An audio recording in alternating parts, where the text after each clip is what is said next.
Hello, everyone. It's been longer than a week, even though I said it was going to be weekly, but that was because of Father's Day. So, my bad. So we're going to try a couple new things this time. We have hand cam now, for my hand modeling career.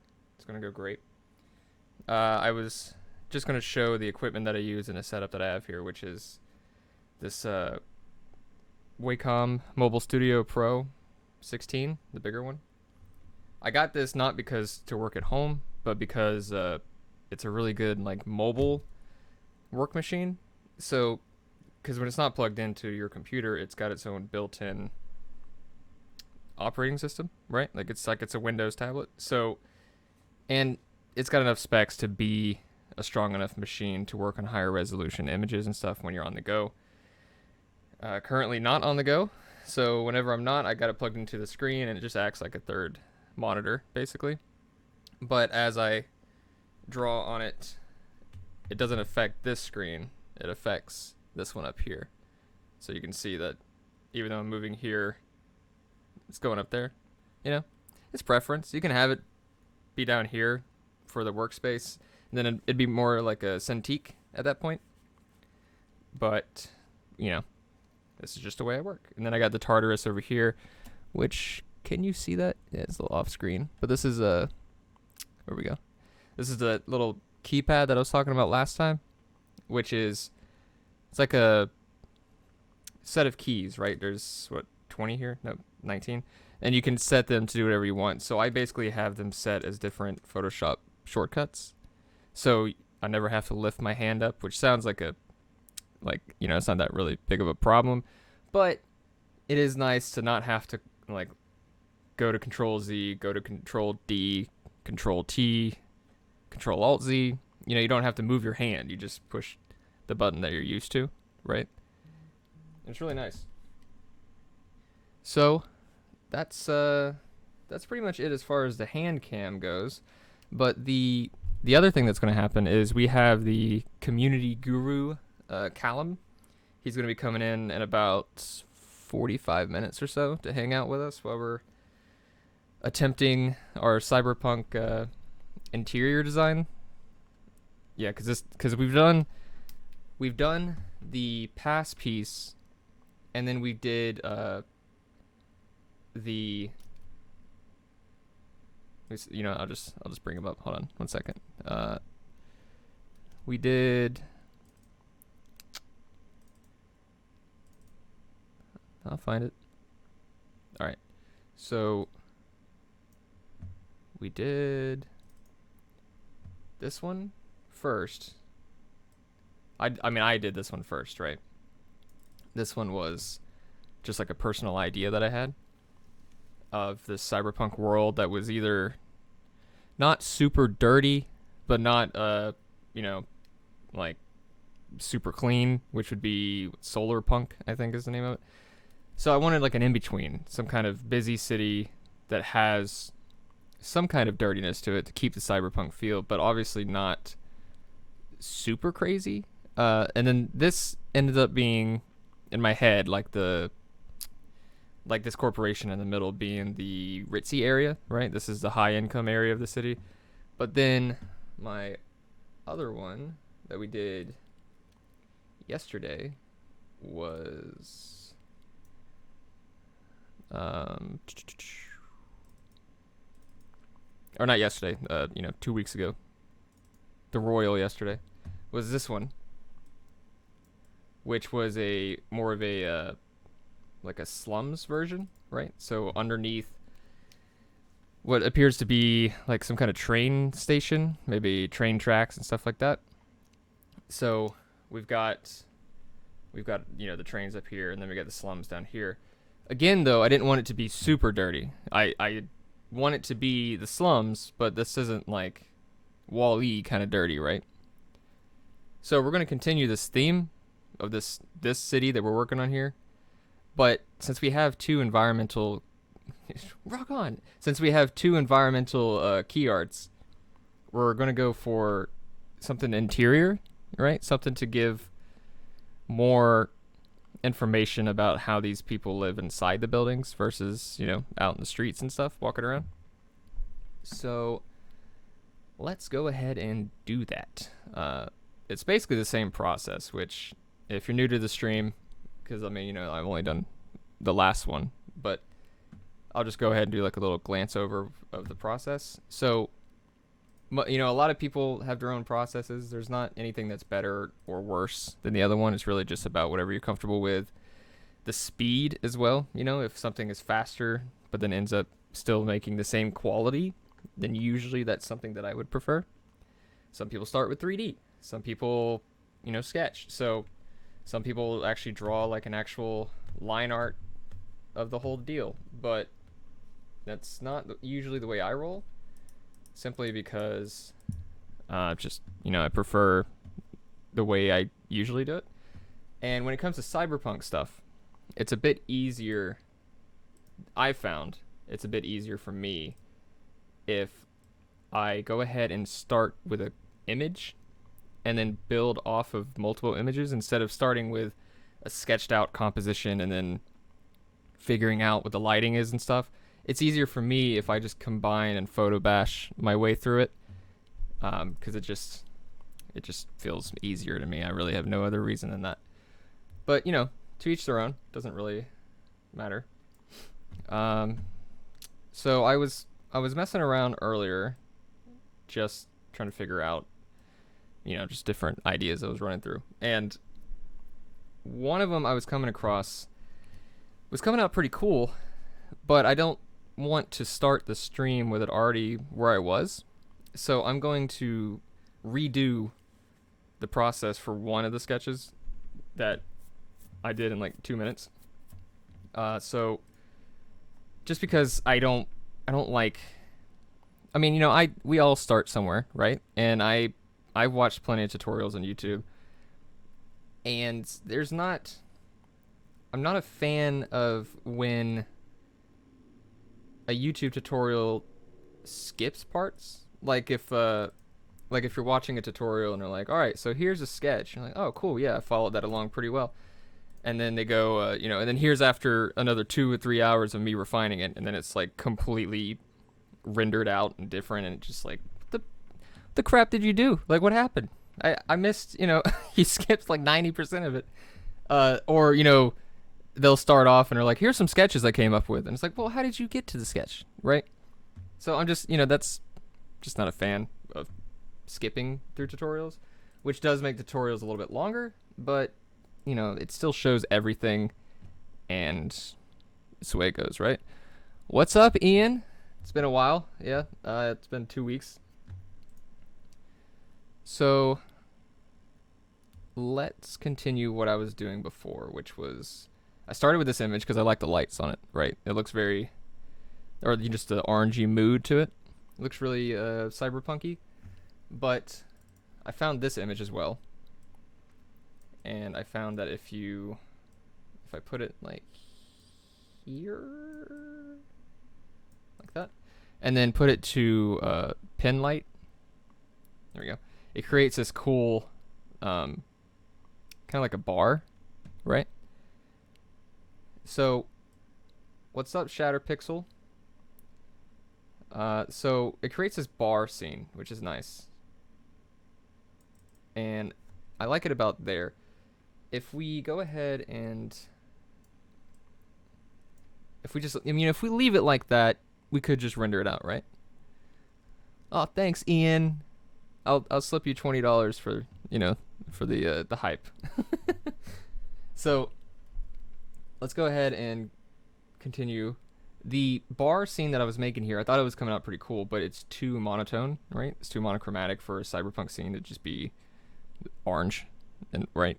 So I was looking around in my vast library of chaos, and I found this one image, which was in this general area.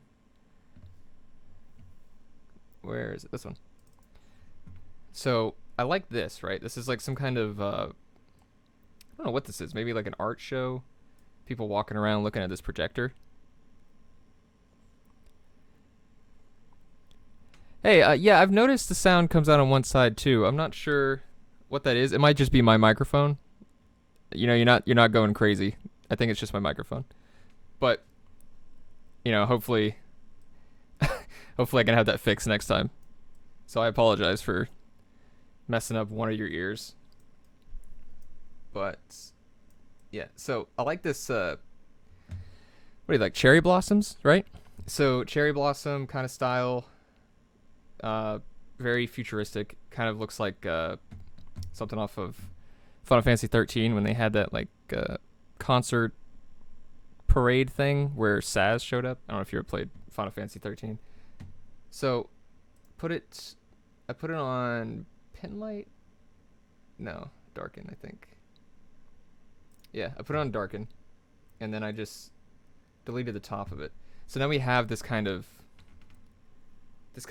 wall, right? This kind of bar scene going on. Uh, I know it covers our white designs here. I mean, I don't know what you'd call it because it's not really geometric, like smooth edge designs. It covers them a bit, but we can bring that in. It's not a big deal. Uh, but mainly, I like it because it adds color to the scene, and it adds some people.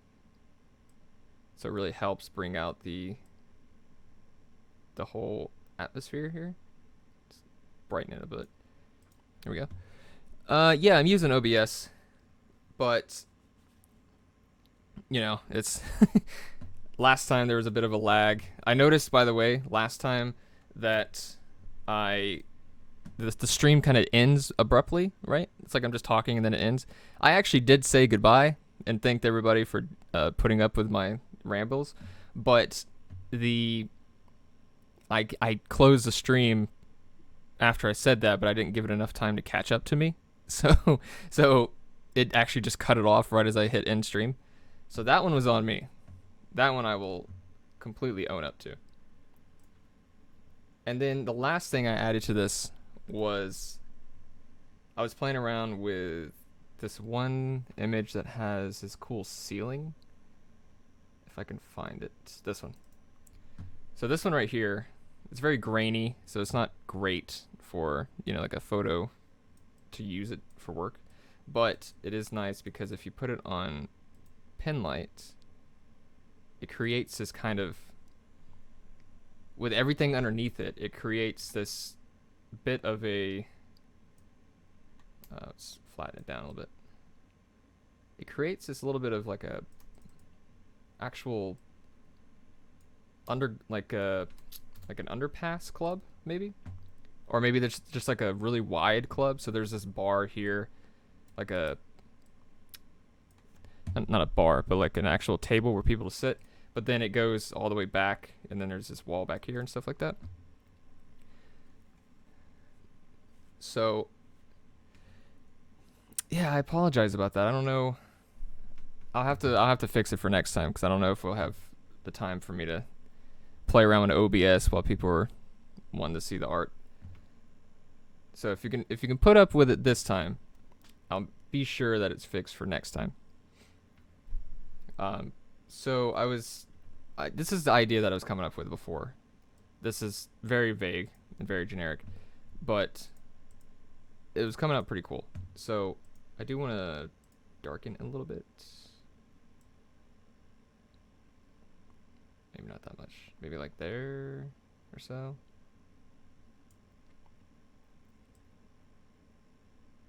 Something like that. And then let's go ahead. Make it taller.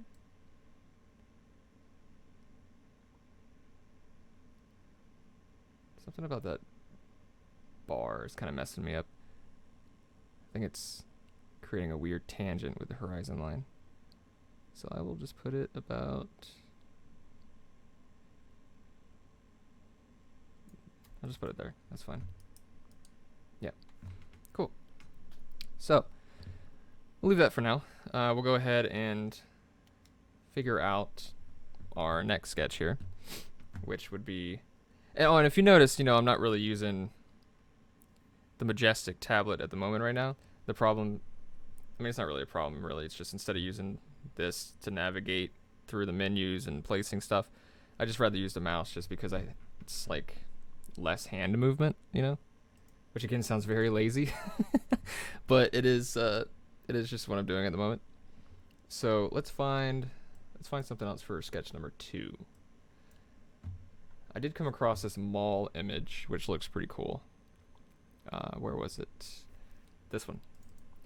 So this one's more of a zoomed out, obviously like a mall. So let's say we have like the clean area, right? This would be the high income kind of area. So they would have like it'd be cleaner, it'd be whiter, maybe more blue tints when it comes to LEDs and stuff. So let's figure that part out. If we start with this, and then let's go with something coolio. Maybe something with cool colors mixed in, so that way it's not just completely white like that, because that doesn't really, it would look cool, but it doesn't really fit the world that we're trying to develop on.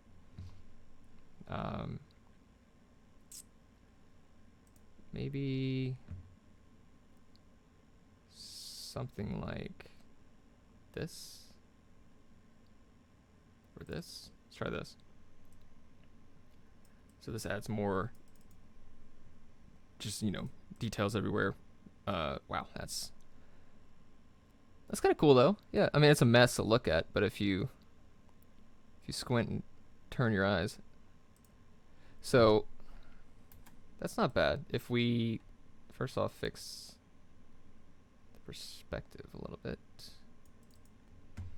if we delete some of this mall that's underneath, maybe like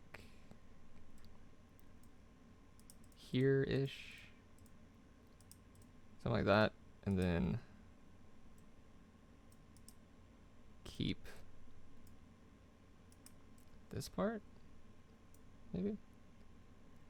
Again, I'm looking at the navigator at the top right. Ian with the flattery. Thanks, man. So again, I'm looking at the navigator at the top right. So it's just easier for your eye to look at the top right and see like a zoomed out version of it, so you don't have to worry about getting so lost in a painting for so long that you kind of forget the feeling of it, like if you zoom in on this corner, you're like, wow, this corner is looking legit, and then you zoom out, like, oh right, the rest of the image looks like dookie. Yeah, so it's just a good way to keep your eyes fresh, keep them looking at the navigator. I like this.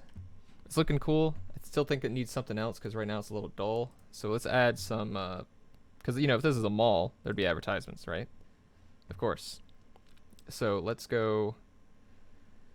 find something cool. I don't have as many interior design references as I do everything else, just because, there's not a lot of cyberpunk interiors. It's not really something that people do. I mean, you can find lights, but then it's going to be industrial interiors, or you can find futuristic architecture, but then it's going to be super clean. It's never both. So it's kind of hard to find legitimate just cyberpunk stuff. Let's try this. So this is actually not even interior, this is outside, but I do like the LED panels here. So we could try to see what that looks like mixed in with some of the stuff we got here. Nah. We might actually have to go back to Times Square stuff and grab some advertisements, throw it in there. So let's see what that looks like. Countries, America, New York City, Times Square. There we go. Let's just grab some random advertisements. Doesn't really have to matter at the moment, at least, just to get the emotion going on the piece. Let's find something. Oh, actually, you know what? not Times Square. Let's go with Las Vegas. That might fit the mall better, because Vegas is all about selling you crap that you don't need. Just like a mall. So let's see if we can find something here. Maybe something that looks cool, but still, no, not those. That still has the advertisements. Gonna be in this range somewhere. Here. So let's try this. Put on pin light, of course. I mean, you can do darken or lighten and kind of just play with it, but pin light just kind of keeps the LEDs the way they should be. And that's what we like. So let's keep that on pin light, but let's mask out all this darkness. There we go. Delete that.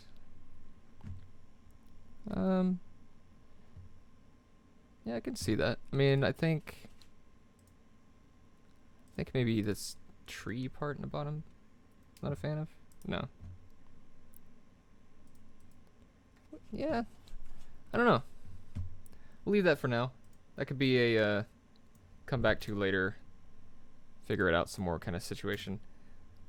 Because we have the general idea. It's like this kind of looking down a little bit composition with advertisements all over this mall, which is fine. So we'll leave that for now. Let's go to sketch number 3. Let's go back to the interior design stuff. I did find where was it? Is it this one? Yeah, I think it was this one. Because I don't really have a size requirement for this piece. It could be a bar, it could be a huge mall, it could be a bedroom. So what I'm thinking is we could try to come up with maybe a cyberpunk bedroom, or maybe like an apartment, depending on if it starts looking cool or not. If it doesn't, then we'll scratch it. It's fine.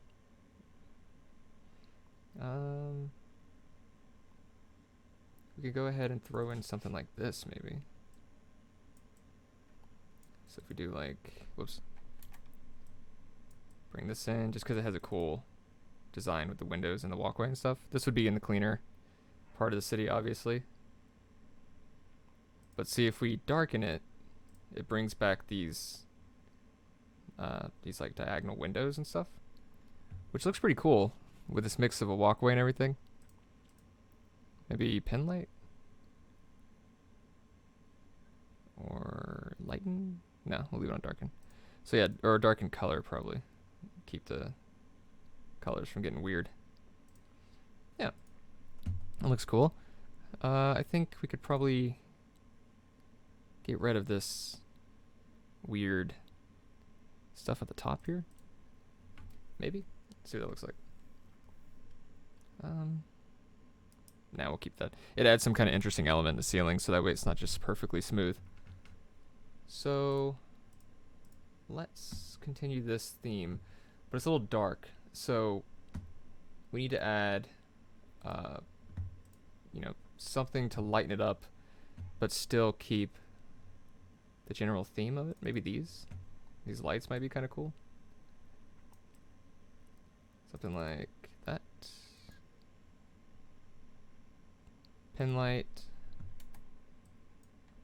Maybe shrink them a little bit because they're a little bit large.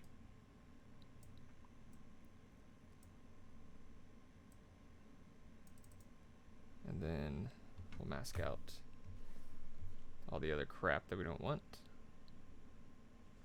Thank you, thank you. And like I said before, this is easily the hardest part of sketching. I mean, well, obviously it's sketching, but the hardest part of the whole process is coming up with the basic idea first. And then after that, everything kind of comes easier because it's all about refining the idea. But creating the idea from nothing is easily the hardest part. So right now I'm kind of just kind of seeing what works, what doesn't. I think the lights, Nah, I think they're too modern, like actual, like real life modern. So we'll leave. We'll get rid of those. Let's do. Maybe this might look cool. The ceiling up here. So let's flatten this. Put it like there. And if you're new to the stream, I usually talk in a lot of questions. Like, I'm like, well, does this look cool? How does this look? It's never, I'm just going to put this here because I don't know. That's, I'm not going to say that I know exactly what this is going to look like when I put it on there. But I will say that I can kind of guess what it's going to look like.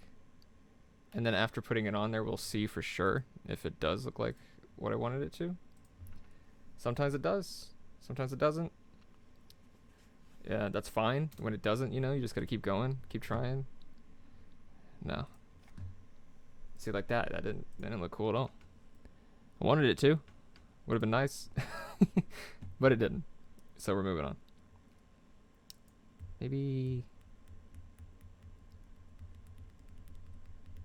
something like this with actual furniture mixed in.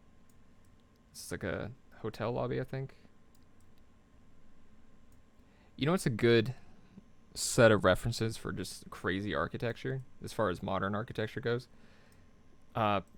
Terminals, like airplane terminals, they have some crazy stuff going on, man. I don't know why specifically airplane terminals have to be so nuts, but they do, and that's pretty cool.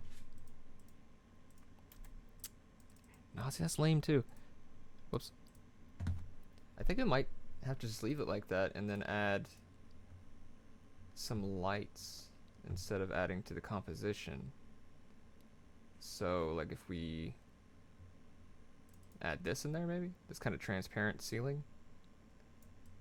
Which perspective's a little weird, so we kind of have to fake it a little bit, which is fine. Just do it like this. And then darken. Lighten. Pen light. Pen light. Yeah. Yeah, it looks cool. So, I don't want it to be so harsh though. So let's keep pen light on, and then let's go to levels. Image adjustments, levels. Take the midtones and bring them kind of back up a little bit. Just so it's not so much contrast to it. And then, whoops. Well, that's on the hand cam, you'll see that. So, let's kind of just soften this up a bit to blend it in better, so our eyeballs can see what's going on. I think actually if we duplicated it too, and put it, just the perspective on it, and edit perspective, edit transform perspective, kind of warp it a bit, just so we can fix this up. Yeah, I'm liking the way that's coming out. It's looking cool. I still think the top left one obviously is the coolest looking one because it's more colorful. But, that's because I already knew which pictures to put together because I was playing with them earlier. So, kind of had a unfair advantage on that one. So let's just keep going here. This one on the top left kind of looks like something from Watch Dogs, like a club from Watch Dogs. Watch Dogs 2 specifically, not Watch Dogs 1. Watch Dogs 1 was like super depressing and serious, and then Watch Dogs 2 showed up and it's just like, yeah, we flipped the script. It's just, they just went above and beyond with Watch Dogs 2, which I really liked Watch Dogs 2. They have a great soundtrack as well. So for this fourth one, yeah, because I think this will be fine, because this could be like obviously office building, but we can play around with the architecture in a minute. First, I want to get the composition for the fourth one. So let's go with something else, something something cool like this. This is like a train station, which could be the train station that was on top of the poor, the like slums area. So that might work. But let's kind of flatten it a little bit.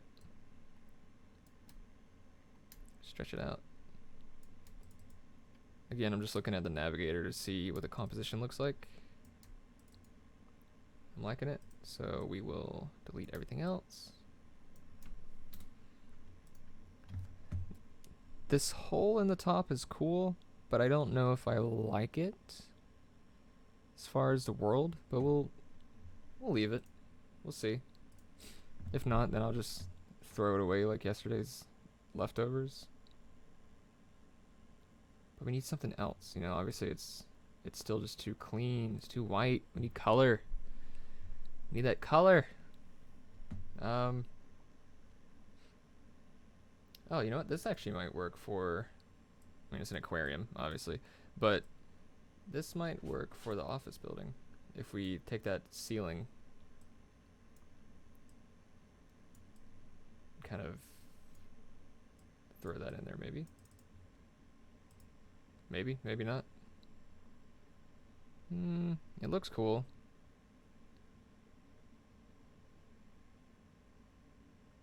No, I think actually if we flip that, so if we flip it vertical and use that as a floor, that might look kind of cool. So not, maybe the office building, that might work. Add some element to the floor. But let's see what it looks like on the train station as well. So let's duplicate it. Whoops, that's not the button. Duplicate. Bring it over. Yeah, see, that looks cool. That's a cool floor. Kind of works on the office building just for like a very vague detailing of tiling. But as far as being as vibrant as the one on the right, then, you know, we don't want that in the office building.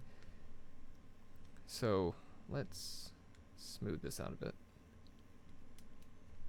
And also, as far as the blue on it goes, maybe different color.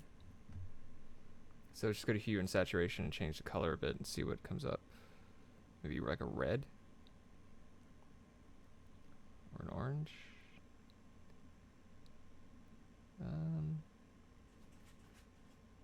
No, I think that blue works. Maybe it's just too saturated, and that might be the problem. So we'll kind of drop it down a bit. Yeah, that's better. Cool. So we got the floor going. It's looking cool. Might need to flatten it down a little bit more. Oops. There we go. So let's go find something for this train area. This part up here. Maybe some kind of coolness to it. Oh, something like this maybe? Or this. We'll go with this one. So this one is a little bit darker, but I do like this middle piece up here at the top. So let's try something like that. And then flatten it a lot. Kind of fit the perspective a bit. If you hear any noise in the background, that is because my dog is very clingy and really wants in here. But he is not allowed. Yeah, that looks cool. Yeah. Yeah. Alright, so delete this. Let's get this staircase back in there. I do like this pink and yellow going in because it's adding some more color to the scene, and it could be like an advertisement thrown on the side of the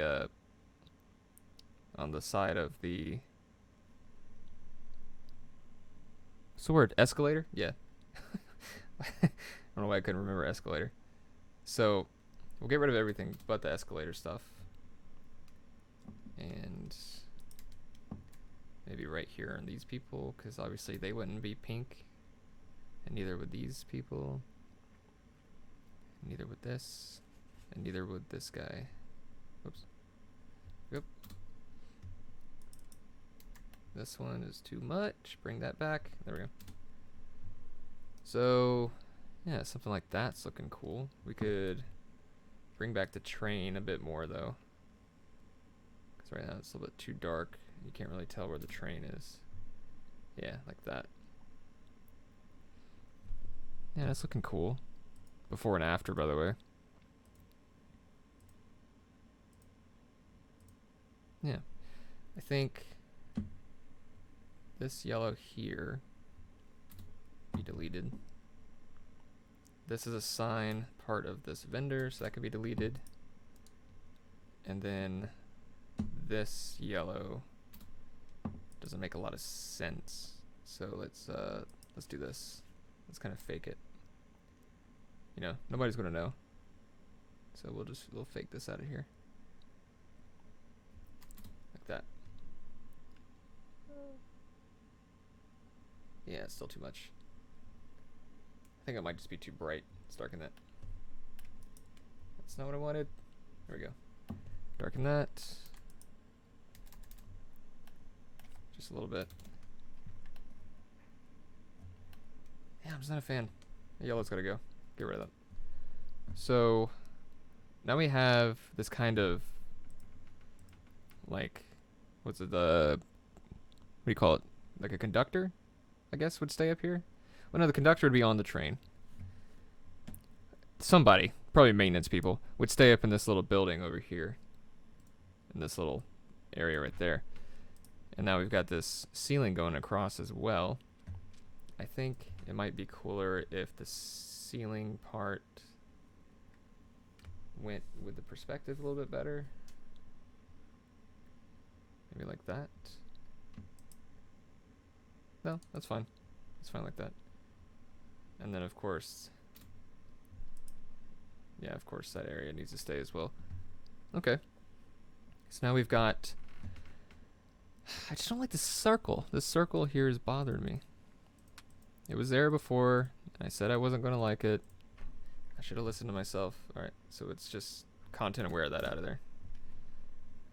Be gone. There we go. Cool. So now we've got this kind of blue, pinkish train station with an Under Armour advertisement right here that needs to go away. There we go. And then we've got this kind of office room on the left. It's kind of looking like it's too dark, obviously. We need to fix, we'll fix that. That's a fairly easy fix, so we can add some lights in there. If we, first we can do pin light and see what happens. That's it's not terrible. Maybe if it flipped it. Transform, flip horizontal.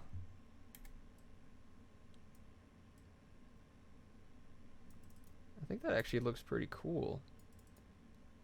So let's try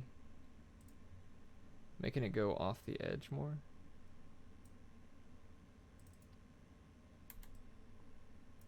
Something like that.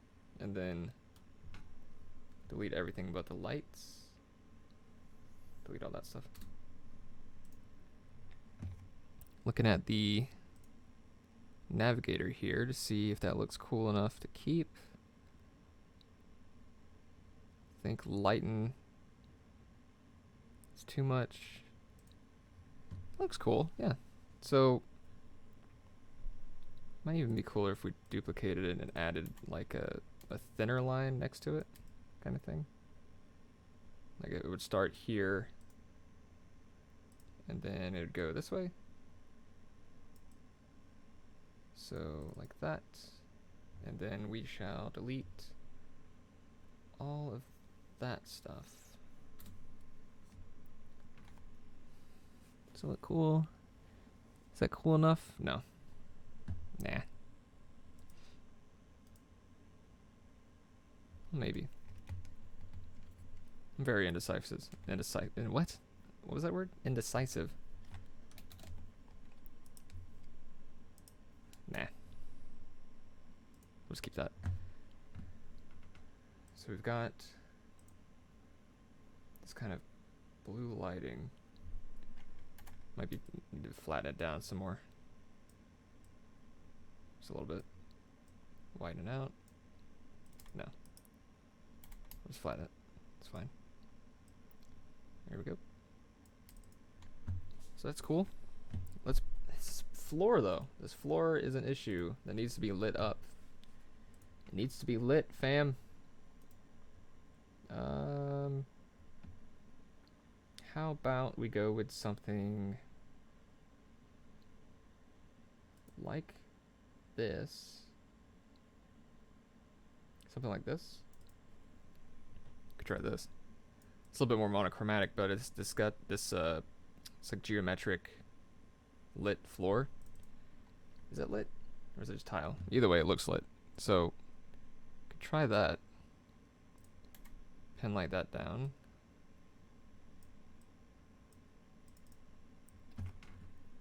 Okay.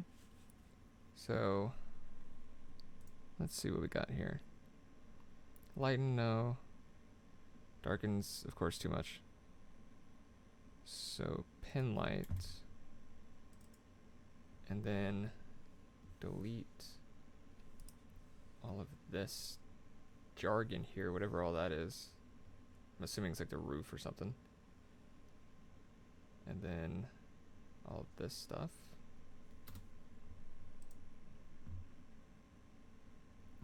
Okay. So before and after.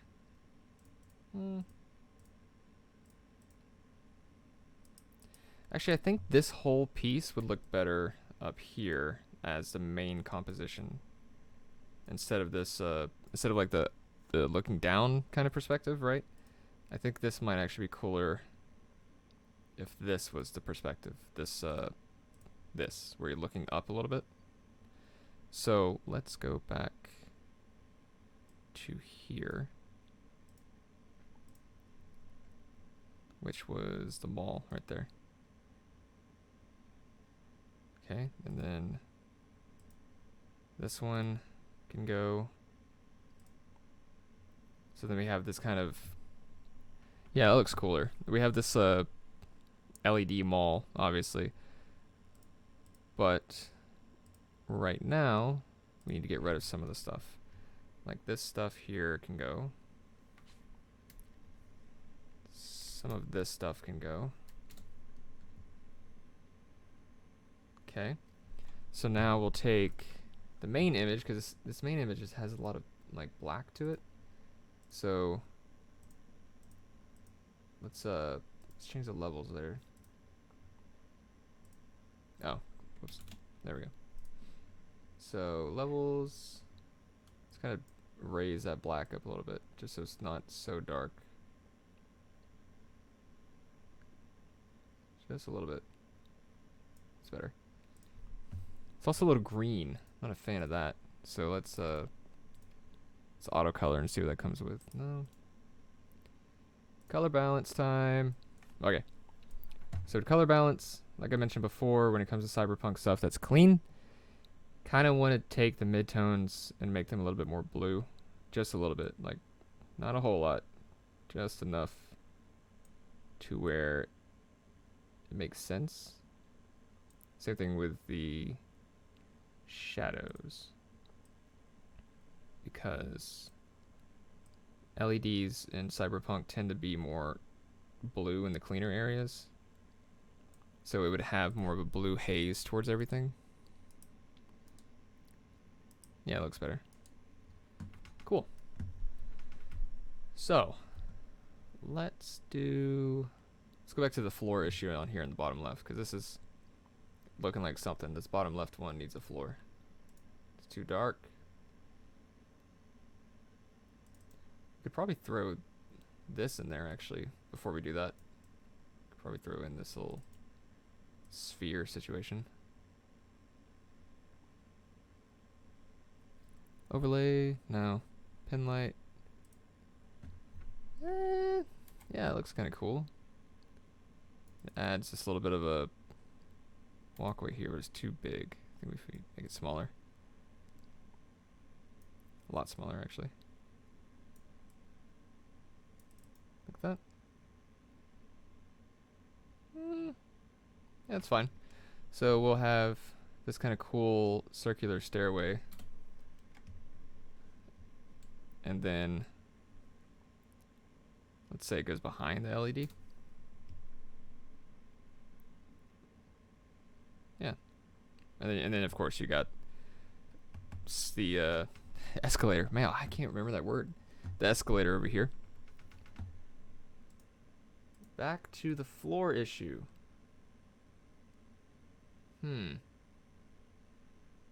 Needs something. It's got to be cool before we show anybody. Something maybe like this, which is a bit more retro, but this might work as far as, you know, lighting the floor up a little bit. If we got these spots, so lighten, yeah, lighten, and then bring the levels down. Something like that. Okay, and then delete everything there. Kind of bring it down a bit. Yeah, that's not bad. It's adding some kind of value to the floor, which is nice because that's what we wanted. This can probably go like that. We'll delete all of that. Delete some off the people. And I think that's looking all right. I think, honestly, the top left and bottom right are the two strongest compositions. So I think if we're going to pursue these, we definitely should go after these two.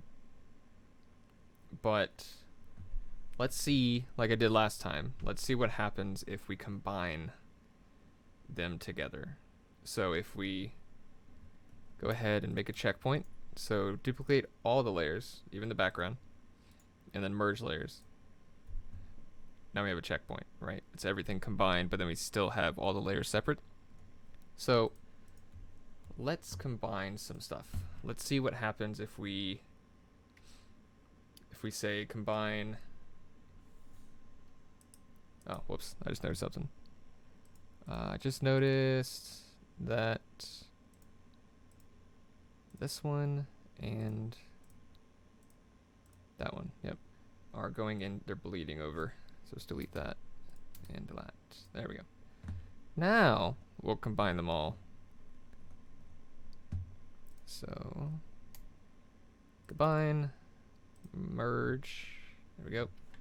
So let's see if we take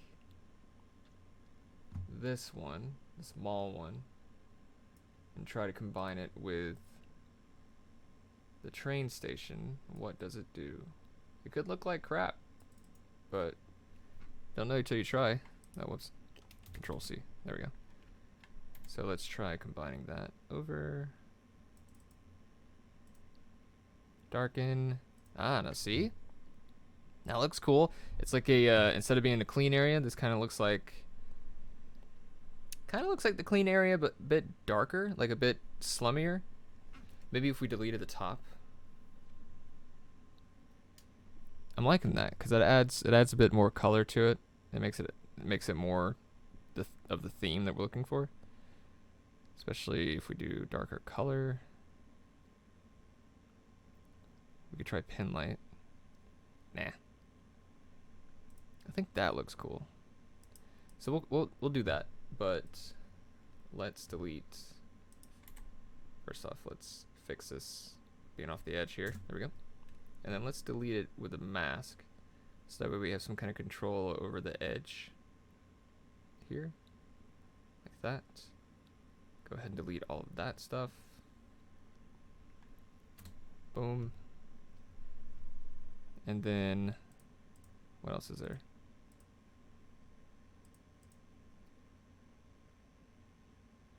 yeah, I think that's a cool sketch. I like it. We'll just have to play with the lighting and stuff in a second, which we can do once we go back to Exhibit A over here at the top left. So let's try combining the workspace with this club. I doubt it's going to look good just because of the fact that it's a workspace mixed with a club, but might end up making something cool. Overlay, or whoops, pen light. Pen light does add more people, but it doesn't add any more interesting elements to it. So I think we're okay with the top left one being where it is. It's still a little hazy. I think it could add something else in there. Something cool. Well, obviously, but something that gets rid of this kind of just orangeness to it. We could always play with the color composition and just kind of make our own color, but I've always found it's easier if you just find a cooler color and then make it work together instead of starting from scratch.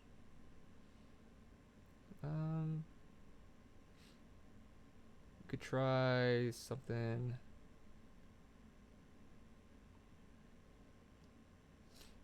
Something like this, maybe? Or this. Let's try this one. Let's try this one. So this one's ridiculous, but it's got cool geometry to it. So if we do darker color, it'll add some cool blues. And we can mess with these lines that are going down here. Get rid of these people. Get rid of this curve. There we go. So let's fix this up. Maybe adjust perspective. Kind of bring it this way. That way. Do we want the ceiling to be flat? Do we want it to be slanted? I like the flat ceiling, but I'm open to suggestions.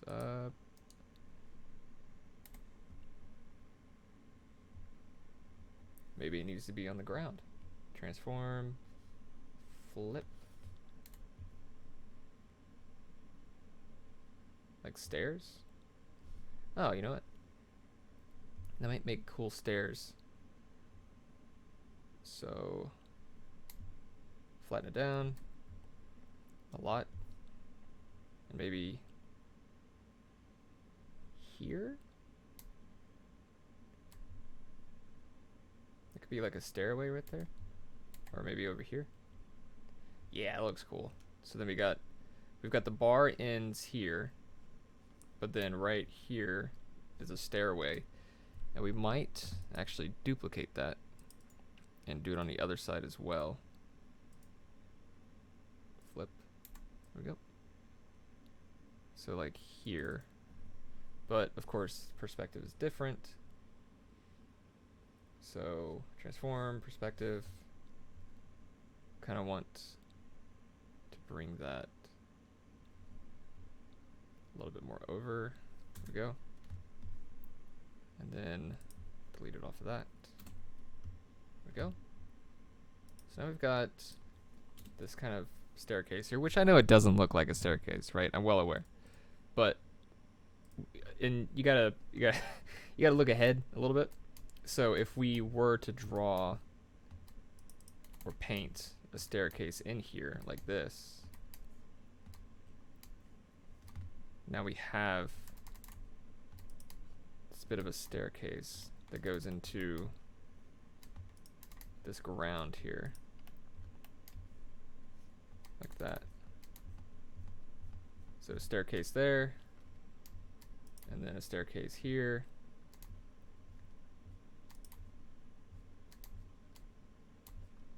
like that.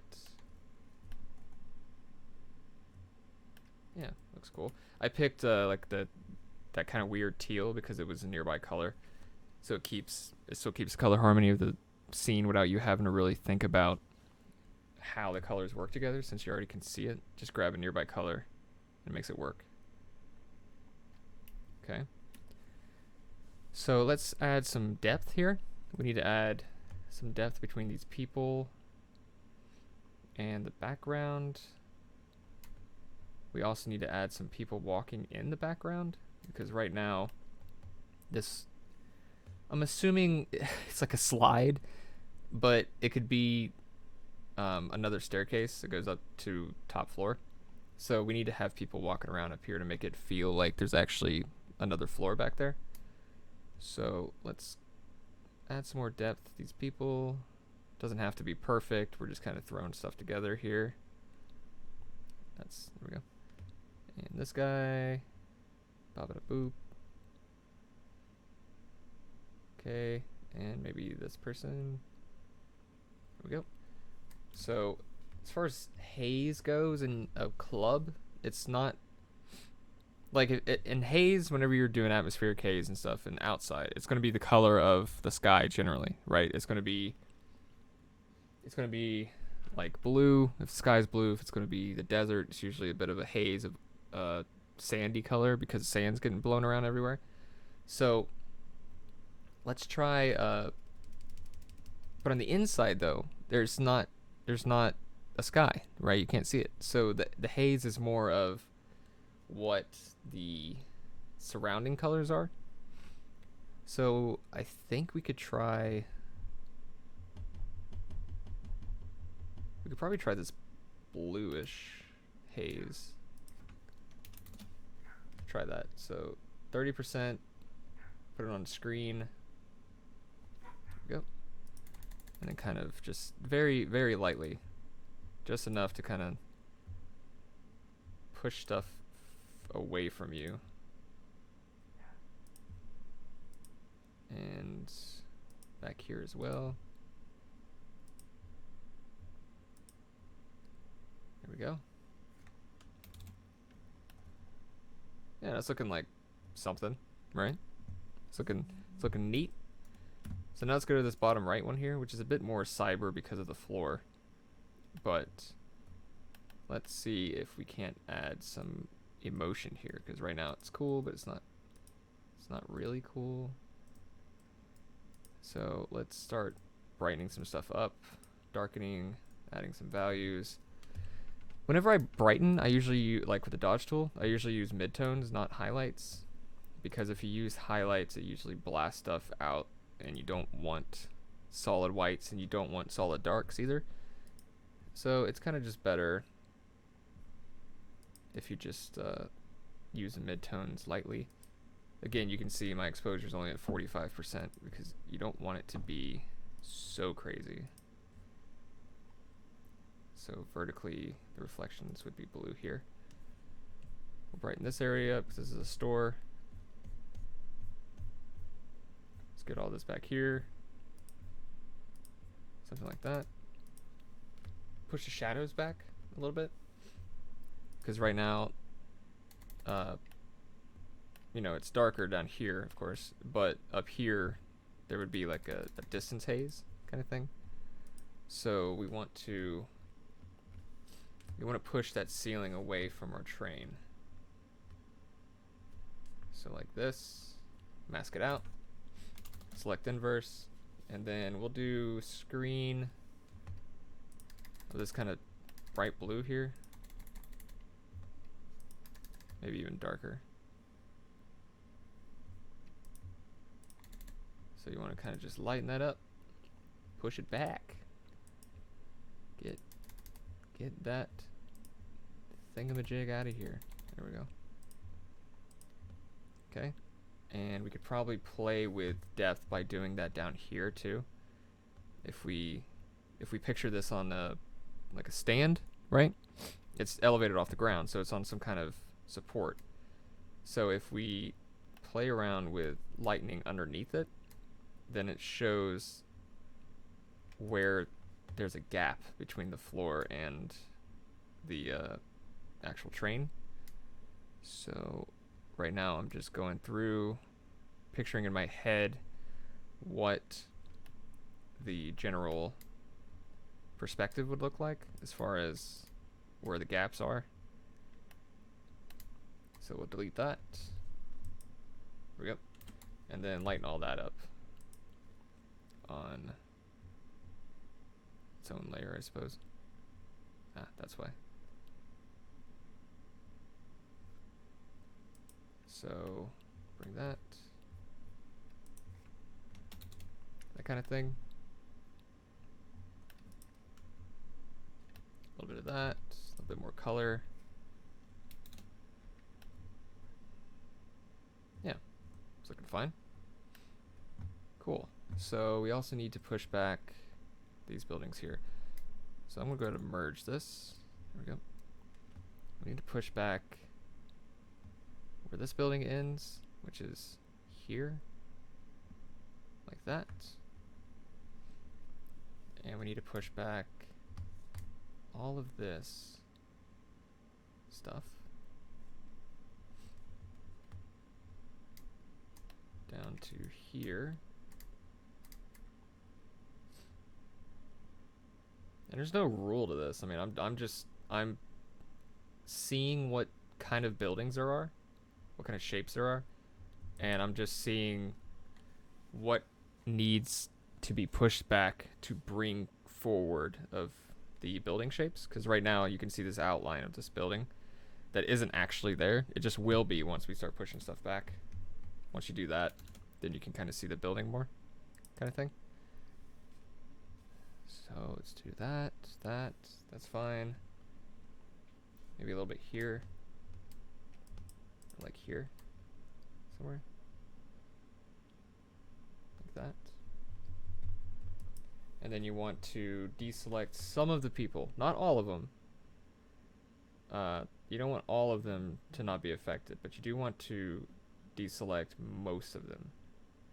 This guy has a tiny head. Whoops. There we go. So if you deselect the closer ones, then it'll, it'll start bringing it in a little bit better. I think I just got a message from Callum saying that he's going to be joining us here. So let me deselect these people real quick. There we go. Bring some of that haze in there. Just a little bit here and there. Brings home the bacon. Like that.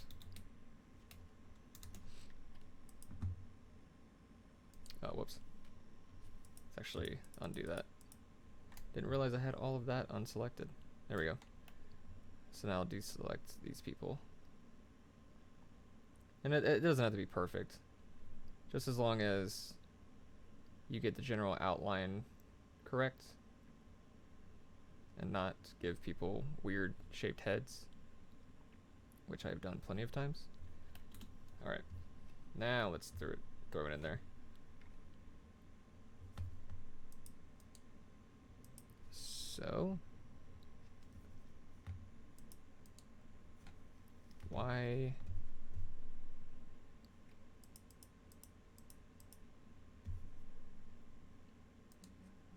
are you not? Oh, I think I have. Whoops. I think I have. Yeah, that was the issue. My bad. Need to select the color correctly. There we go. So bring that in, push that back just a little bit. Yeah, see? And now it's adding this kind of distance and stuff, right? So let me start up Discord here real quick, and we can bring Callum in so he can chit chat with us while we do this.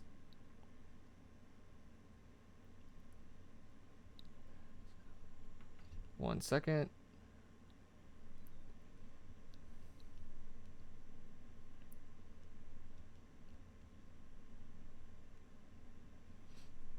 Well, let me make sure that he's coming first.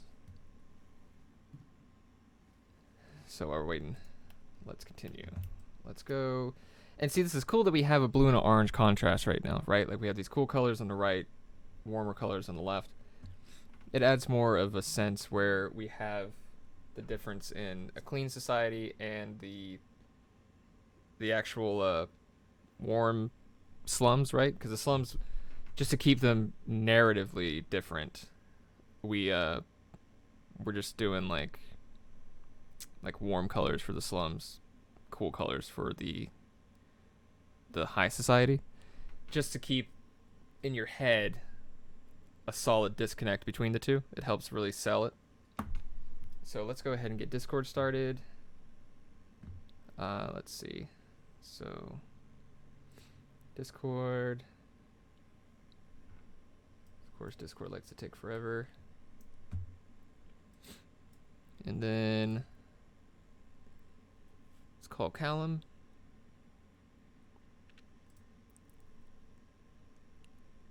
Hey, man. I gotta fix my Discord settings. Oops. That's always a thing. So, input device. There we go. Hey, how's it going? Absolutely excellent. How you doing, man? Looks like you're coming up with some pretty exciting ideas here.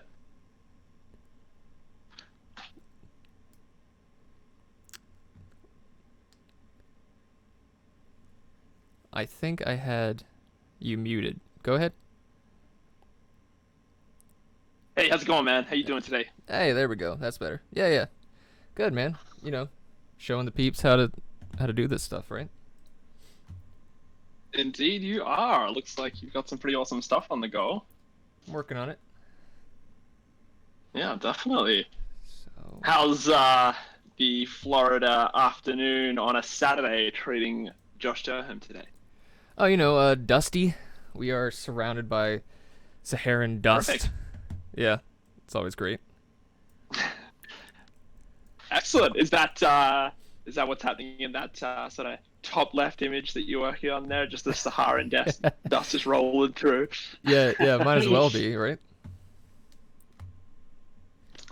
So let's. So yeah, this is Take looking these great. two. Sorry, I'm a little late to the party here. It's all good, bro. Are you able to sort of quickly walk me through what's happening in the moment right here, Josh?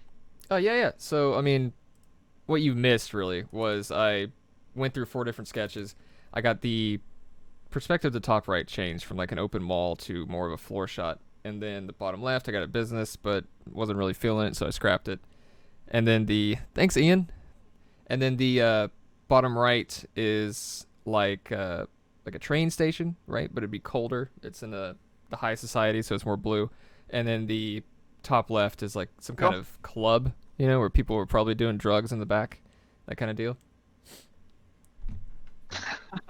Sure, a little dingier, a little darker. Yeah. So right now I'm going to scrap the 2 that we don't like, the bottom left and the top right, and just go ahead and Okay. Yep. crop this so that way we don't have to work with such a large file. Let's go ahead and crop this down to about there. There we go. Thanks, man. You know, do what I can. Just trying to wing it, but also look like I know what I'm doing. So, all right. So, I feel like you might have just described the entire industry. yeah, pretty much. Yeah. All right. So let's do like an auto tone, auto contrast kind of deal. I like the colors, but let's see. Ian's talking to you. So Josh, hi Ian, glad to see that you're tuning in.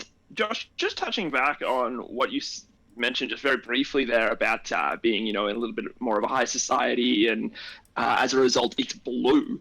For yourself, when you're working, do you have sort of specific colors that you have in mind to denote or sort of convey certain times, atmospheres, settings? Obviously, color's a big part of what you do. Yeah, so when it comes to color, it's all about the mood, right? Color doesn't affect lighting. The color doesn't affect. I mean, it does to a certain point, but it doesn't really affect lighting. And then the color obviously doesn't affect texture, right? Color is all about mood. So the mood of this is cyberpunk. You want it to be cyberpunk, and generally, when it comes to cyberpunk stuff, if there's a blue mood, it's colder. It's more metallic, right? Like you can just feel the abundance of technology. And then when it's warmer, it's more about life and it's more about like actual people running around. And in the high society, it would be more about technology. But then in the low society, it'd be more about people because there's more people with less income. So it really just depends on the narrative you're trying to throw. Yeah, totally. Okay, absolutely. And so for this particular piece that we're working on today, do you have sort of an end goal of what you'd like to achieve? Because it looks like from the two images here, you're kind of working at both ends of the spectrum. Yeah, so it's good to work on multiple ends. Like instead of I know that in these tutorials I keep scrapping it down to like one concept, right? But in actual stuff, in actual work and industry, clients, art directors, art director, whatever, is you need more than one sketch. So it's always good to work on multiple, just keep the same theme, but just multiple ideas and just sketch them all out, and then and then present multiple sketches.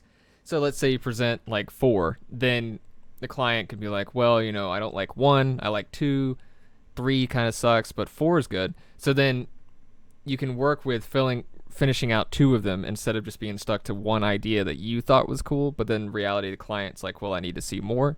So just the more you present, the more ideas you can play with. However, there is a limit to that. If you do like 30 sketches and then send them in, the client's going to be so overwhelmed that they're all going to kind of look the same, and it's going to be kind of like, I don't freaking know what any of this is. So Right. you got to have some kind of balance there on how many you send and how many that you scrap, kind of thing. For sure. Yeah. So Yeah, I imagine at the best of times, one of the things that everyone struggles with is the balance between more is less, but also having appropriate amounts of content. exactly. Yeah, yeah. Yeah, you want the quality, but the quantity also has to exist at some point. Yeah, exactly. And so with these images here, Josh, did you take sort of images from the same image set to work from, or have you kind of, because they're so polar opposites in terms of high class, low class, technology versus life, did you sort of pull photos from very different styles, locations, that kind of thing? Oh yeah, yeah. The photos that I have is like so varied that it's really not even something that like I like this photo because of this photo. It's more of I like this photo because it has a cool ceiling, or I like this photo because the furniture is cool. Like, and then you can kind of combine them all into each other and not have to worry about it. Definitely. I think that's such a interesting thing about sort of map painting in general and concept art and just sort of this type of work is photography in itself for this type of work. It's not at all anything specific. You can have a photo that to an everyday person is very basic or unappealing, but it's got a phenomenal asset that an artist like yourself can pull out of it and utilize so effectively. Yeah, well, I appreciate that flattery thrown in there, but yeah, yeah, I agree. Yeah, So I'm here for, man. yeah. So I think that this Coffee is in hand and here to gas you up. I think since this is a train station, we should have some kind of solid lines pointing towards the middle here. I think actually I'm just gonna make this bigger,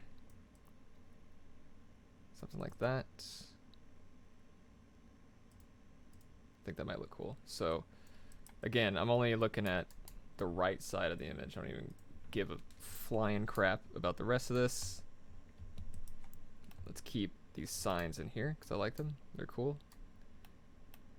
And so, Josh, just on this, one thing I've noticed, especially through watching you work so much, is your layer styles come into play so often in terms of pin light and shadow and that kind of thing. You're just constantly just playing around, seeing what looks good, and Yep. that's such an awesome part of the workflow to just it's so experimental, right? Yeah, yeah. Because I mean, if you knew, I forgot who I. There was another tutorial I watched, centuries ago, of this guy that mentioned something perfect. That if you know exactly where the outcome is going to look like, then that removes all the fun, right? So and really it also limits you because you know exactly what it's going to look like. So there's not really any experimentation or designing to figure out some cool stuff. What ends up happening is you get locked into this idea that ends up looking cool, sure, but it doesn't look. Uh, you might have like missed out on an idea that you wouldn't have stumbled across if you weren't experimenting. So it's just kind of a way to daydream, run into a cool idea, and then kind of inspire yourself to make something. Yeah, definitely. And it's such an awesome process to see you, yeah, take a photo, kind of put it in, do some layer styling, and then basically just take out what you don't need, and you're left with this almost very naturally integrated singular piece that adds so much to the overall image. It's wild to watch.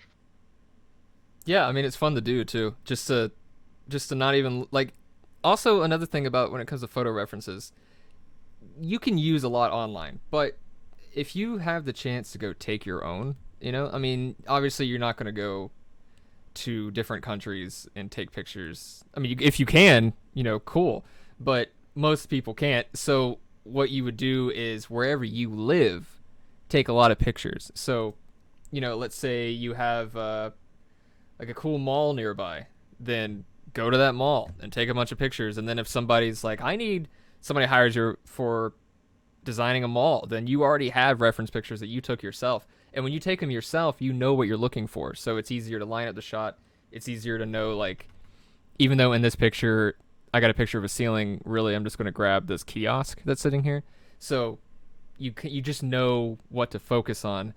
And when it comes to using photo references, it's always fun to just see a cool piece of the image, and then the rest of the image is fine. It's like whatever. But you want that one piece, and then you get this huge library of images that you may only use once, but like 20 years from now, you're like, you know what? I'm looking for stuff I need to use. Oh, this box looks cool. I haven't looked at this box in 15 years, but I'll use it. There is actually, speaking of going to places that you live near, there is actually a place in Florida nearby that is pretty crazy architecture, to be honest. It's called Polytechnic University, and it's like a Oh yeah. yeah, it's like a crazy futuristic all white college. Let's see if I can find a picture of it here. Oh, my cousin actually played basketball for Polytech. Oh, cool. Hmm. Yeah, I'm like Just 10 minutes away from there. Yeah, nice, nice. And I suppose just touching on that Yeah, this place. sort of photo assets situation is it is absolutely such a move to go out and take your own reference photography, as you say, because you get such an eye for what you can do with certain things. Yep, And exactly. it's like it's something for me that through my pursuit of photography opened up my eyes to so much of what you can do with essentially simple photos or not spectacular locations. Right. But I mean, in saying that, when you are looking for spectacular locations and photos, mattpaint.com/gallery, that's where you want to go. Yeah. That is Yeah, yeah. the best place. Little plug there. Yeah, yeah. Yeah, absolutely. So this is what I was talking about though for Polytechnic. Like, Crazy interior, right? Like you're on a delay for the stream anyway, so you're like 10 seconds behind to see it. But it's this crazy like white uh all daylight. It's very focused on sunlight coming through kind of interior, and it's really cool. It's a cool place. as a concept, but yeah, I had a friend that went there. But yeah, anyways, Nice. a little sidetracked. So, yeah, back to figuring this stuff out. Let's see. Um, Yeah, wow, that's unreal.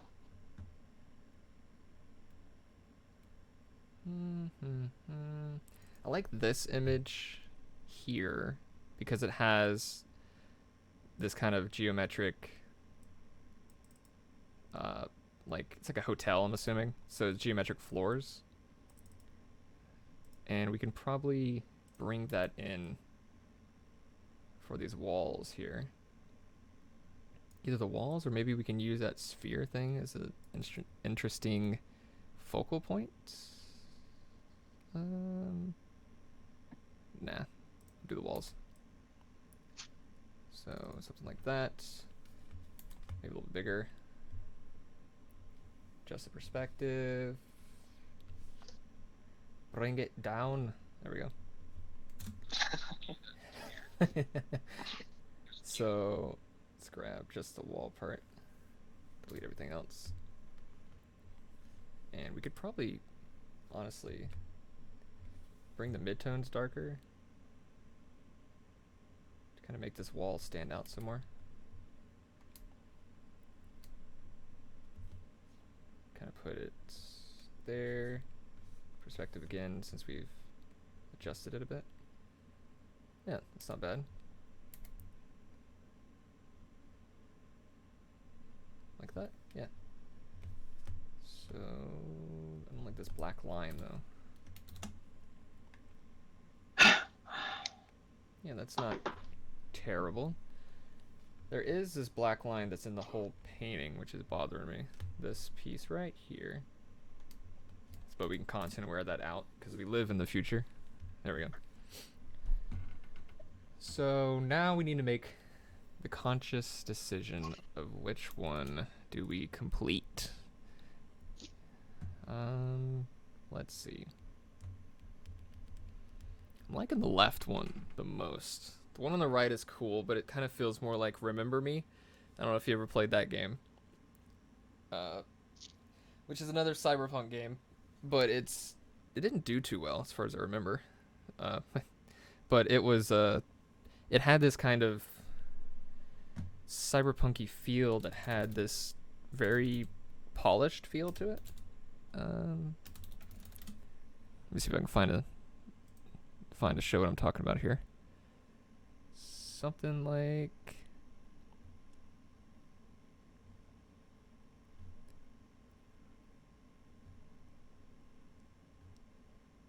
if I can find a picture. It's all in-game screenshots.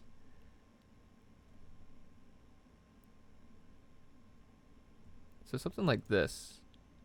This is from Remember Me. This was like one of the concept arts pieces. So it's slum, it's like cyberpunky, but it is still very metallic everywhere. Like everything is metal. Like most of the architecture has metal involved, which is fine if that's the kind of cyberpunk theme that you're going for. But as far as the one that I'm going for more of a cyberpunk kind of a happier feel, not so much of this metallic everywhere thing. So probably not going to do the one on the right, simply because it has that same feeling where it's just all metallic everywhere. So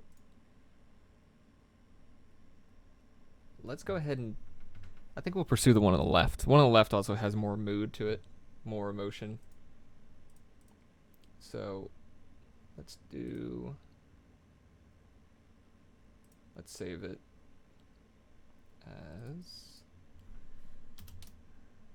2 sketches. Okay. And then once that gets done, we'll just crop it down to our big boy club scene. Yep. And crop. Then Save as normal interior. Yep. Boom. Okay, so I mean, if we zoom in on it, looks like it's like a mess. It's a total mess. But we could start adding some more elements to this bar in the middle. I think that's what we need next. Some kind of roof to the bar. Something coming down from the ceiling. Maybe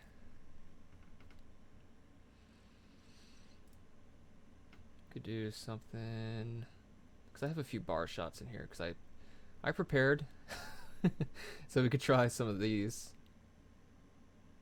Maybe this. This might look kind of cool. Some kind of backing with alcohol. So let's get rid of that top part. Actually, we want to get rid of most of this. Let's do like that. Dang it.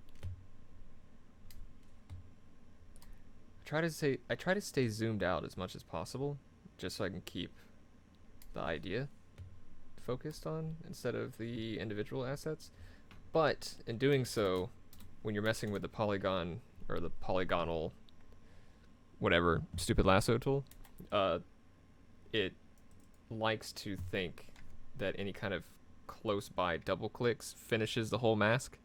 So then it'll just, like, instead of selecting whatever you're selecting, it'll think since you double clicked close by, it'll just finish the whole mask, even though you're only like halfway through it.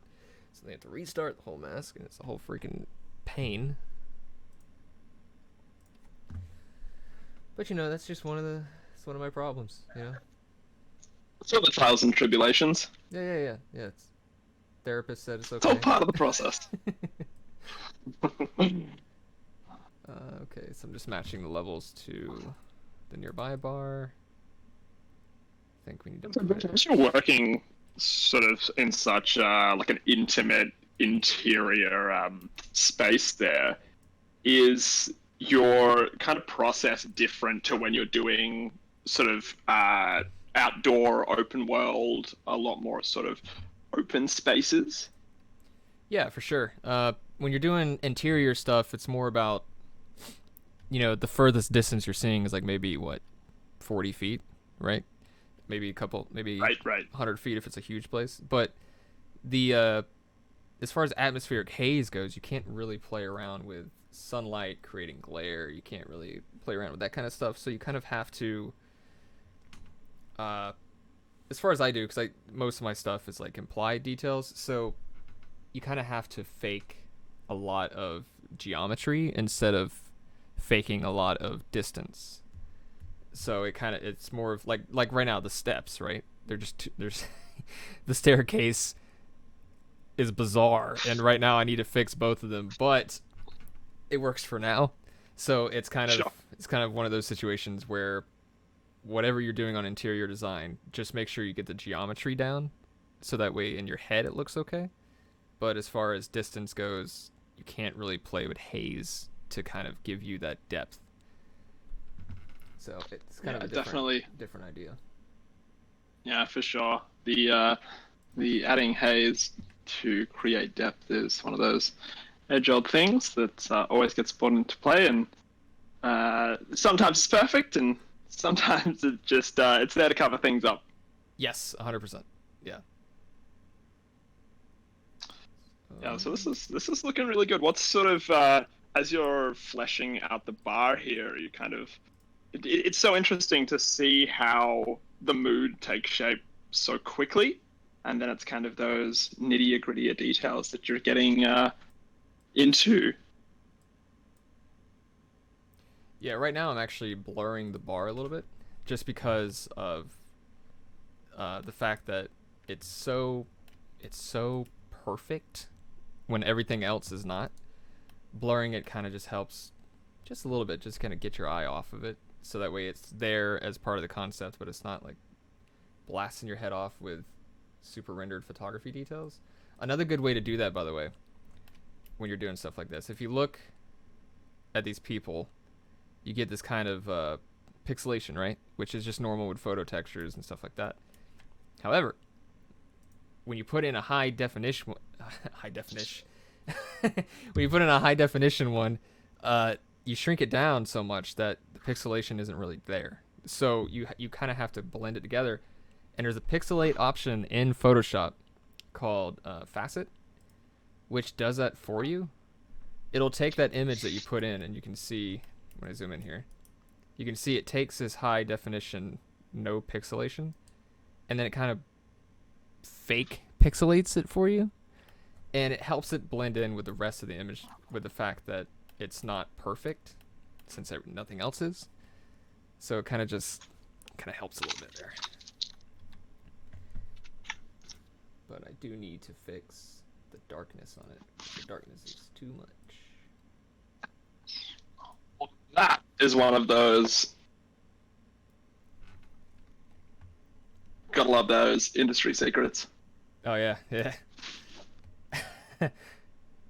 That's more of a, I had a high definition image and I'm like, I want to use this, but it looks like crap. So I was like, how can I make this look like broken crap like everything else so it blends in with the other crap? And then I found out there's a crap filter. So that's nice. Yeah. There you go. Flawless. Yeah. That's all you need. Let's bring it down a little bit. Maybe like there. Yeah. So I think the color needs a change on it. Make it a bit more red since it's so red in here. Actually, you know what? If we make it blue on the highlights, that might look cool. Or not. We'll see.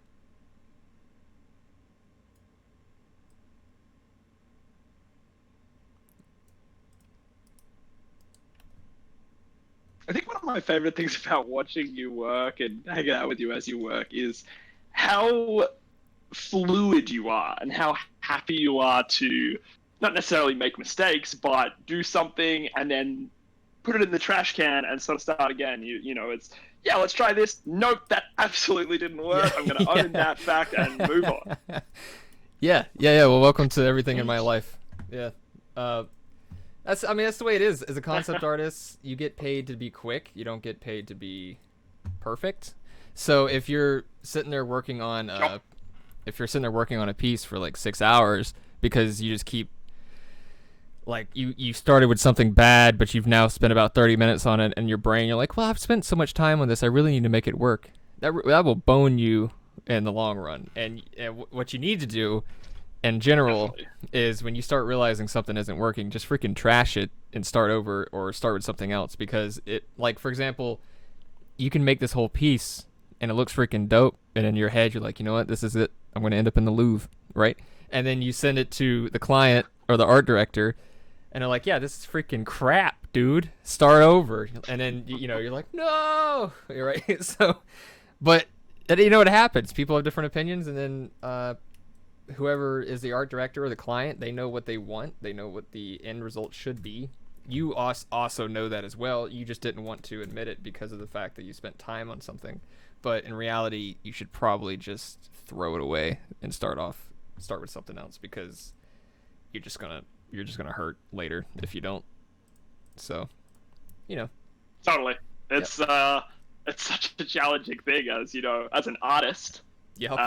To do, because 99% of artists are perfectionists and hypercritical of themselves, and they're so determined to make it work, and that can be a real challenge. And it's where I think a lot of people sort of can get stuck as they kind of break into the industry. They can spend, like, I know myself and Conrad, we'll spend multiple days putting together what we absolutely think is the most flawless rendition of what the client has asked for, and it turns out that the client didn't actually know what they wanted, or that we just misinterpreted. And it's one of those things where you just have to be fluid. And I think with concept artists, as you said so accurately.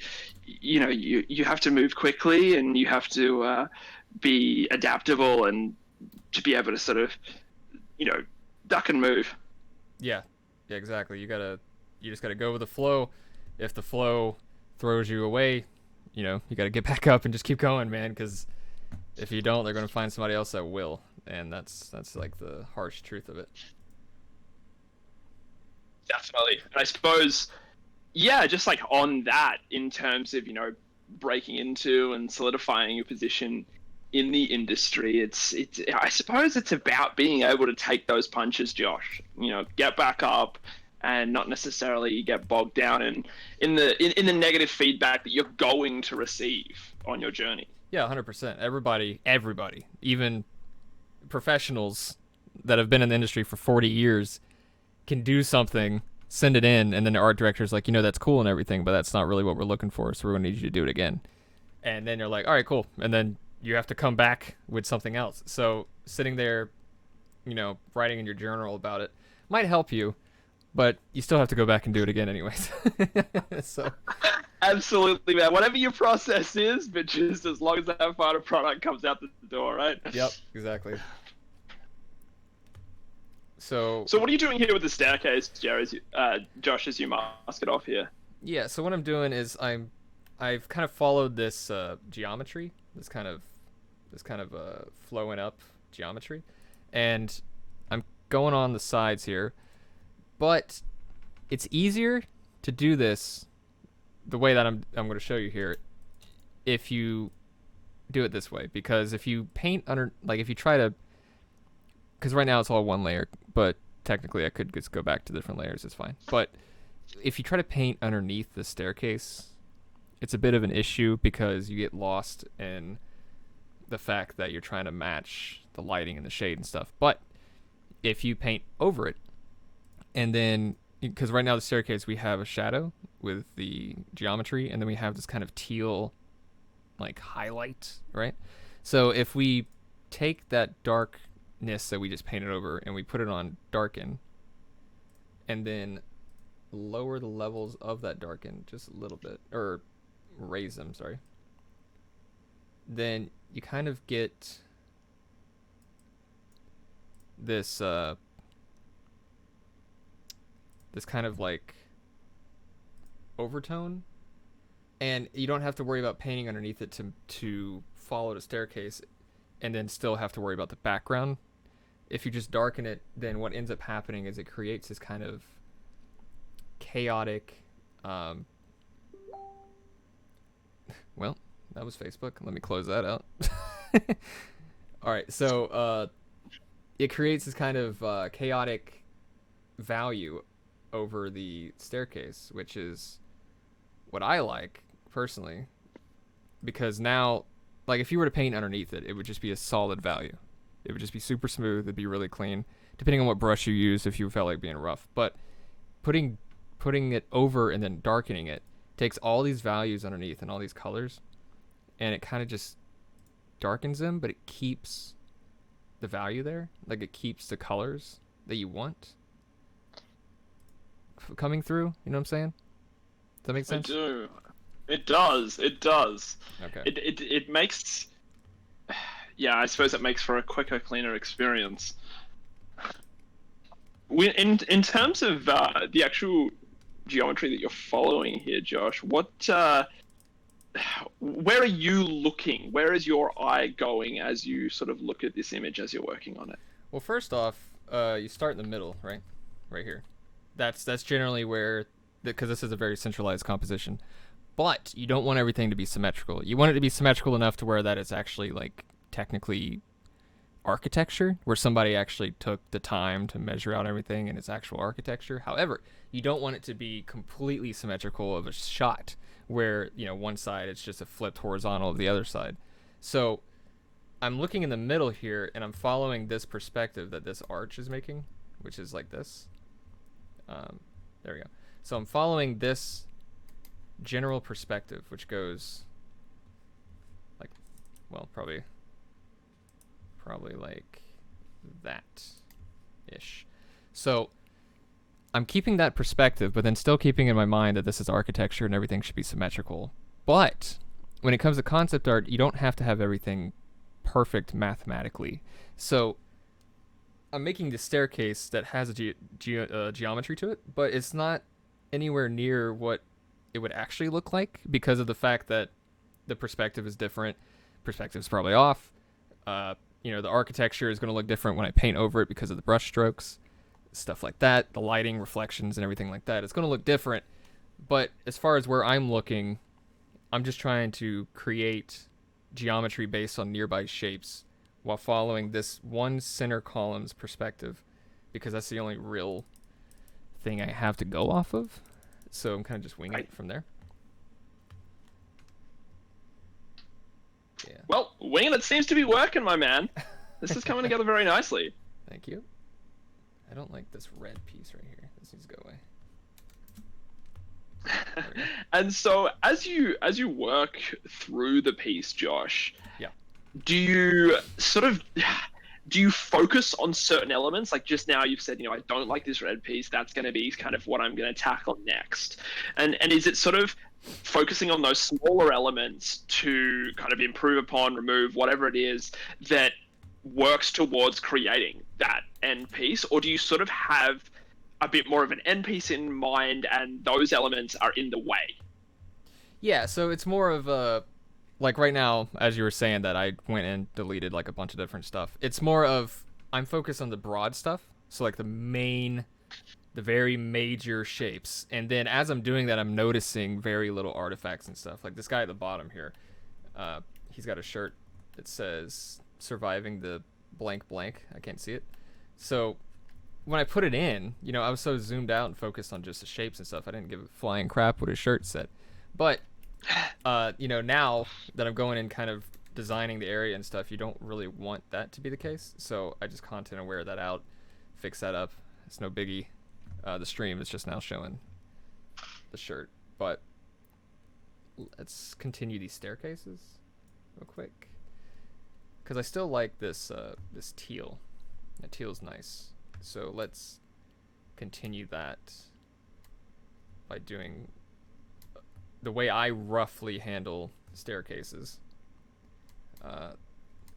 Which would be like this. You get the general direction of the staircase. And then go ahead and just delete like a line in it, right? So if I can do my own technique here, there we go. So delete a line, delete the next line after a little bit of a space, like that. Curse you, mask. Oh, cool, it still did it anyways. But it did the thing I was talking about, where if you zoomed out, it'll just finish the mask, even though you're not even close. Right. So one of those little foibles of Photoshop that you gotta work around. Yep, it's always fun. Alright, so let's grab that out. And just continue this line technique, really. All the way down. Make it a little bit bigger towards the bottom as you go. Make the gaps a little bit bigger. Keep going. Okay, so now it's not perfect, but if we paint in this mask, this teal color that I like, this teal right here, green? I think that's not teal, that's more like a green. That's somewhere in the middle. Yeah, so take a brush, any brush, doesn't really matter, and then just not perfectly smooth it in, because then it's going to look like you painted it in, but if you just kind of vaguely brush over it like that, then it fits in this whole theme of everything not being perfect. And now we get this kind of staircase coming through, and we do need some kind of lighting, so we'll go ahead and color dodge, but not at 100% because that is too much. So Control H, you can hide your selection so you can see it easier. Actually, instead of color dodge, I think it might be cooler if we do a ceiling color on top. So like that kind of thing. Yeah. It's really interesting to see how sort of the line technique combined with, sort of that dappled brush just gives you this, just so much depth. Right. Yeah, it's all about implying, You got to Hmm. make it look like something's there even though nothing is actually there. I mean, also if you want to get technical or philosophical, whatever you want to call it, uh everything that we do is 2D. Of course. Even in 3D software, it's on a 2D screen. You watch a movie, it's in 2D. You play a game, 2D. You play VR, it's technically 2D. So it's just like everything is 2D, but the whole point of it is that you're tricking your brain into seeing it as a 3D space. So it's more of just implying where it needs to be implied and stuff like that to make it feel more like it's actually a real space. Yeah, absolutely. And I suppose, that's why in concept art and especially, matte paintings, that lighting direction and those features that make you sort of see perspective when it's not there are so key to the overall image. Exactly. Yeah. I do remember last time Ian was asking how rough do you have to have a concept to be, or like how rough can a concept be when you send it in for review. Right. This would be where I would send it in, because it's enough to where Sure. you get the general idea of everything, but it's still not where you spent a lot of time cleaning it up and fixing it up.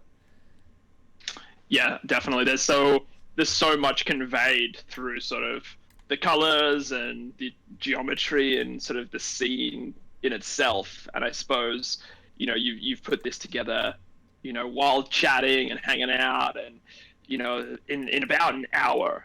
And I suppose, Yeah. is that sort of, do you sort of time block for yourself as you come into a project? Do you sort of, give yourself like a deadline to kind of get to this stage? I don't really give myself a deadline. It's more of I need to hurry up so I can play the new game that came out. Oh But yeah, okay. So just yeah, we all but experience that. Yep. yeah, it's more of I don't want to spend 20 hours sketching, and then of course the client doesn't want you to spend 20 hours sketching. So usually I do 4 sketches if I know the client and I know the direction. It's easier. But if it's a brand new client, I'll do 4 very different sketches just so that way they have a lot to pick from. And it usually takes to get all the sketches to like this probably about an hour and a half, maybe an hour, because it just depends on the idea, what they need, how detailed it needs to be. And then of course, since they're sketches, that template that I had up with all 4 squares or rectangles, it when you send them the image, you're not sending them the full quality image. You're sending like a 4K version of that image, which means it's going to be a lot more condensed, and it makes sketches a lot easier to read. So it's, Right. like if I were to send it at full res the way it was before, they're going to be like, I don't freaking know what's going on. But if you send it at a lower res, like a 4K, it takes all 4 of these high res squares and it compresses them into more of a finished sketch, even though in reality it looks like a mess. It's just compressed so much that your brain is filling in the empty spots, and you want the client to do that so that way the client doesn't have to think much, just because that's your job to do all the thinking. So Right. that's the way it should be. That's the way I go, at least. Yeah, definitely. I suppose, I don't like you immediately want the client to be able to gain something from, will gain a lot from just looking at that concept piece. And, if you've got it sort of condensed, like I'm looking at your piece on screen right now, and, a little bit smaller. And yeah, you start to fill in those details on your own Yeah, when like there's if I this much information already. like it's 4K piece and this is a 4K screen, so like it would probably take about that much of a square. That looks way better than once the stream catches up to you. That looks way better than the way I was working at, where I was zoomed in some more, cleaning it up. So Right, for sure. I mean that's pretty much just the way to go about it. I am noticing compositionally that this right piece needs something, like over here where I just highlighted. So what I'm thinking would probably be legit is if I take that blue wall in the background and bring it up more of the area. So, like, And and so looking at that, Josh, like you've zoomed out, you've looked at it, you've decided compositionally, that element isn't working. I need to adjust that. What was it about? Like, how did you notice that that's not working for you? well, if you want to get metaphysical about it, you could just say that you felt it, like it was just like an Right. internal feeling, which comes with experience, of course. But Sure. which that sounds like a fortune cookie. It's more of just like the more you do it, the more you realize what you Yeah. did I wrong. mean, experience is a very valuable tool, right? Yeah, but the way I see it is the more you do something, like for example, you like groups like on Facebook groups and whatever where people send their concept art and they get reviewed on it, right? So you can send your work in and people will review it and are like, oh hey, this is great, but maybe you need to fix the fingers, maybe you need to uh, fix the perspective, whatever, right? You can go back and fix it and then make the piece better. But what I've always thought, just as a personal philosophy, is I hate going back and fixing stuff. If I finish a Okay. piece, it's finished, right? Like I just really want to move on with my life. So if somebody tells me that, as long as it's not a client, right? But if it's just like a feedback from somebody, and they're like, hey, we liked it, but you could probably fix this stuff so that way it looks better. If it's not a client that's specifically requesting it, if it's just like online feedback from a comment, I'll be like, yeah, you know what? That's actually a good point. I'll keep that in mind next time. And then it becomes a Right. future review, and it becomes something that you just have in your toolbox of like, well, next time I'll keep that in mind. So that way you don't waste time going back fixing a piece, because even when you fix it, at that time your skill level is going to be the same rendering. So moving forward, piece by piece is going to get better and better because you're going to realize each piece what you've done wrong and what to do right next time. So it's just 100%. yeah, it's just easier to look at it like for example, I knew the composition was off because I've known in the past that I've had composition issues, and there should be a balance. So right Right. now there's not a balance. There's a bar here. Here. There's a bar here. So about here, nothing happens. Like from that point to the right, over here, there's absolutely no interesting element at all. There's a staircase, but there's not like anything to look at really Sure. here. So I think adding this blue wall in, especially over here on the left as well, and then throwing some designs on the wall would look cool, like maybe graffiti or something like that. So Right. For sure. yeah, so that's what I'm gonna go for right now.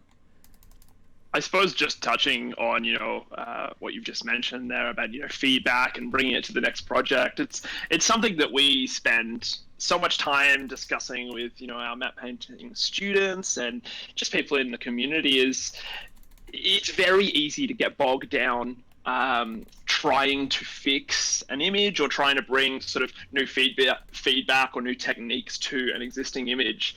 And one of the things that we always tell people is this is the feedback. Take it to your next project, on to the next one. Yeah. Because Yep. it's always so much better to keep moving in a new direction, because not necessarily a new direction, but a new project, because you're just going to take what you've learned from the last one and improve upon it in the new one. Where when you're just trying to make something work that doesn't necessarily need to be fixed as such, you can really get bogged down in it, and it can get quite demoralizing. So yeah, it's all about moving on, moving bigger and better things. Exactly. So I am going over this wall here on the left now. I'm going to make it more blue. I'm just going to paint over it and then darken it. Darken color. Oops. Oops. No, not darken color. Darker. Darken. There we go. Jeez. Oh, it's in the same layer. Oops. Alright, so... The age-old issue. Yep. There we go. So darken that. I don't know if you can hear that, but we got a storm coming. There's a storm coming, Oh, boys. I did hear that. We also are in the midst of a storm, so that's exciting. We're at different ends of the continent, each getting pumped by a storm. Yeah, yeah, it's the way it goes when you live in a state that's full of nothing but depression. That's tell me how you really feel, Josh. Yeah, I just can't stand Florida. Not a fan.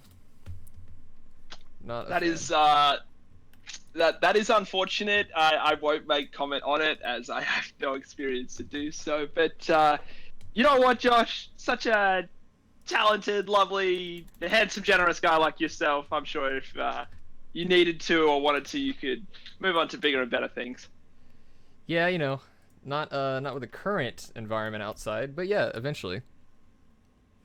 Definitely, Yeah. it's one of those situations of bunker down at home and crank out that concept art practice right now, right? Exactly. Yeah, or play the SpongeBob remaster on Switch for about 3 hours. Yeah, that's whatever you feel like. As long as as long as the concept art has been done and you don't have to do anymore, then SpongeBob it up, right? But Alternatively, if yeah, you're working on a project, you get a little bit stuck, you need to take that hour of SpongeBob inspiration time, get amongst it. Jump on the Switch. yeah. See, some people could do that. Honestly, I can't. If I start something, it needs to finish before I move on to something else. So if I start a concept, I cannot for the life of me go eat, or like go do something else until it is done. So if I start and I stop and I'm like, you know what, I'll come back to this later, I won't come back to it till like the next day. So I You know I what, just know man? me. I feel like every single person watching this stream right now and every single person who will watch this video will relate to that very, very wholeheartedly. Yeah, I mean, It's it's really funny because in AAA companies they have like ooh, you know what? So this is an accident. Just a little side note here. Back to yeah, please. actual work stuff. This is an accident, but I like it. So this right here, I was doing the countertop of the bar, right? That goes all the way across. However, this right here is a leftover from some kind of photo that I used at some point. There's a line here that's going Sure. that way. So I like that line. So I'm going to continue this kind of curved bar top. So the line would start here, go this way, and then about here or so, it would kind of curve down like that. Probably more up. So like that. Yeah. And then we'll just kind of paint this bit in just to help it sell more that there's an actual wall here. And then we still have leftovers of the staircase that we were faking before. So let's go ahead and content aware that out, which is pretty easy to do because it's just a bunch of lines. So you just have to select the crap you don't want. Content aware. Oh, whoops. Deselect that part. There we go. Content aware. And then, boom, lines are gone.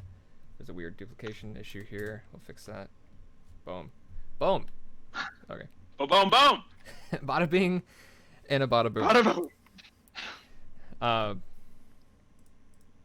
Yeah, so before and after of what we've done so far.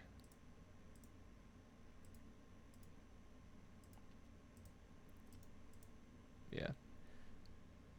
Okay. Yeah. So I think this wall on the right here would look cool if it had some more of these geometric lines thrown into it. Also, my dog is terrified of storms. And there's a storm coming, and he's like scratching at the door, just screaming, "Let me in!" Oh, buddy. Yeah. So if you You hear guys give that boy a cuddle. right after this, concept first. Have I worked on a video game project, and what was the last one?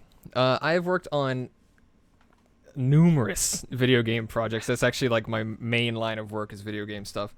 So movies I've done as well, like short films and like indie budget movies and stuff, but nothing that has been released, because welcome to concept art, where we need you super early on in development and a game takes multiple years to make.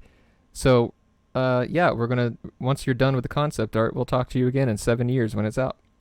So welcome to that problem. Yeah, so there you go. I did do a commercial once for his company called The Mill. It was a weird commercial. They were doing they were advertising some kind of like delivery service, I think, and the commercial required San Francisco to look like it was made out of cardboard, but then still have this kind of San Fran Tokyo deal where it was like cyberpunky, but it was all cardboard. So that was interesting. Yeah, that was a fun little project. Yeah, wow. I just on sort of the game design and the concept design coming so much earlier and sort of not being able to talk about it, unfortunately. I think that's one of the things that so many people in the map painting and cinema and game industry get very frustrated with, because someone will say, "Oh, what are you working on at the moment?" Yeah, I can't tell you. It's super cool and I'm super proud of it. Yeah, but I just can't tell you. yeah. It's almost like everyone's kind of faking it. I'm doing this awesome project. I just can't talk about it at all. Exactly. Yeah. My project went to a different school. You wouldn't know her. Yeah, exactly. One of those situations.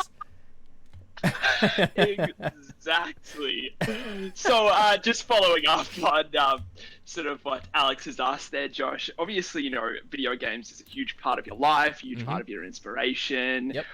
Coming from your childhood into the professional world, did you know sort of going into your career, being an adult, going into the workforce, that this is what you wanted to do and this is that you'd make it? Or was how did you kind of come across this journey as such? It's funny that you asked that, because I actually never knew how to draw. So there's hope for some of us out there. I played video games religiously ever since I was like 4. The first video game, obviously, I mean, it's technically a video game. It's Mahjong, right, on PC. It was like one of the old like Windows 95 or whatever. So I played the crap out of that, and I was like, wow, I'm living in the future, right? So I loved it. Then my neighbor had a PS1 at the time, and he had Legend of Dragoon on it, which is a 4 CD RPG type situation, and I immediately was dumbfounded by the fact, one, he didn't have a memory card.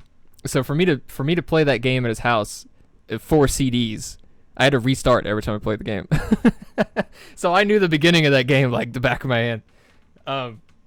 So I played that like crazy, and fast forward to when I was in high school, I narrowed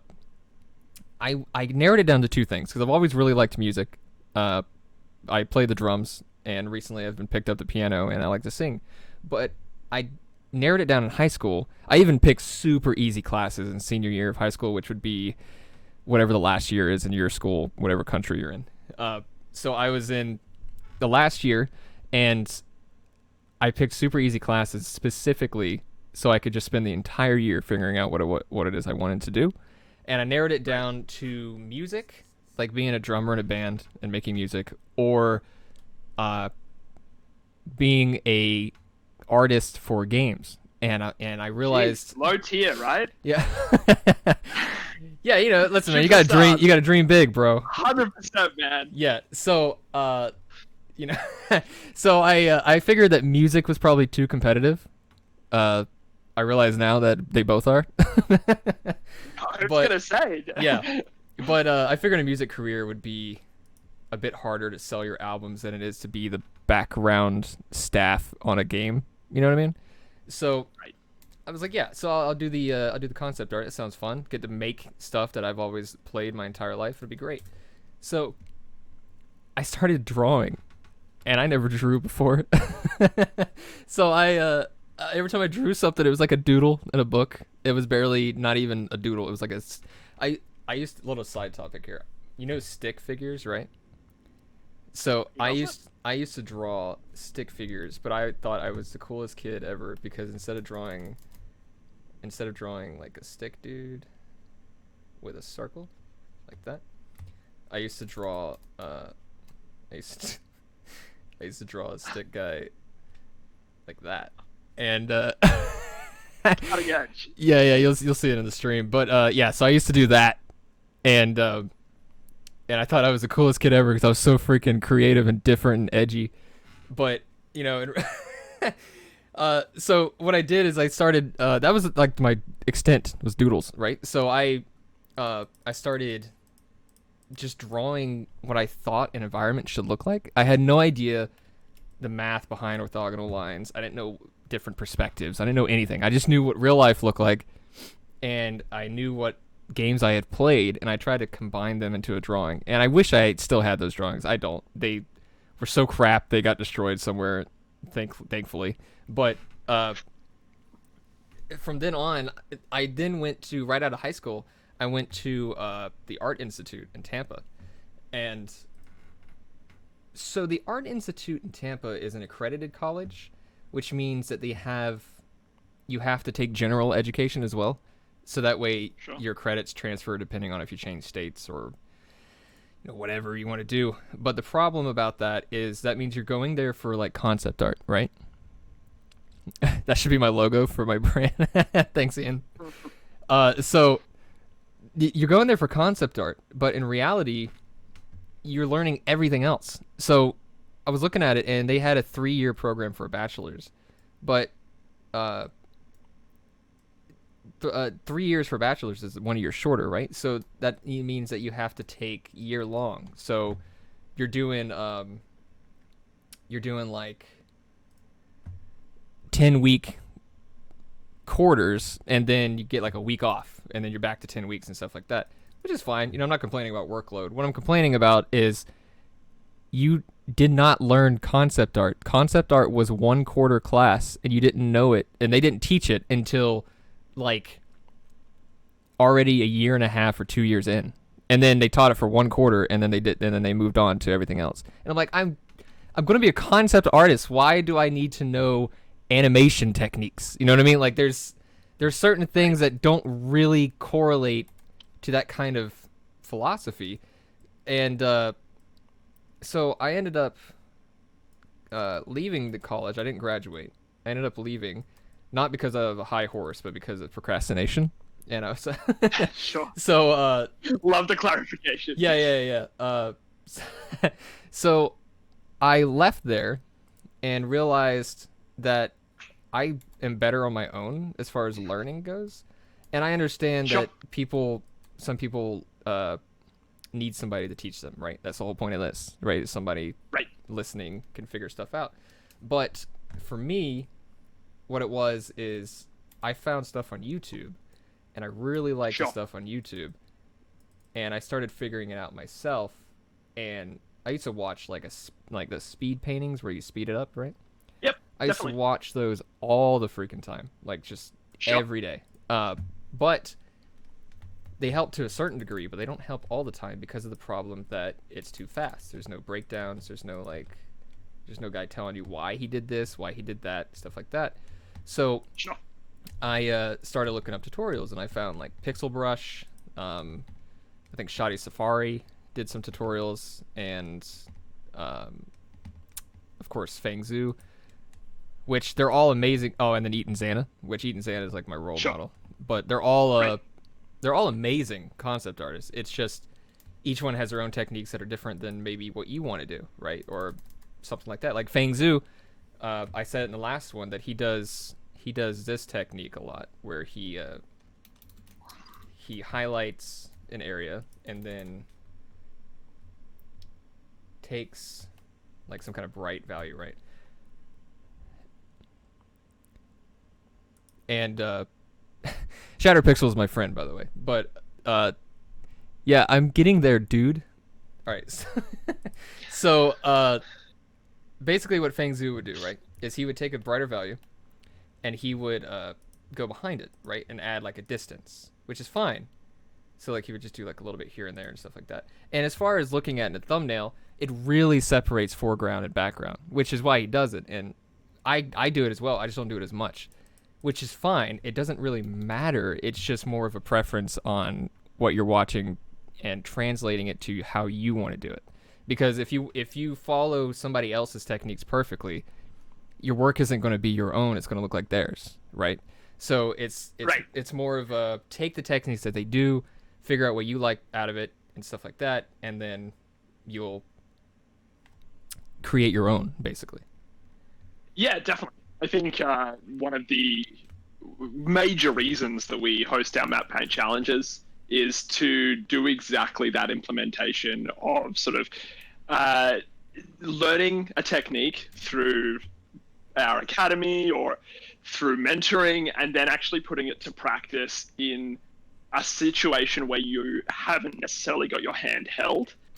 Right. And the results that we get out of the people participating in the challenge are phenomenal, because they've had the basis of this is why we do this, or this is how the technique is used, and then to implement it into sort of a structured setting, it's so quick to sort of see the benefits of certain techniques and learn around them, as opposed to just following someone doing it and knowing how to do it, but not understanding why it's important or sort of how it factors in. Exactly, yeah. I mean, it's the same thing with anything. Anytime you learn a technique, it becomes more about your take on the technique. I mean, somebody could teach you how to do underwater basket weaving, but that doesn't mean you have to follow their technique perfectly, right? Right, absolutely. And so, I suppose just sort of touching back a little bit on what you were saying about your journey into concept art. It very much sounds like you weren't any as such child prodigy artist, or absolutely not. You weren't. Yeah, so it sounds like for us hopefuls out there watching and hoping that it's more about putting in the time, putting in the effort, and sort of understanding the journey to the destination, as opposed to just being this be-all talented individual. Exactly, yeah. I mean, when I first started, I didn't have like any kind of portfolio, right? Because everybody starts from nothing, and they everybody always recommends like even if you don't have any clients, work on your portfolio and stuff, and that's a great idea. But when I first started, I didn't even have that. So what ended up happening was I found this guy. I was staying late because of procrastination. I was staying late at the computer lab, and I was working on a project that was due tomorrow, and it ended up becoming this guy came in and he started talking to me. His name was wow, I can't remember his name now. But anyways, he came in and he started talking to me, and he saw I was working on an environment painting, and he's like, "Hey man, I'm working with this group, and we're all from different places. Like the lead was in England, right? And he's like, we need a concept artist for the environment." Dude, I had nothing. I had nothing. But since he was there and I was there, I was like, you know what, dude, sign me up. It was for free. Yep. It wasn't paid work. It was just like, sure, sign me up, because now instead of me making personal paintings just to increase my portfolio, it's more of I actually got experience of listening to somebody else and having to match what they're saying, because that's the whole point. Right. You get a client, you need to do what they tell you to do, but also within your own realm of designing and stuff like that. So that really helped me figure out how to do stuff, and I still claim him to be my first game, even though I think the game was canceled. But yeah. I mean, if you worked on it and it was essentially produced, that can be absolutely claimed. Yeah. I think just in our and my personal experiences, and I'm guessing it's the same for yourself. Would you say that sort of diving into the deep end, if an opportunity like that is presented to you, and even if you're not confident in your skill set at that time, sort of jumping in and seeing what it is like in sort of that real world scenario can teach you so much. Yeah, 100%. Yeah, I mean, if you're first starting, you're gonna, I mean, still run into it now, but people always run into that. Will you work for exposure? Yeah. Okay. So that is obviously super annoying, right? Also, by the way, just because I keep forgetting to mention it, Alexandro, yeah, that sucks, man. I feel you, dude. I feel you, bro. So anyway, so yeah, it's always like, we work for exposure, and then in reality, it's more of just they didn't want to pay because of whatever reason, and it becomes an issue within itself, stuff like that. So, uh, but if you are first starting, it is nice to have a client. Like, one, you get to say you have a client. That's cool. But then two, you get to experience the fact of how it actually works, where somebody talks to you and gives you a brief description or an art bible, and you have to follow the design that they already have established, or you have to make up a design based on their ideas. So it's good at the beginning, right? But then once you start getting to where you are getting generally good at what you're doing, which you never feel like you are, but eventually people will start saying that your stuff is good. Then at that point, then you can start charging. I wouldn't charge a lot. I wouldn't do like full AAA prices, but I would still start doing money so that way people stop expecting free stuff from you, just so you can start progressing further. Yeah, definitely. I think for artists in every walk of the pursuit struggle with exactly that. It's about finding your own skill set to justify your value, but it's about battling the imposter syndrome that we all face every day. Oh, it's terrible. And it's so tough. The best artists in the industry don't believe it. Nope. The only reason they do believe it as such is because they're told that day in, day out. But it's one of those things, and especially with art and artists in general, again, they're perfectionists for the most part, and they're so creative that they never sort of see the perfectionism that everyone else sees when they look at their work. Exactly. Yeah, you run into this weird contradicting mindset where it's like you think your work is not good enough to do it, but then you see somebody else's work and you're like, I could do that. And then it becomes this like weird mindset where you're like, I'm better than everybody else, but actually I suck at the same time. So you don't really, it's like this weird in between that everybody's always fighting with. I absolutely feel that many people have just given you a solidified thumbs up, and yes, that is the story of my life. Yep.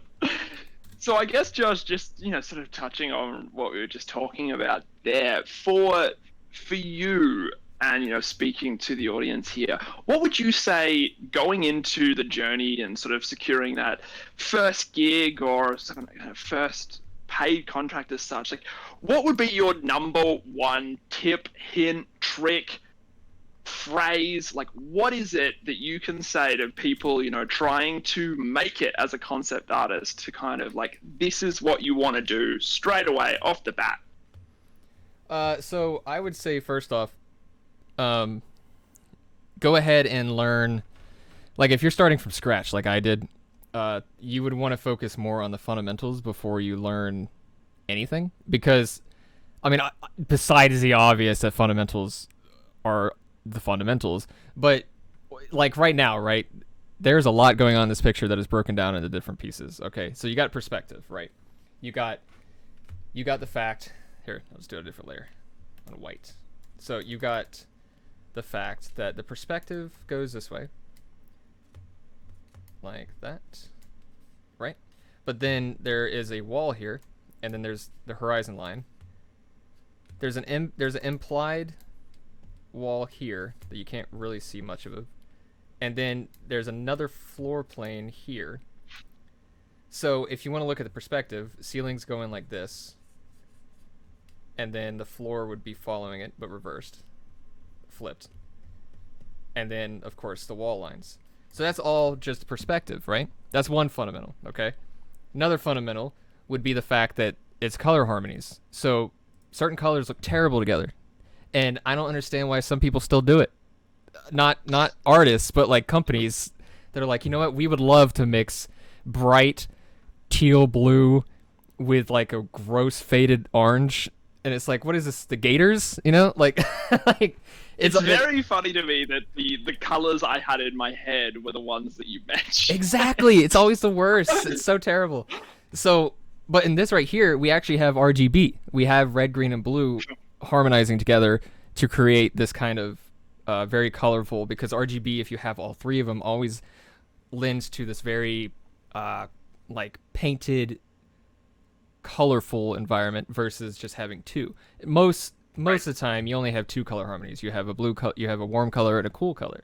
So like right now, we've got this red, we've got this blue, and then we've got this kind of faded green here, and they're working together. It's like a color palette.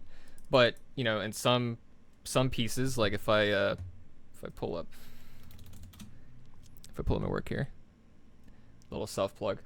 If you go to some other things, you know, the color palettes change. Like this was an interior design. It's all warm. Everything in here is lit up by torches, so it's all warm, but then the shadows are a cool purple, so it adds more of this kind of classic interior design. So I would just say focus on the fundamentals, because once you get the fundamentals down, then you can start combining them. Then you can start actually putting together the different pieces. Like here's another example: warm ship lighting that I was just had an idea, and then in the background are these kind of like morning purple mountains and stuff. So that way it just kind of helps everything stand out. And then this one as well, blue haze but then warm lights. So usually there's only two, but when it comes to Cyberpunk, there's colors everywhere, so it's more of an RGB kind of situation. But that's pretty much what I would say do first, is focus on the color harmonies, okay? Perspective, if you're doing environments, even if you're doing characters, perspective comes into play.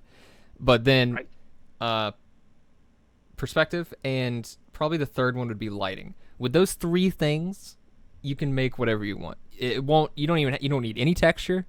All you need is shapes, perspective, colors, and lighting, and then you've got some kind of thing. You've got it. Like it's going to look like something. So that's what I would say. Focus on first, and go from there. Yeah, definitely. I think just touching on sort of the color harmony stuff that you've just mentioned there. Guys, by the way, now is the perfect time to say, if you haven't already, hit that link in the description there. Check out Josh's art station. He does some absolutely phenomenal work just across the spectrum. Have a look at what he's able to convey. It's so rad. On that, guys, with the color harmonies you see in Josh's work, it's one of my favorite things about your style, Josh. It's that kind of, neo-modern impressionist style, and the color harmonies are what, for me, sell so much of the emotion in your images. And so it's really interesting that you say, that's such a fundamental part of how you work and what you do. Absolutely, yeah. I mean, because when it comes to concept art, you can convey a lot with just lighting and color and quickly. So, you need those to be quick. Textures and stuff come later. If you imply enough, textures actually don't even have to be there, which is most of my stuff. Like, textures don't make a lot of sense. That's the way it works. So, that's just what I would recommend for sure. Definitely. And so, Josh, just as we're just kind of chatting about things in general here, it looks like you're just adding, enhancing, cleaning up a little bit of this sort of concept piece here. Sort of a little bit of time ago, I want to say half an hour, 40 minutes ago, we were at the stage where you were saying, okay, this is what I would send to a client. This is kind of ready to go. Yep. What you're kind of doing as we talk here, those added little details, is this just, you sort of enhancing it just for sort of the stream's purposes, or is this sort of the next stage of what you would do if, say, the client had essentially approved the composition that you'd sent through. Yeah. So if you know the one in Blue Moon shot, you sent it to the client, and they're like, "This is perfect," then you would go ahead and clean it up, right? And you would just take the image that you had, and now the client no longer matters at that point. It's more of the client already approved the direction. So at that point, anything that you do, as long as you don't change the main idea of the image, is just going to make it look better for promotional purposes or for the 3D model or to read it easier, stuff like that. So it's more of just getting the client's permission or the art director's permission, whatever changes they want done, whatever feedback, and then from then on, just do it. Like from then on, you just clean it up, keep the design in your head, whatever it is that you want, and as long as you don't completely divert from the main feeling of the image, which, being a concept artist, the main feeling is up to you, then the rest of it is totally fine. I'm adding lights to the stairs, in case you're wondering what I'm doing. Okay. I figured this place is pretty dark. I mean, there are lights, but it's like a ambient light. It's not really like a directional light, so people walking and drunk on the stairs, they would probably need some kind of light source there. Right. Yeah. Makes sense. Drunk. I mean, I don't know. I've been in some, really dangerous nightclubs. They're just dark, dingy. That is true. Stools everywhere. That is true. That is very true. But of course, if you have lighting against the floor like that, it also adds a bit of technology feel to it. Yeah, absolutely. So, that's the way you gotta go. Definitely. So let me fix this.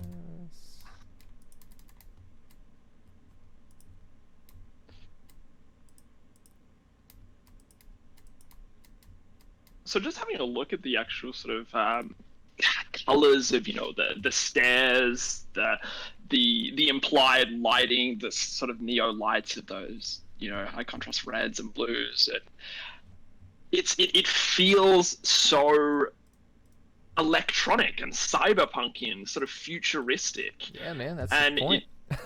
Yeah, like it's so impressive what can be conveyed through, as you were saying, just those color harmonies and sort of small touches that add so much depth and atmosphere. It's really impressive to watch. Well, thank you. But yeah, I mean, it's Cyberpunk. I've always been a huge fan ever since I saw Blade Runner. So Sure. It's just always come kind of easy, where it's like everybody has that one theme, style, whatever, that comes easier to them than anything else. And Cyberpunk or sci-fi in general is usually my easiest. And is that due to a particular love of sci-fi? Like, do you want to watch sci-fi movies? Do you want to play sci-fi games? Or is it just that style works for you? Well, it's a mix of everything, because the style works for me because I like it. But then also, Sure. let's do this easier with a mask. Also, there's the fact that when it comes to sci-fi, it's a bit easier to do because there's more references. Because with sci-fi, Sure. you have like actual real-life technology that you can mess with. But when it comes to like high fantasy or something, right? The only thing you have left are maybe ruins or like old Sure. towns that may still be around, but in reality, it's mostly in your head. So it's not really like an actual photo reference that you can go off of. Right. I remember speaking to an art director a little while ago, and they were saying, for them, post-apocalyptic and sort of, that old school kind of ruins or medieval can be a lot more challenging for them than, something like sci-fi or futuristic, because that's futuristic and sci-fi is, kind of taking things and building them up and sort of making them more crazy, whereas post-apocalyptic or medieval and that kind of thing can be stripping them down, sort of making them bare bones or weathered or destroyed almost. Exactly. Yep. That's exactly it. So it's just easier to do it that way. And then also, I'm a huge fan of color, so it's more of like a lot of everybody has their own different ways to color things. Like Theo Prinz, my God, have you seen that guy's color? haven't. Jeez, let me pull him up. Please do. His stuff he did. I think he worked on Guild Wars 2, but his color Sure. harmonies are absolutely insane. Like, Right. so ridiculous, but so cool at the same time. Here's a good example. So he uses so much different color styles and stuff, but it's always his style that is very pastel colors, and they're very yeah, kind of smooth, and they're nice, and his stuff is freaking sick. But then the way I like to work is more of saturated colors, so more Sure. of like red to draw people's eye, stuff like that. That's just the way I work. I just like color, and sci-fi is usually full of color. When you get to high fantasy, everything is environmental colors mostly because it's fantasy, but then you get stone, and you can probably play around with armor and flag colors, but besides Sure. that, you know, you're not really going to see like lights everywhere, you know, with LEDs and stuff like that. Right. So that's, you know, that's another thing I like about it. Just a really great question here from Ian. Josh is Ian's asking, do you ever or have you ever had a client who loves your initial concept art so much that they essentially want it further refined and almost pushed to photo real? Yes, all the time. Right. Yeah. Most of the time though, it's for client work, so I can't really post it. So most Sure. of the stuff that you see on my ArtStation or portfolio and stuff is more of this like unrefined stuff, just because I can actually share it. But Yes. yeah, if somebody says, you know, hey, this looks sick and everything, but we need you to clean it up a bit, then I'll clean it up. But I try to clean it up to where it looks photoreal to them, but it still isn't actually photoreal, because Sure. I'm not a fan of just like making everything completely rendered, and it's going to take like 15 hours, right? Oh, Theo Prins, Theo space Prins. Yeah. Beautiful work from him. So let's continue this content aware. This is one of my favorite parts about content aware is you can actually create stuff on accident, and that's always the best. So I want to kind of delete this a little bit. Just kind of like this line. It's like a lighting line on this here. There we go. So content aware, I've used it all the time, and the thing is though, if you use it too much, it becomes, you know, like heroin. So it's more of just use it, you know, responsibly. so you know, for example, if there's like a little piece like this little black piece right here, or this guy taking a selfie that looks like a ghost, content aware it, it's gonna go away, right? But Right. if you take a piece of the image that you're just not liking, you can content aware it, and Photoshop will kind of figure out like, oh, maybe he wants this, maybe they want that. So like this orange corner down here, if I content aware there, it's gonna put something there. It put lights. I don't want that, so that's a no-go. But you can keep trying, change the mask a little bit, work it up. See, like, this is cool. It creates this furniture here. So now I can actually mask that out. Try content aware again to see if it covers all that. Nah, I didn't think so. So we can actually mask that out. And then let's say if we darkened it, now we have an actual cutoff where the furniture is here. And then there would be a floor like here. Like that, right? Well, actually probably there. It's probably the floor. So then the floor would be like there. So it's just a quick and rough way of painting without actually having the paint, and it's Right. you know, and it's quicker. It's nice. It's just a way of living kind of thing. So It's just one of those, you know, trial and error situations, which exactly, is yep, quick and easy to see if it works, and if it doesn't, try something else. But yeah, in terms of Photoshop, obviously, you know, there's so many tips and tricks and, you know, hidden little features of it. For you, when you're working on this type of thing, what would be your go-to technique, tip, trick? Is it sort of this content aware, this layer styling trial and error? my go-to, like if I had to have like some kind of signature ability, is that what you're asking? Hmm. Yeah. Then probably content aware. Yeah, Yeah, sure. I'd say content aware for sure. Um, yeah, I don't like this. I like it the way it was before.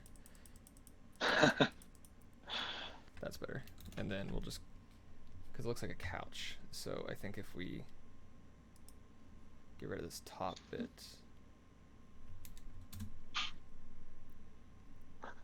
So, Josh, if I can just chat to you a little bit about how you're actually sort of painting here using the graphics tablet. Are you able to sort of just walk us through why that is such an important part of the workflow? Because just sort of watching you, how quickly you can paint, draw, select, deselect, like it That's cool. seems like it's a really important tool to have. Yeah, so I mean, I would recommend a drawing tablet. I honestly recommend Wacom, just because I have tried it. I've seen other tablets and stuff like that. And when I first started back in Art Institute, I didn't have a tablet, so I had to rent a Wacom out of the school store. And Amazing. yeah, so I would recommend the drawing tablet. Of course, it depends on your preference. Do you like to see where you draw, or do you like to look at the screen while your hand draws down here?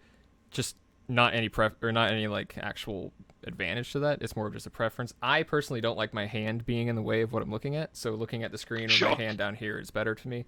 But Yep. yeah, I mean, like this is the Wacom Mobile Studio Pro. I mentioned at the beginning of the stream that I use this on the go. So this is its own built-in Windows tablet, and whenever it's on the Amazing. go, I can paint directly on it like a Cintiq. But then it's also like its own software and everything in there, which is nice. Wow. So it's great on the go. But when I'm home, I just have it plugged in. It acts like a third monitor for coolsies, and then I paint on it like a normal tablet. If I wanted to, I could mirror the screen down here and then go full Cintiq on it. But usually, I just have it like this. I will say, this little keypad on the left, which I mentioned at the beginning of the stream, though, this little Tartarus doesn't even have to be a Razer Tartarus, whatever brand you want. But this little keypad on the left is a way to go when it comes to keybinds. Put everything on your left hand because then you Right. don't have to move your hand at all. You can just keep painting, and then your left hand is saving. Like my pinky is set to save. I can move my right finger to the right, and then all of a sudden I'm adjusting brush size. It's like I can. One of the best features on it is I can control Z by just flicking my thumb down once. So Oh wow. yeah, so like you can just be painting. Here, I'll actually just do like a live demo here. So paint, control Z, paint, control Z, and you can see my thumb is not moving at all. It's just right here. It's just all like that. Don't have to do anything to undo all that crap, which is nice. It's good. Nice. Yeah, it's all about sort of finding those shortcuts and what can speed up the workflow in those ways. Because especially with something like like working in Photoshop, you're forever hitting certain functions. Control Z, whatever it is, change layer. And if you can speed up those things, a couple of seconds here and there over the course of day, week, month, year, Yeah, it adds up for sure. yeah. You're basically speed running. Yeah, Yeah, I know that all of us at Matte Paint use Wacom tablets, and I know that it's become such a fundamental, ingrained part of our workflow. We occasionally come across people who say, oh, well, I do this for the keyboard and mouse, and it's wild to think how they've managed to make that work. I'm very yeah, impressed with that. yeah. But some people can But do it, man. Like if you see people on Paint, like Microsoft Paint, mhm, that is such a backwards software that really is not like user friendly at all. But some people 100%. some people know how to make some crazy stuff out of it. But I think for the most part, most people would benefit from an actual tablet that feels like an actual painting. It feels more natural instead of getting used to the DPI Definitely. of a mouse. Yeah. I think there's so many really cool features of the tablets these days too. Like what you're using right now, as you say. You've got the 3 monitor coolsies factor. You've got the ability to Yeah. take it on the go with you. You can paint and look at it on your secondary screen. You can look at it and paint on the actual tablet. they've got the Intuos paper models, which have the ability to essentially scan a drawing and then paint over the top of it. It's wild what they can do. Yeah, I mean, the one I have right now, the Mobile Studio Pro, actually has a camera on the back, and you can, Amazing. like, let's say I was on the go, right? I could, if I wanted to. I haven't really had the chance to use this feature much, so I couldn't give you every detail about it. But you can use the camera and go into this 3D software, and it's basically a 3D scanner. So you go, let's say you're out and about, and you go to a like a mall, right? And you see a cool bench that looks freaking dope. You could take out your tablet. You look weird to people for sure, but you could take your tablet out, and you can scan this bench and just walk around it in a circle, and it'll make a rough, not super rough. It's actually kind of refined, but it's still rough of a 3D model of that bench, without you having to do anything.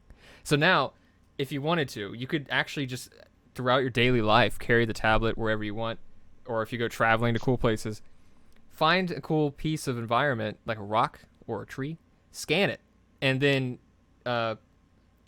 actually have that model at your disposal you can actually bring into Photoshop and just throw into like a piece, right? So let's say I needed a cool bench. I could just take that 3D model of a bench, turn it to whatever perspective I wanted in Photoshop, and then just place it where I want. And then forgot the name of it. I think it's rasterized for 3D models, but I'm not sure. But you could turn it into a 2D layer, and then it'll be a 2D bench that was actually just a scanned model from your tablet, and you didn't have to model it or anything.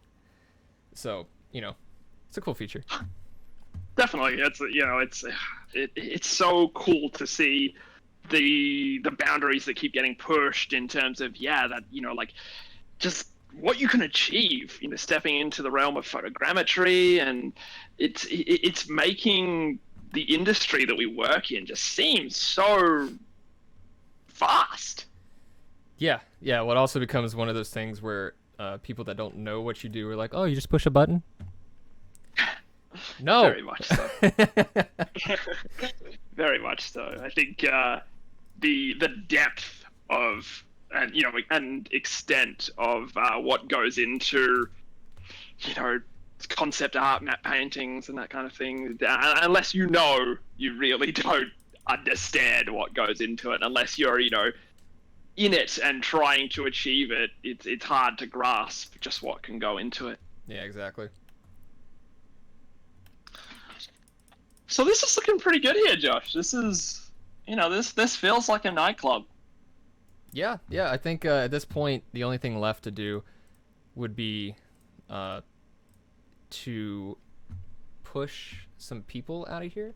Not actually push them away, but add some distance between them and the background, which is... Okay, sure. Yeah, which goes back to that technique that I was saying that Feng Zhu does a lot, where you just highlight... get some generic shape here, but you still want it to match the perspective, so you don't want it to be too much of a vague shape. Grab this guy. This part's really dark right here, so I'm going to come back to that after I do this. It's an easy fix. Grab these two. Like that. It's really interesting to me because I feel like it was unintentional, but you've got SpongeBob on the brain. Because when I look at the blue in the background there, I'm seeing sort of ocean, I'm seeing jellyfish, and I'm thinking SpongeBob. Hey, listen, man, SpongeBob is love, right? SpongeBob is life. So, yeah, in reality, though, I found that was a side effect of the cherry blossoms that I put in, and I thought it looked really cool. So I like this kind of aquarium feel to the walls back here. So let's let's push these guys back. Let's grab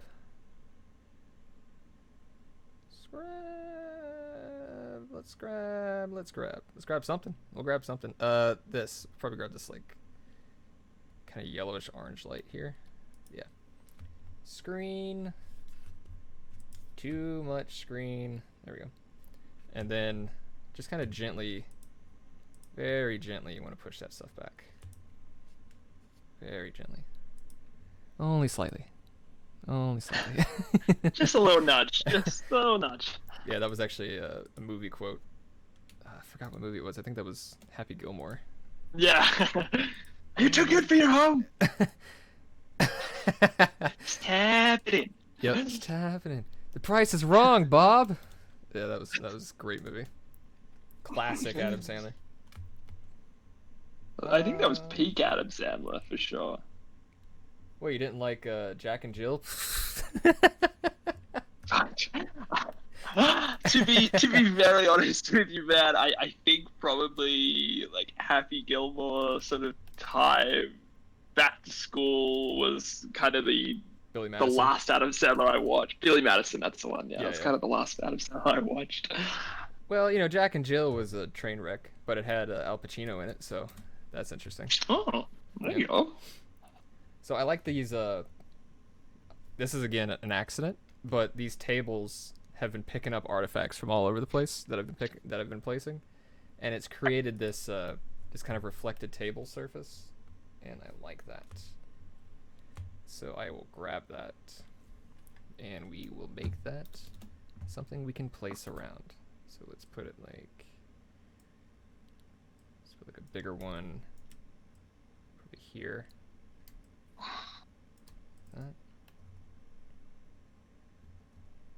Yeah, and then maybe throw another one over here, but a little off camera.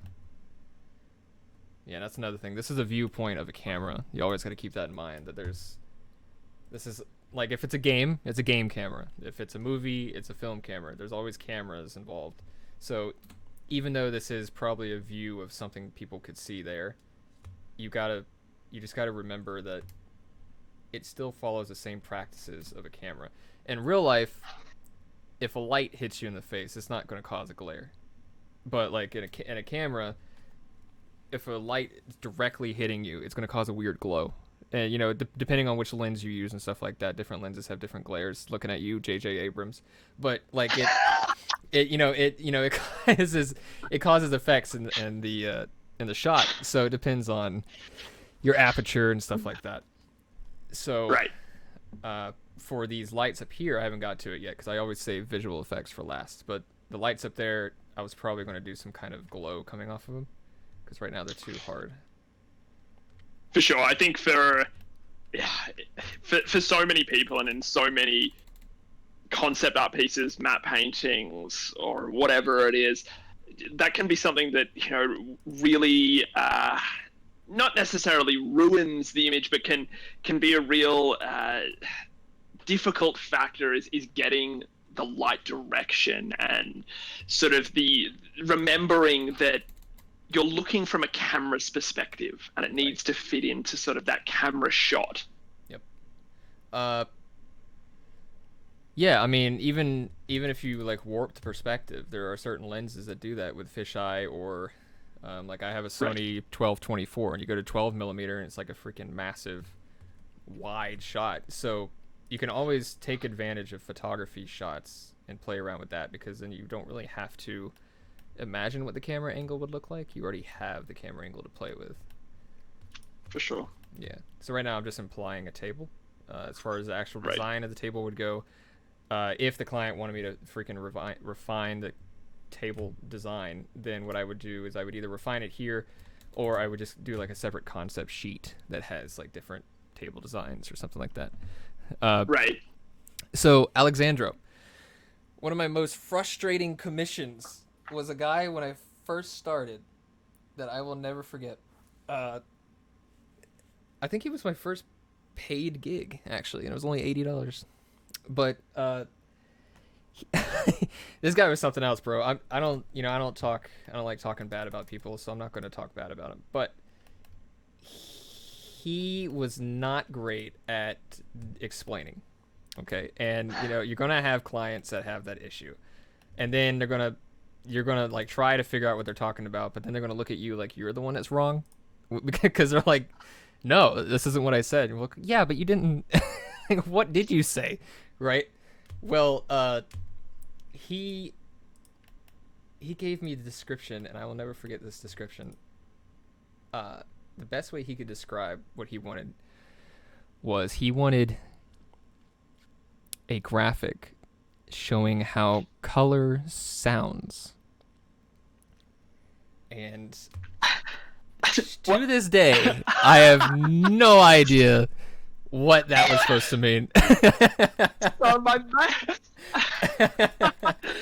brain just broke trying to. Yeah, and I had to do it in front of him Okay. because he was there watching me. It was one of those like in-person clients, so he was just like, wow, I had no idea what was going on. It was a whole thing, man. But eventually he left satisfied, and everything was fine. So it worked out in the end. But still, yeah, I had no idea what was going on. So just on that, Josh, Alex has asked a really, I suppose, important question there. Like it's going to happen. You're going to get Absolutely intensely frustrating, briefs or gigs or just challenging people to work with who, as you say, just don't really explain to you or kind of give you such an obscure premise to work on. Yep. With your experience, with your knowledge, with your time in the industry, how do you get to the bottom of what the client wants? Like, how do you minimize your time wastage and their time wastage? How do you just find out what they want specifically? What's the question to ask? Like, how do you get it done? Depends on the project, but if it's like a movie or a game, then and like a scene in it, not an asset, not like a hard surface design of like a ship or something, then the idea is, what is the mood, right? So that is my number one question, and that's the question. Yeah, that's my number one question. If it's like a shot in a movie and they sent me this description, my question is, what is the feeling of this area? Like, what is it like? Is this a sad scene? Is this like an angry scene? Is this like a spooky scene? Like, it's just some kind of emotion that's going on, and it really helps you kind of get a jumping off point when talking to people, and it gives you like a general idea of like, okay, then if this is a scary scene, then obviously it has to be darker, even though the description doesn't mention it at all. Now I know that it has to be a little bit darker for it to be spooky. So that kind of thing. Sure. And so, you mentioned that particular instance was, right at the start of your career. Yep. If, for instance, right now you had someone ask you for exactly that, I need you to, show me the colors of sound. How would you go about it? How would you get from them what you want?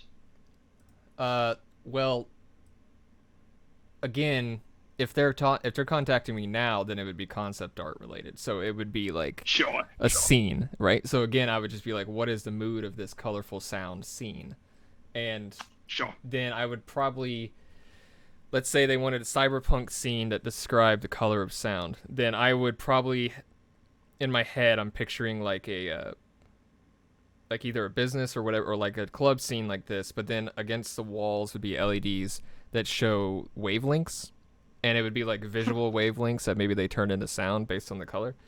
That's really the only thing I could probably think of at the moment.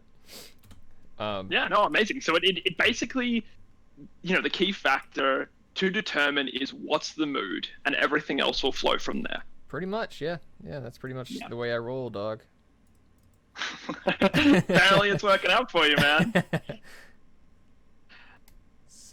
It really is interesting to see something, like concept art in terms of it's not photoreal and it's not clean cut, and yet the emotion and the information that it conveys is at times more than a photoreal image, because you add so much yourself when you look at it. Yeah, exactly. Yeah. I like to not hold people's hands with what they're looking at. So, like you get like a matte painting, and it's a matte painting. It's supposed to look real. It's supposed to look photoreal. And let's say you did a matte painting of like a mountainscape, right? It looks like a mountainscape. But if you do, or like a town in a mountainscape, like Tibet or Nepal, right? Then you get a concept art version of it like Uncharted's concept art or something, looking at you eating Santa, then it becomes it becomes more of a, your mind feels the scene, but the details of the scene are kind of up to you to figure out, which is great for Sure. designing, because when you're designing, you're starting from nothing. So it's always great to have an open-ended question that has a direction, but it's not a conclusion. You know what I mean? Right. Yeah. That kind of dealio is where it's at. I don't like that tangent. There we go. So now I'm adding some dudes to the scene. Get rid of this kid. There we go. I made this brush based on a couple of people brushes, and I made a brush that has just a variety of people. It has a group talking to each other. It has a guy standing by himself, a kid, and then two that are spaced away. And if it's a scene where there's a crap load of people, then you could actually just do like this, right? And kind of just fill in this crowd, and then change the size of them a bit. So then you get like this kind of crowd scene set up here, when really you just kind of move the brush around a bit. It just helps save time. But as far as making them fit the scene, that still requires some finesse. And do you create and work with your own custom Photoshop brushes a lot? Is this something that you use a lot of? So I don't use a lot of custom brushes. I even downloaded this Git brush thing, or Gret brush right here. Sure. That has like a crap load of different style brushes: ink, watercolor, oil. They're all like traditional stuff. There's even mixer brushes in there that add some crazy effects to the scene, and it's all cool and everything. But you don't need them. And most of the time, what I end up using is just one brush, depending on the situation. If it's a sketch where I need to do line drawings, I use a different brush. I use this second brush here, which is like a custom kind of ink square brush. And then if it's something where it needs like smooth value, then I will use this brush, which is like a very hard. As far as value, it's very hard. It's not translucent at all, but then the edges of it are kind of canvasy, where it kind of gives this kind of brush stroke feel to it. So, right.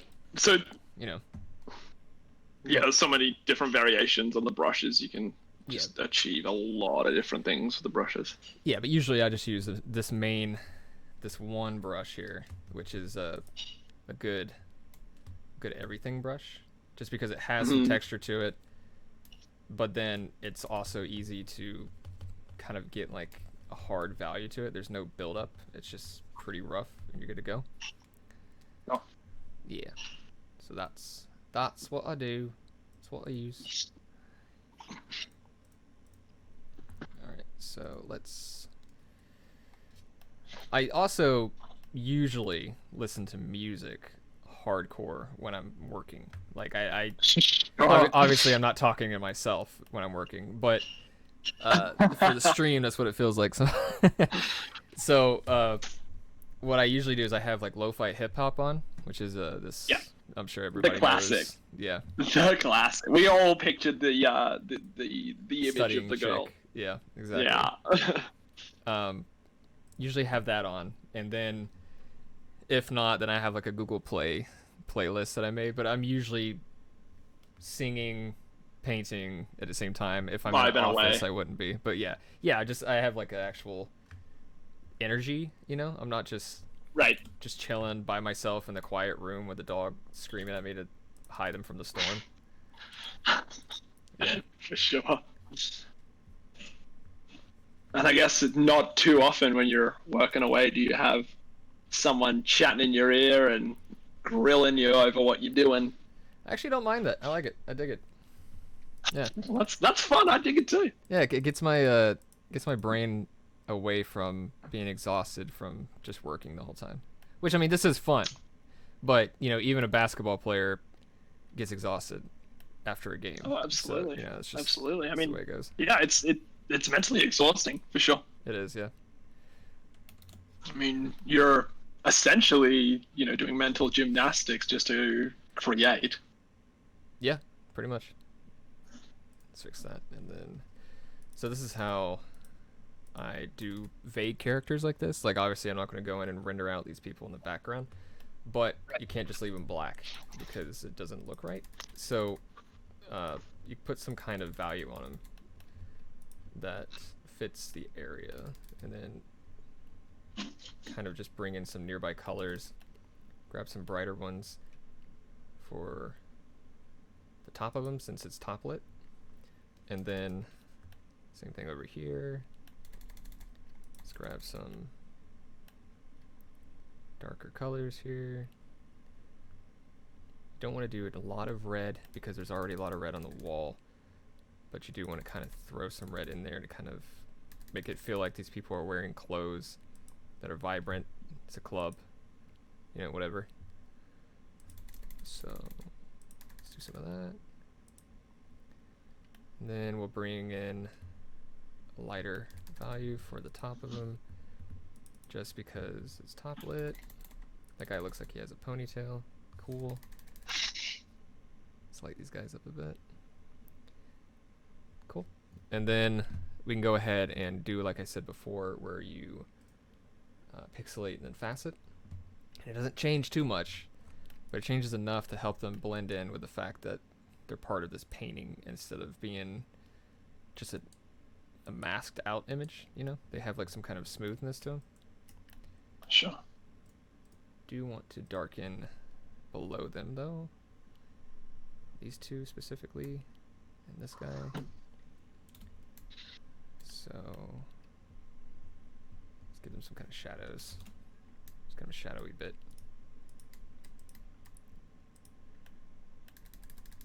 This guy is standing right here, so you have some kind of ring light around him.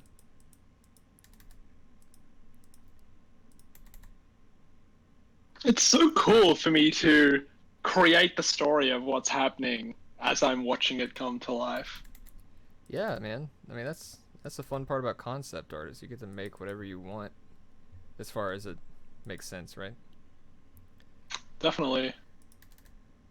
But that's the challenge, is getting something that makes sense, that hasn't been done beyond belief, but then still is within the realm of cool for you to have that cool factor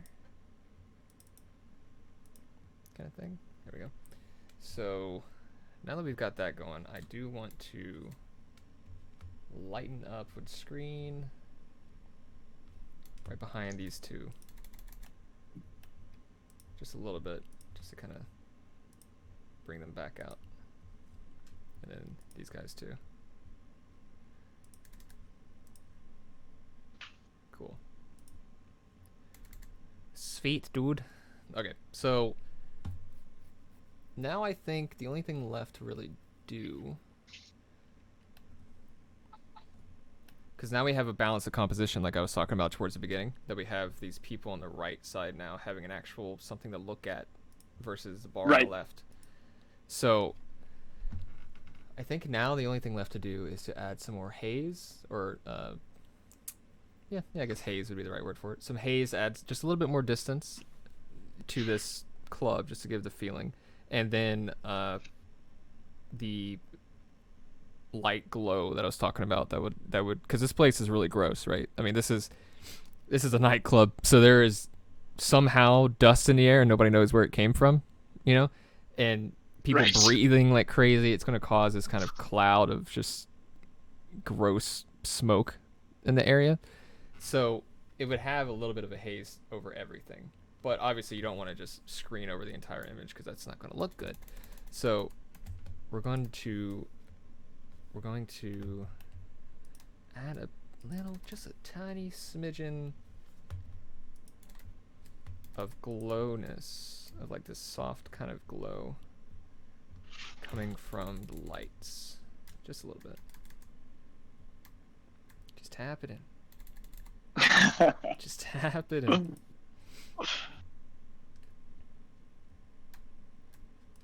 Okay.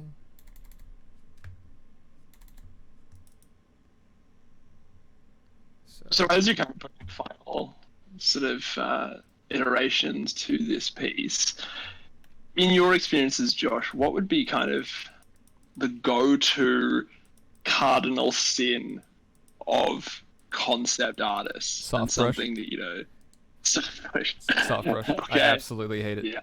Yeah, Yeah. it's like I understand using it for erasing soft edges and stuff like that, but as far as painting with a soft brush, shoot me in the face. Like I just really do not like soft brush paintings.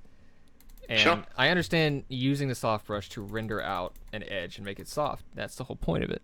But when you use a soft brush as a brush for painting the entire painting, it creates this weird digital, like very digital effect to the painting.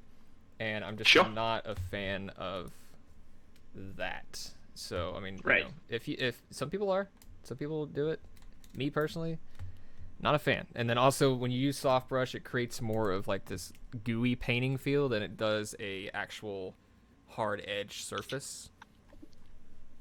Okay. Yeah, I mean if it's like anime art or something like that, or you know some kind of stylized art, they use a soft brush. That's fine because you can use masks and make a hard edge and stuff. But like, for example, the difference between this R versus this R, well, let's do it here, be easier to see, versus that R, it's just so much easier to look at. Like it's just Sure. something. Oh, you stirred me up a little bit. I really don't like. I was gonna say, just I've really got you hot don't and heavy. like I it. didn't mean to. Yeah, I can't do it. Just not I just a fan. can't. So for anyone tuning in, listening, wanting to work with Josh in the future, do not send him a soft brush painting. Yeah. Yeah, nothing against people that use it. I personally just rather not at all, ever. So now I think the last thing left to do is to fix up the people in the front's like outfit, because right now they're kind of just wearing t-shirts and clothes, which is, you know, club attire, sure, but it's not really cyberpunk attire kind of thing. They need some So- high collars and metallic wristwatches and that kind of thing in there. Yeah, I mean, you could do that, or you can do what I like to do, which is more like, of course, implying, of course, but more like Right. more like their clothes are standard clothing, but they have some weird cybernetic stuff mixed into it that you kind of don't Sure. normally have. So, like for example, this guy right here, this dude with this weird long back. If we do something like that, and maybe his arm is metallic, so be more like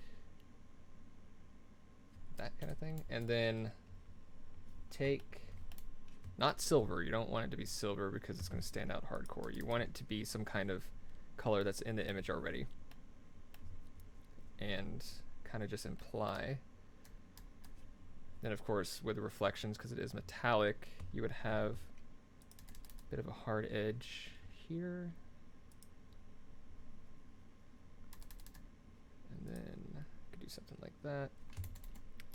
This could be reflected. You can draw a line right here like that, and maybe here. Okay, and then darken it a bit, because right now it's a little too bright for the rest of him.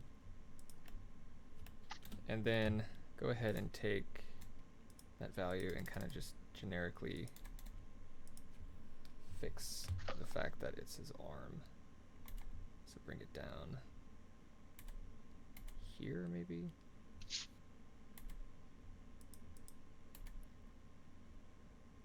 Whoops. Like here. Yeah, but rotate it. There we go. And then just kind of paint in a little bit here.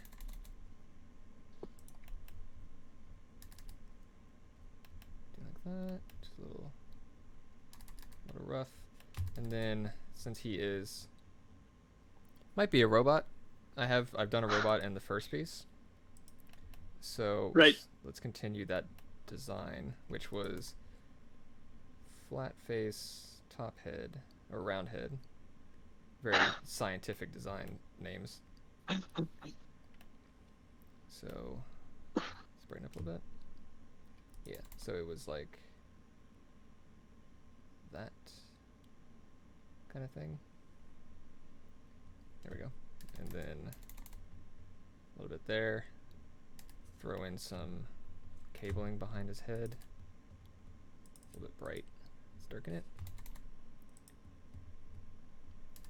And then take a green, because green in this world stands out really well. Right. So if we put a bit of a green here, like that. All right, so now transparency lock, which is a little button right here, makes it where you can't paint anything other than the layer you have it selected, which is nice. So we'll bring some shadows in there and some reflections, which would be grabbing something color-wise nearby. We'll do like some red in there, that, and then some blue, like that. Kind of blend it in, and then grab that same color reflection and bring it around town, and bring it on his arm and stuff like that. There we go. Something like that. I don't like how long his arm is, so I'm going to take this and kind of move it up a bit. Like that. Yeah, that looks fine. Cool. So he's a robot dude. Let's go ahead and bring some of these people in some more. At this point, as far as photos go, you don't really need them anymore. We've got the general idea of everything down. Everything's looking cool. So now it's all about fixing up these people.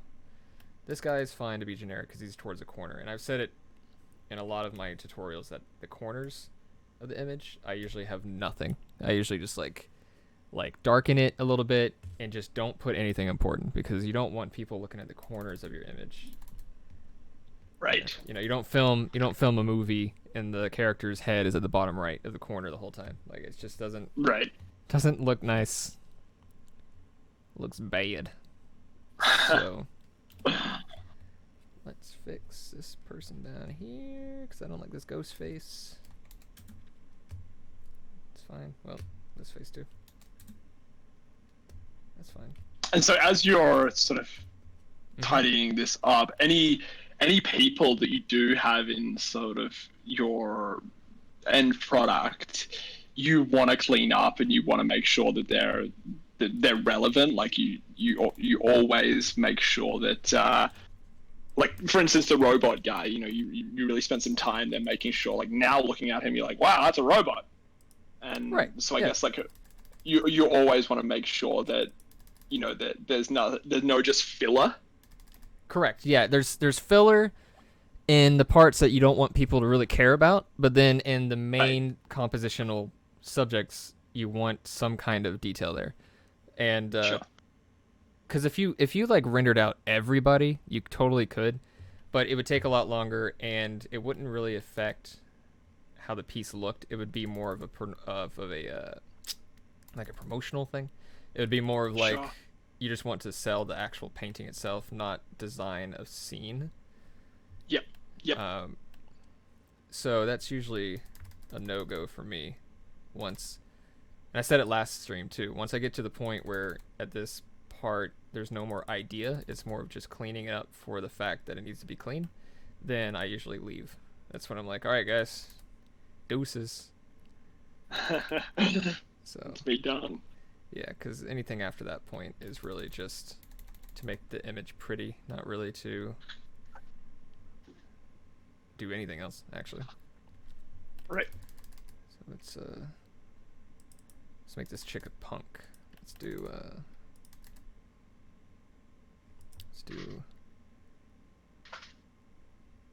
that kind of style. but I did it in another piece too that I made their hair green. So Nice. it's like that. But it's very neon because we need some kind of color into the actual hair. So, in your experiences, Josh, how long do you generally have to sort of put together a piece like this for a client? Usually, let's say I have a client that contacts me on Monday and they're like, "We need your stuff by the end of the week." Then that's, that's a normal thing. But then sometimes like that cardboard one I was telling you about, that one he's like, "I need it done by tomorrow," and he contacted me like 2 days before. So, Right. it just depends on the client, depends on the project, what their deadline is really, and and stuff like that. So usually a client contacts, like when I'm working, since I work from home, then client contacts me and I'll just be like, they're like, "Yeah, we need this done." I'm like, "All right, cool, I'll get it to you by the end of the week." And they're like, "All right, cool, thanks." So that's Right. pretty much the way it goes. I suppose when you've kind of got to your level of experience and skill, you have a little more room to dictate your schedule as such. Yeah, of course, yeah. And then also, that's a little pink. There we go. And then also, if you talk to a client, like a freelance client, not so much a major client, then you end up knowing that this person isn't exactly expecting a lot of hardcore work because he's just a freelance client that is expecting the work to be done, and they have a deadline, of course, but they're not expecting some crazy workload, like AAA quality workload.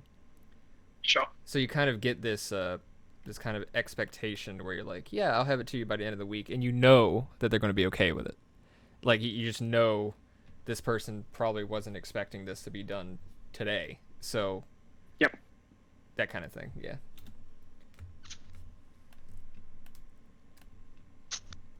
So this chick's face is bothering me because it's too clean. I think if we just leave it like that and then give her a green earring, that might help.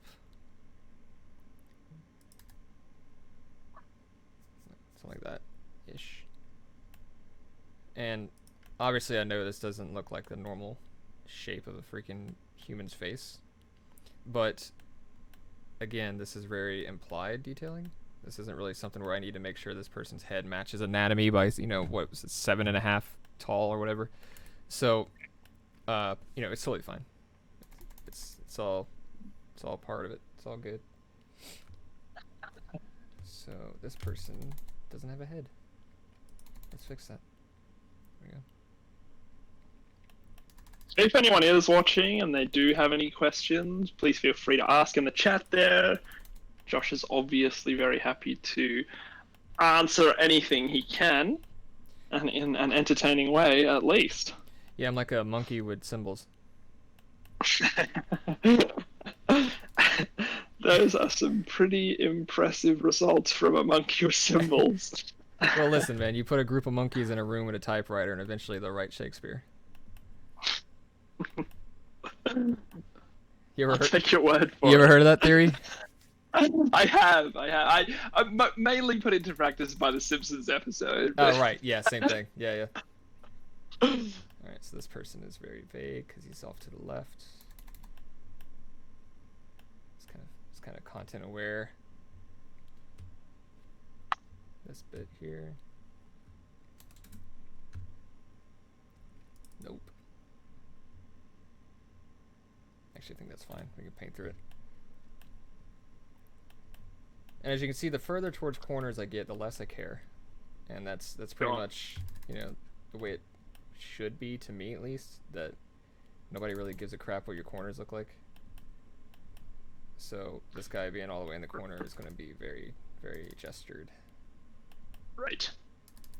And so compositionally, as you are creating, your concept piece, are you always looking to have it compositionally centered to start with? No. Usually that just ends up being everybody has a comfort zone. and Sure. most of the time my pieces end up having a off to the left composition. So like this, Mhm. even though being centered, is actually off to the left because right there is centered, For sure. but the bar is here. So, you know, you look at my art station, and Indeed. like, I mean, this was from last week, and this is off to the left, just flipped. So then, Sure. this one's vertical, so it's a little bit harder to do off to the left, obviously. But this one's off to the left, but flipped. This one's just straight up off to the left. It starts from the right, goes all the way left. Right. Well, those are those dresses I'm designing. Off to the left, but flipped. Off to the left, but flipped. So they're all like off-centered by a little bit, but flipped. And that's just Right. that's just the way I roll as far as comfortability goes. But Sure. so, you know, everybody has their own thing. And I talked about this. I think I talked about this in a tutorial I recorded for Matte Paint, where if you look at a lot of artists, you'll notice that they all have like 2 or 3 compositions that they all rely on. But Right. that's not a bad thing, and also it's not an uncommon thing because there's only so many compositions you could possibly do in a 16:9 aspect. So like for example, right? Let's say we broke this down into 4 quadrants. Okay, you got top left, you know, here 1, 2, 3, 4. So the subject has to be somewhere, right? But you know the subject is not going to be over here, past that line to the left. It's not going to be here. It's not going to be here. And it's not going to be here. Well, here. It's going to be in between this middle space somewhere, which is like a rule of thirds situation. But what ends up happening is in this small confined space, there's only so many places you could put it. You could either put it here, put it here, you could put it here or here, and then it ends up being just off center. Like every single composition ends up either being centralized or off centered by some point. You can try to exaggerate it with perspective lines and different point of views and stuff like that, and that'll change it up. But in reality, there's only a handful of ways that you can actually present a subject that reads well enough to be still considered the quality that you're looking for. But then you also notice that you fall into a line of compositions that ends up, no matter what point of view you're looking at, it's going to end up either being straight on or it's going to veer to the left or the right. And everybody just has their own composition style that they fall into. You know, it's just the way it goes. It's not a good thing or a bad thing. Yeah, for sure. It's just one of those things. Yep.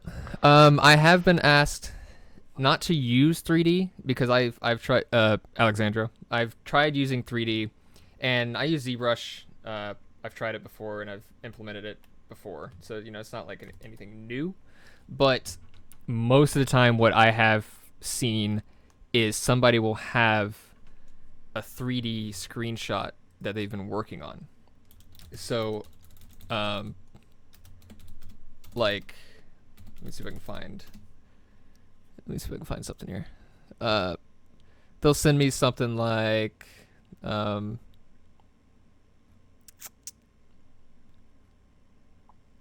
see here. It'll be either, curse you, Google, and you're not giving me what I want. I guess this is good. This is close enough. This gives the idea. So they'll send something like this.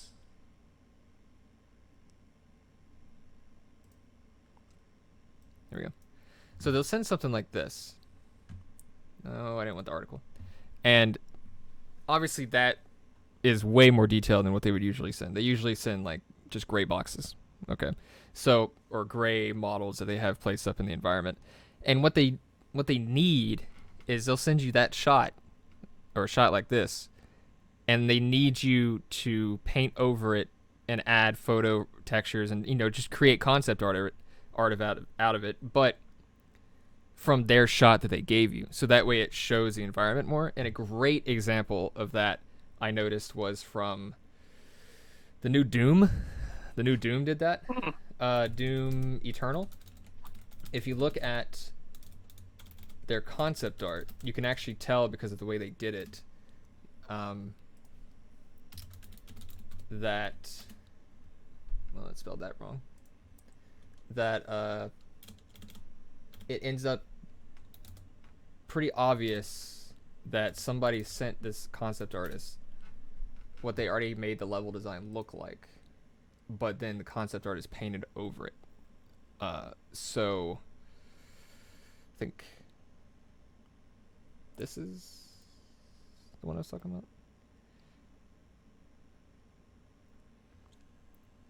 There was one when you're playing the game, when you get to this area. No, spoilers. But when you get to this area, if you look on the loading screen, it shows the concept art for that area, and you can tell that it's just painted over 3D. Is this it? No, that's... Is that it? That might be it. Oh, let's walk through. Spoilers! So... Oh, here we go. Perfect. This is what I was looking for. Dadgummit, I can't just get the image. All right, open a new tab. There. So you can see here that this is painted, right? But if you look at it, let's bring it into Photoshop so we can zoom in on it. If you look at it, here we go. You can see that even though it is a painted concept, come on. There we go. So even though it is a painted concept, you can still see this these artifacts left on the domes, on the orange domes, and the gold domes. Not so much in the back ones because it looks like he had to paint those in as part of the scene, but for the front ones here, and then of course on the bridge here, this is a terrible resolution image for you to really tell, but in the game you can tell super easily on the loading screen that they just took a screenshot of the game, like a screenshot of the geometry that they made. You can tell on this rock a little bit that that's a 3D rock, that they modeled the city area and then sent the concept artist the modeled city scene already set up, and then the concept artist just had to paint over it to give, the chutzpah to the area and, make everything feel alive. But then when the game actually loads in, you can tell that this is actually, the exact shot of that concept art. And they didn't model it off this guy's concept art. They modeled it and then gave it to him, and then he did concept art over it. So it's it's just one of those things. Is one more common than the other? Generally, does the concept artist, to my knowledge, generally the concept art will come first. But am I incorrect in thinking that? No, that's pretty much the whole point of it. Is right? You do the concept art and then you send it in to, let's say the next step would be the modeler. So then you design this. Like if I sent this scene to somebody, it would be like the environment artist would be able to see this scene and know the general layout of the area, but then the layout exactly would be up to the level artist or the gameplay designer, and then they would work together on designing it and stuff like that. So most of the time what ends up happening is if 3D is involved, it's because it's already been modeled and level designed, and the gameplay works perfectly, but they need it to look better.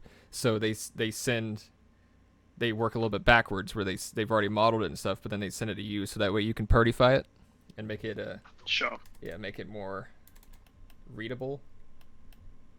Give them for someone like give you the lighting who, artist an idea. Right. For someone like you who works so fluidly, just kind of you start putting together the concept and it shapes itself from there. How do you find sort of that directive where you're given something that's already been modeled and you have to work within the confines of that? That's easier for me. Yep. Yeah, because you don't have to start from scratch. You already have the general models of what they look like. I mean, if you have the models, sometimes they just send you gray squares. But if they give you the modeling and that shows the already theme that's already set, then you kind of have a jumping off point. And anything that can give you a jumping off point is the way to go. Yep, absolutely. Just on that, currently over at the Map Paint Discord community, we do have a challenge around exactly that, where we have provided a phenomenal 3D render from one of our users, Michaela, and the challenge is to paint over it. So basically, exactly what Josh has just been talking about, we are challenging you to do in the Map Paint community. There are some awesome prizes to be won as a result of that, and a lot to be learned through that challenge. So if you haven't already, jump over to the Discord and get amongst it. So just looking at the sort of touch-ups here you've made to these people and sort of the foreground of this concept piece, Josh, how much more could you do from here if the client, said, yep, this is perfect, but I want you to refine it more? From here, are you looking to just make it more photo real, or would you be looking to add more? Yeah, so refining from here would absolutely change nothing as far as the image. It would mainly become more of making it more photo real, to where you go in and you're like they're like, oh yeah, we really like it, but you could refine it more. Well, obviously, this area right here is just a smudge. So, you would have to actually go in and paint out each stair, and then have like some kind of floor here, figure out the hard edge, and then the lighting on said floor to match out everything else. And then, it would create more of a floor here. But, I'm not doing that. So I'm just gonna keep this kind of smudgy edge here, because again, I don't like corners, so we'll leave that the way it is. That's fine. That is totally fine, just as long as it's not like taking your face over there. You want your eyes to be here in this area. You don't want your eyes to be drawn somewhere else. Right. Yeah, I mean, that's pretty much it. If somebody asked to refine it more, I would probably cry a little bit, because I really don't like to do that. But, that's fine. How often do you cry during a contract? Oh, like every day, but it's fine. Yeah. Wake up, get the cry out, eat breakfast, do some concept art. Exactly. Get some Cheerios and Cheerios. So you gotta go, bro. Breakfast of concept artists. Yep. Oh man! So is right that now, Florida special or? Oh yeah. Well, Florida. Every time you dig, there's a little known knowledge of Florida that every time you dig somewhere for anywhere in Florida, if you dig past, I think it was like 20 feet, or no, probably more than that, probably like 50 feet or so, you hit water. Mm-hmm. And that's little known fact though. That's not the ocean. That's actually just tears. It's just Florida tears. Oh, good to know. Yeah. I think it was on National Geographic. David Attenborough narrated Definitely. it. Yeah. A little more salty than the sea, but. All right. So I think what I'm going to do is I'm going to clean up this guy and add a little bit of cyber to this chick, and then make the bartender a robot. And after that, I think there's not too much more to add, not too much more to do. So let's fix this guy up a little bit. Nothing crazy. Maybe he's got like a satchel on his back, like a messenger, something like that. But it's a cyber satchel, so it looks like Mirror's Edge.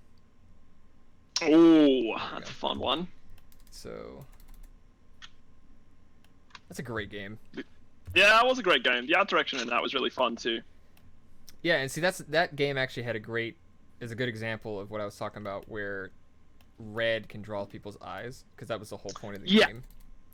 Very much so. Very, very much so. It's very interesting how just you mentioning that makes me compare what you're working on right now to Mirror's Edge, and there's very much that cyberpunk vibe just through those colors. Yeah. Mirror's Edge 2 Catalyst had a phenomenal soundtrack. Oh yeah, The first interesting. the first one soundtrack was great. It had "Still Alive" by Lisa Mikowski, something like that, Mike Wazowski, and she did a great rendition of that song, and it was awesome. But the second soundtrack, Catalyst, was phenomenal, and for the longest time I had that in my Google playlist just because it was Nice. something to jam out to, you know what I mean? It had like some crazy cyberpunk vibes to it, but then at the same time it wasn't just like dubstep, you know, it actually had some kind of emotion to it. It was good. Sure. 'Twas a good one indeed. So Obviously, a big video game fan, which is why your concept art screams fun. so let's get, yeah. So with concept art, Josh, for those of us who aren't too sure, when you submit, say this to the client, do you have to provide sort of a justification, a bit of a backstory, an excerpt of sort of what you imagine to be happening, or is it entirely sort of self-fulfilling in, here's what I'm providing you, garner everything you need to from it? So usually that depends on the client. If it's a client that I've been working with, if I sound far away, it's because you can probably see in the camera I'm leaning over. But No worries. it usually, if it's a client that I've worked with for a while, they kind of know my my kind of style, right? So they know, like, I'll send them something and they kind of get the general gist of it immediately. And then of course, if you have a client that is artistic or creative, then they'll usually have a general idea of what you've created. But sometimes you get a client that's like not at all somebody that would understand what it is without you explaining it. So then you'll have to give them some kind of rundown on like what this is, and then if they ask for changes, then you give them a kind of rundown on what you did. Like I changed, I added lighting, made the mood better, Sure. cried. But besides that, then yeah, that's pretty much the way you go, bro. You kind of just gotta feel out the client, which isn't really a class you can take. That's kind of something that you kind of just figure out along the way. Yeah, for sure. I'm giving her a robe, by the way. Thought a robe would be Nice kinda one. cool.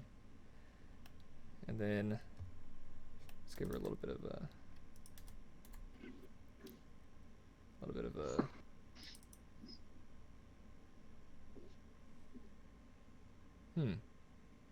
She does look like she's holding something. So what if she was holding?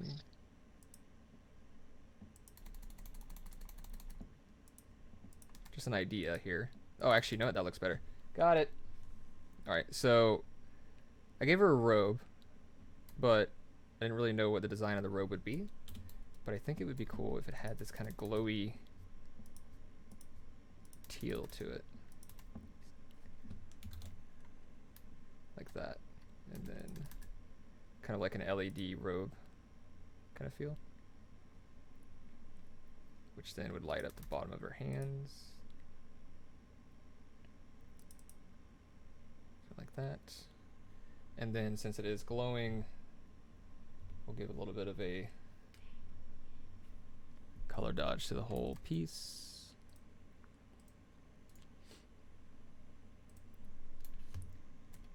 So, like that. Which also means this guy would probably have some kind of rim light on his face because he's got this reflective face, so it would be like that a little bit. And then she would have it on her shoulder. And again, this goes back to fundamentals of light, just knowing light direction, reflections, which surfaces reflect, which surfaces diffuse, that kind of thing.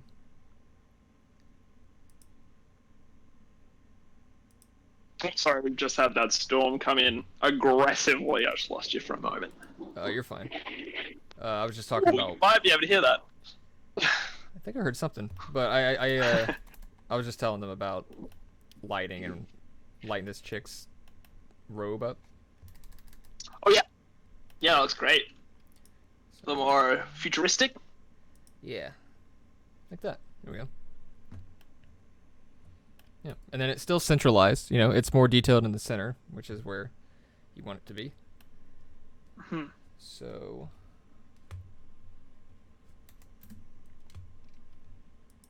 let's take this guy, make him a little bit bigger.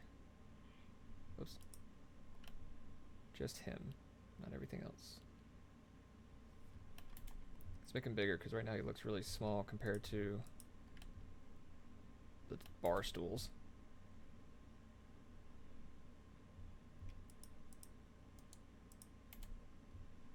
So like there.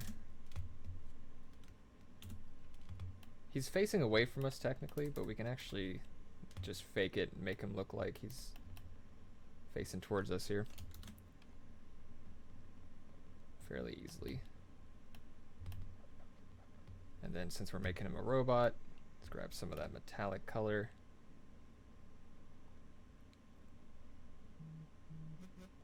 Classic bartender is a robot cliche.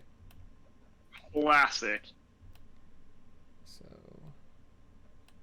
but instead of doing a standard robot kind of dealio, why don't we do, actually let's make him looking down because he's cleaning a glass probably. Just hitting all those bartender cliches. Yeah, well, he's a bartender. What else is he gonna do besides, you know, hit on people for tips? So let's do like that.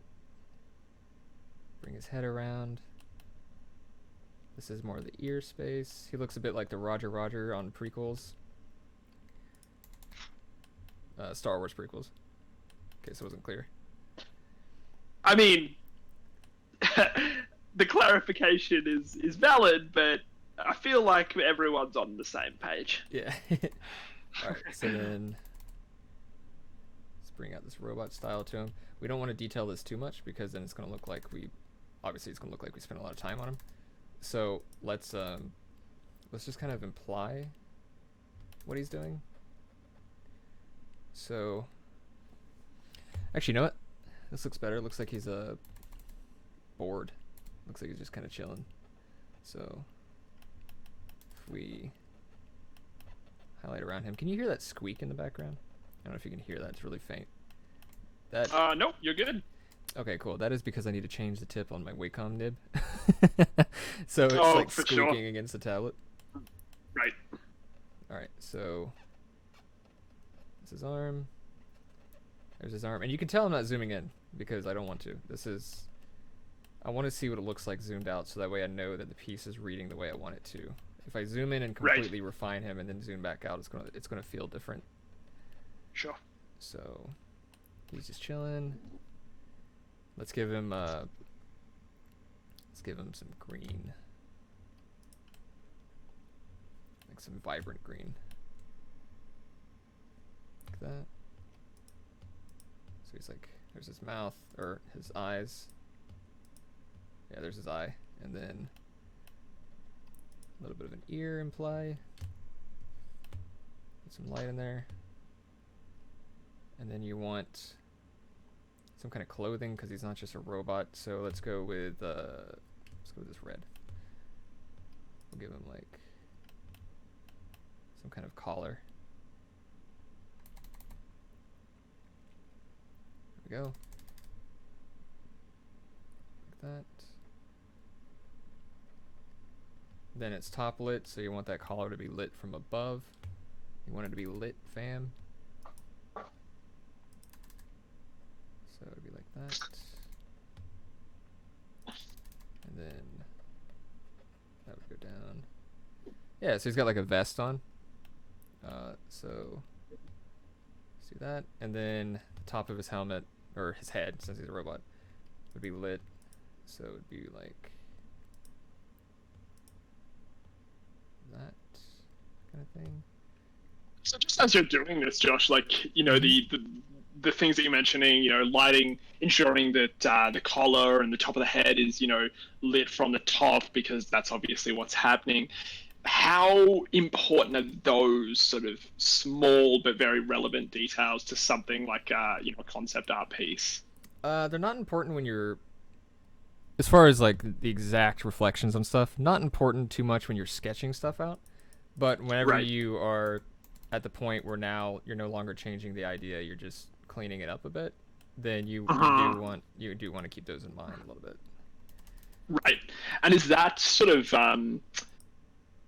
did those details sort of trickle down through to the actual final details? Like it was sort of the lighting enhancements and elements that you add as the concept artist, will that remain true all the way through to the finished product once everyone else has dealt with it, or is that more so just to sort of make your concept art more polished? Yeah, it's more just to make it more polished. As far as your little lighting details on people, that's a good way to inspire, because Sure. let's say they're doing a key art and they need to see what the lighting would look like in this area. Then you do the lighting and you make it look cool and sick, and then now the lighting artist actually has something to jump off of instead of starting from Yes. scratch. But in reality, as far as your little lighting techniques go, it doesn't really affect anything other than Sure. just polishing. So now I'm going to, I notice this bar is looking a little too normal. So I'm going to cyberpunk it up, which, is the technical term. So, So when you think of cyberpunk, Josh, for you, like, what's the things that scream cyberpunk to you? well, of course there's different ideas of it, but it's more of like a spectrum. It's not really one classification. But I would say two levels of society, right? High society, poor society, and Sure. color everywhere, but also dark everywhere. So Right. yeah, so it's lit up, but it's also like at the same time feels very dark. It feels very, very kind of odd, kind of like something Sure. that doesn't make a lot of sense. Why is it so dark if there's so many lights? But that's pretty much the idea. Because like right now, with these lights up here, this whole place would just be completely lit up, right? But Yes.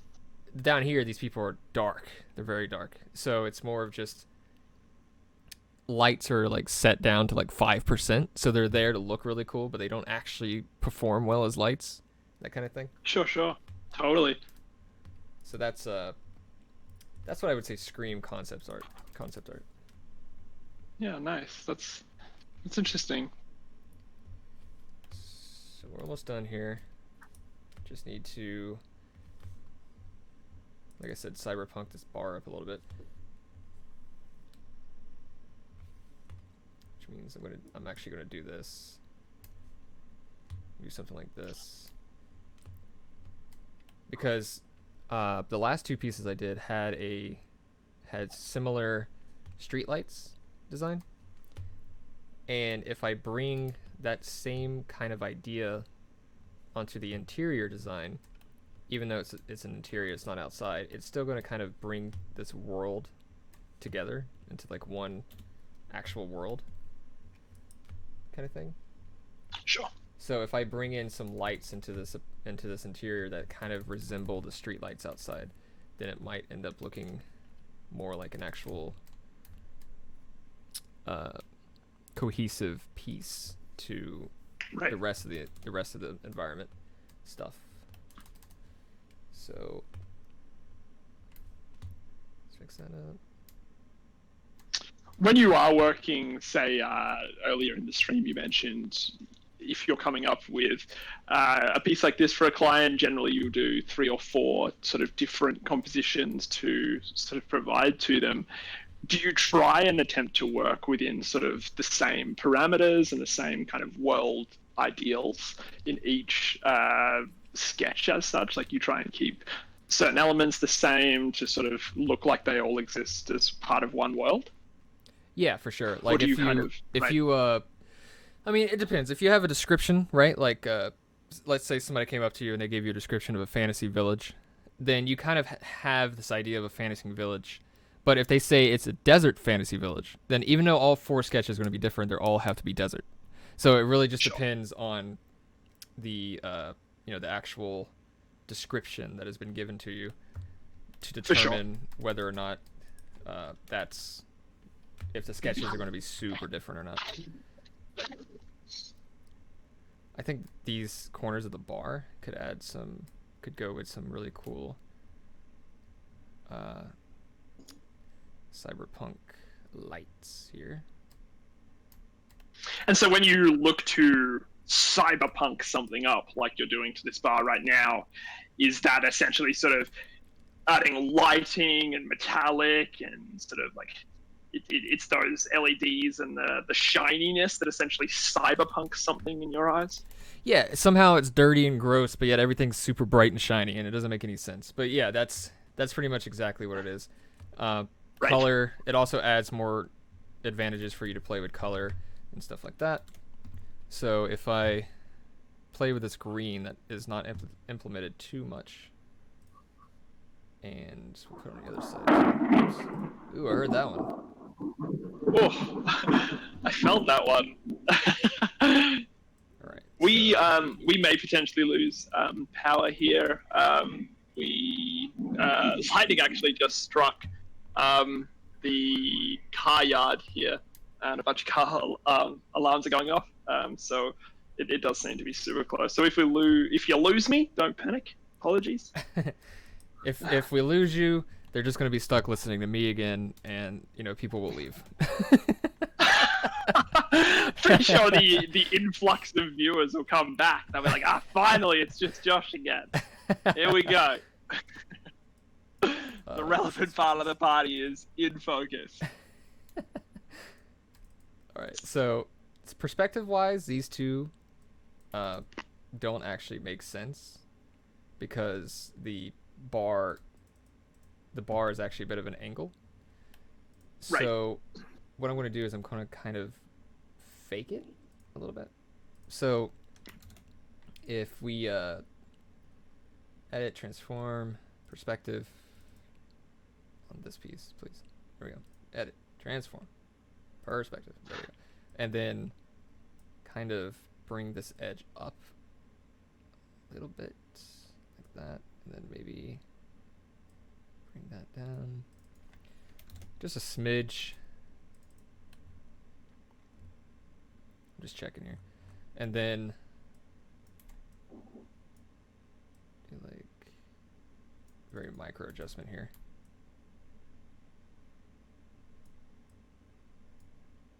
One of the issues is this table is creating a tangent, and Right. I'm not a fan of tangents, so let's get rid of that. Josh, we've gone on so many. Yeah. Well, besides talking tangents, yeah.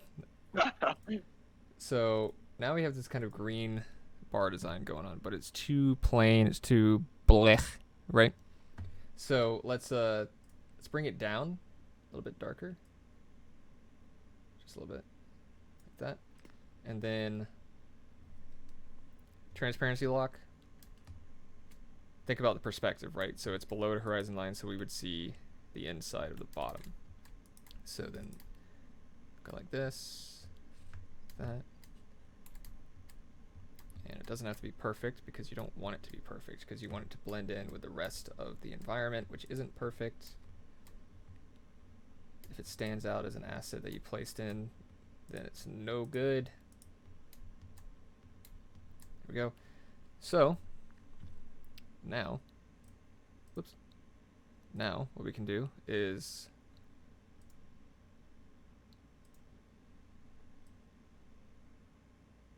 brighten it up on the levels so it's a bit more hazed out, and then select the green bit. Okay. And first I'm just going to give some kind of variance to it. There we go. And then I don't know if we should do green. We could try green. We'll try it. So I'm gonna color dodge this green with it blue. Kind of like this a bit. So then it creates this kind of design, but it is still too smooth, so we're going to erase it out. So if we just kind of get that out of there. There we go. Same here. Kind of make it not perfect. Okay. I don't know about the color. Let's see what other colors would look like.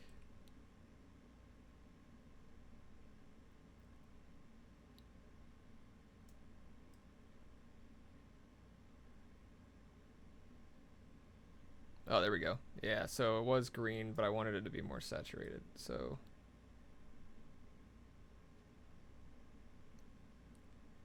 like there. Maybe a little bit less saturated so it doesn't, so you can't taste it.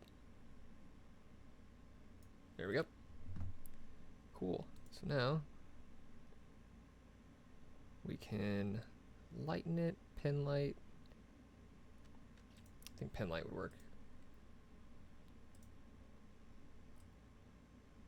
Get those midtones back like that. Yeah. So now it fits the piece a lot better. I don't know if I like 3 or 2 though. If we should do, if we should get rid of this big one. Like that.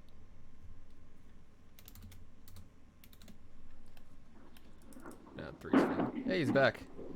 I think this little one actually might be the problem.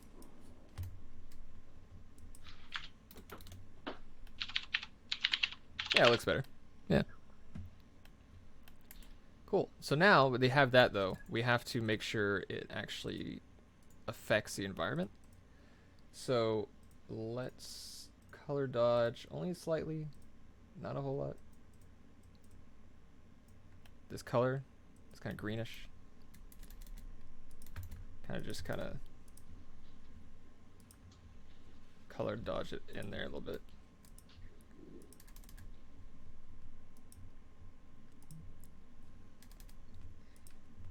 Okay, and then we definitely want to color dodge this bar up a little bit.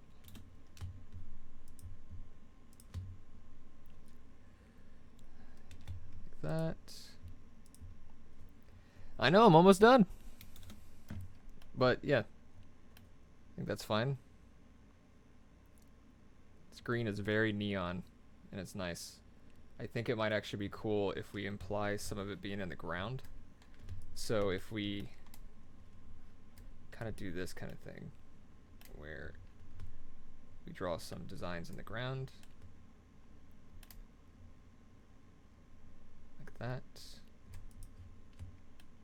and then nothing over here on the right. Well, maybe like right here. And then here.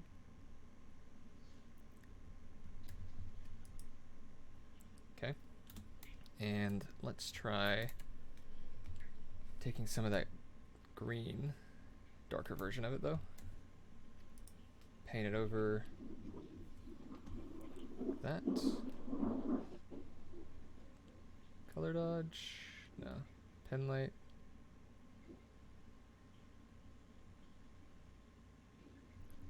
Let's keep it like that, that's fine. Just lower the levels. Don't want it that dark. And then we want to erase most of that. So,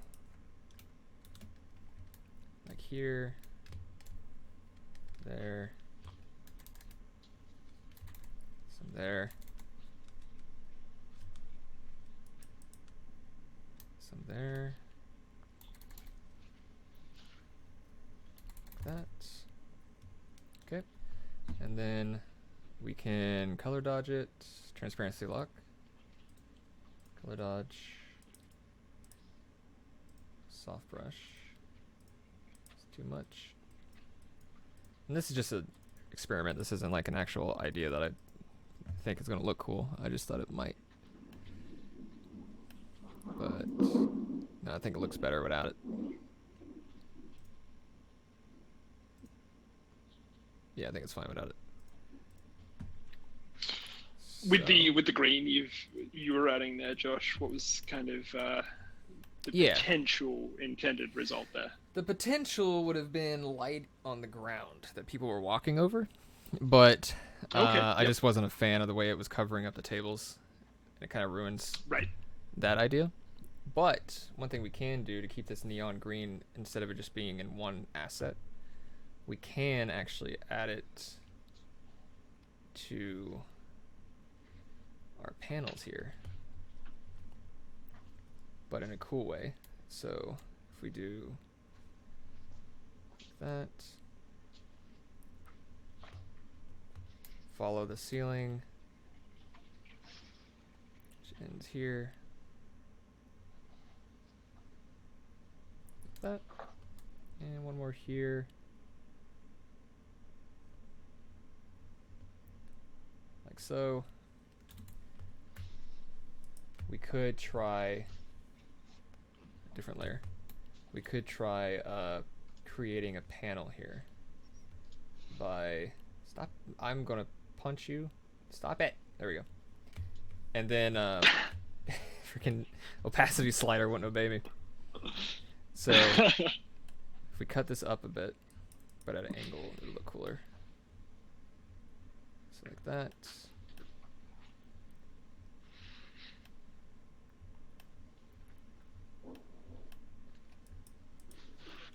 And then maybe throw in some green on that wall. A little too much, I think.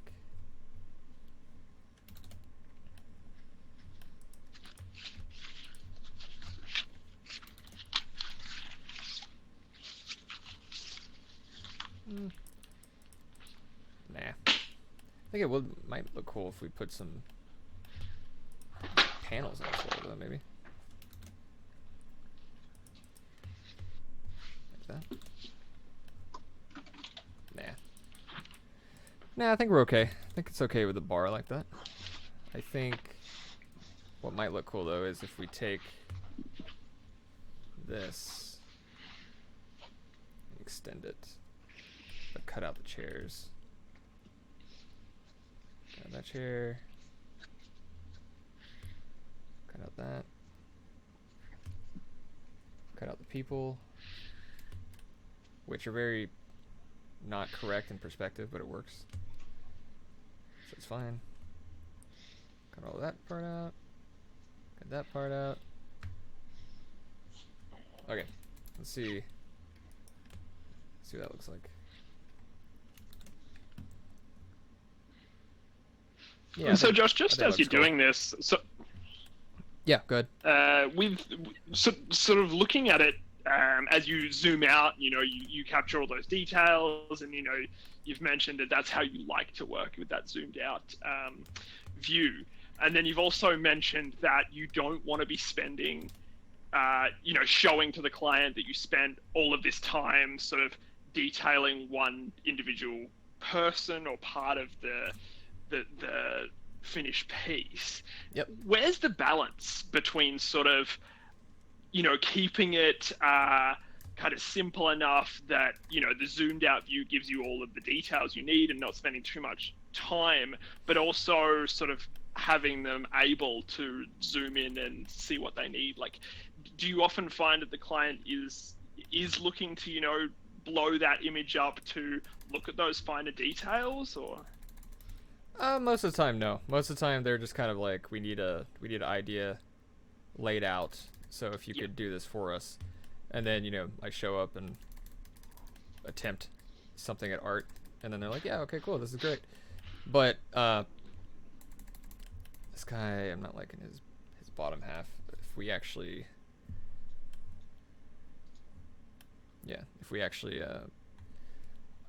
sorry, I got distracted. So usually they just want the concept for the concept. They don't really care too much about zooming in on it.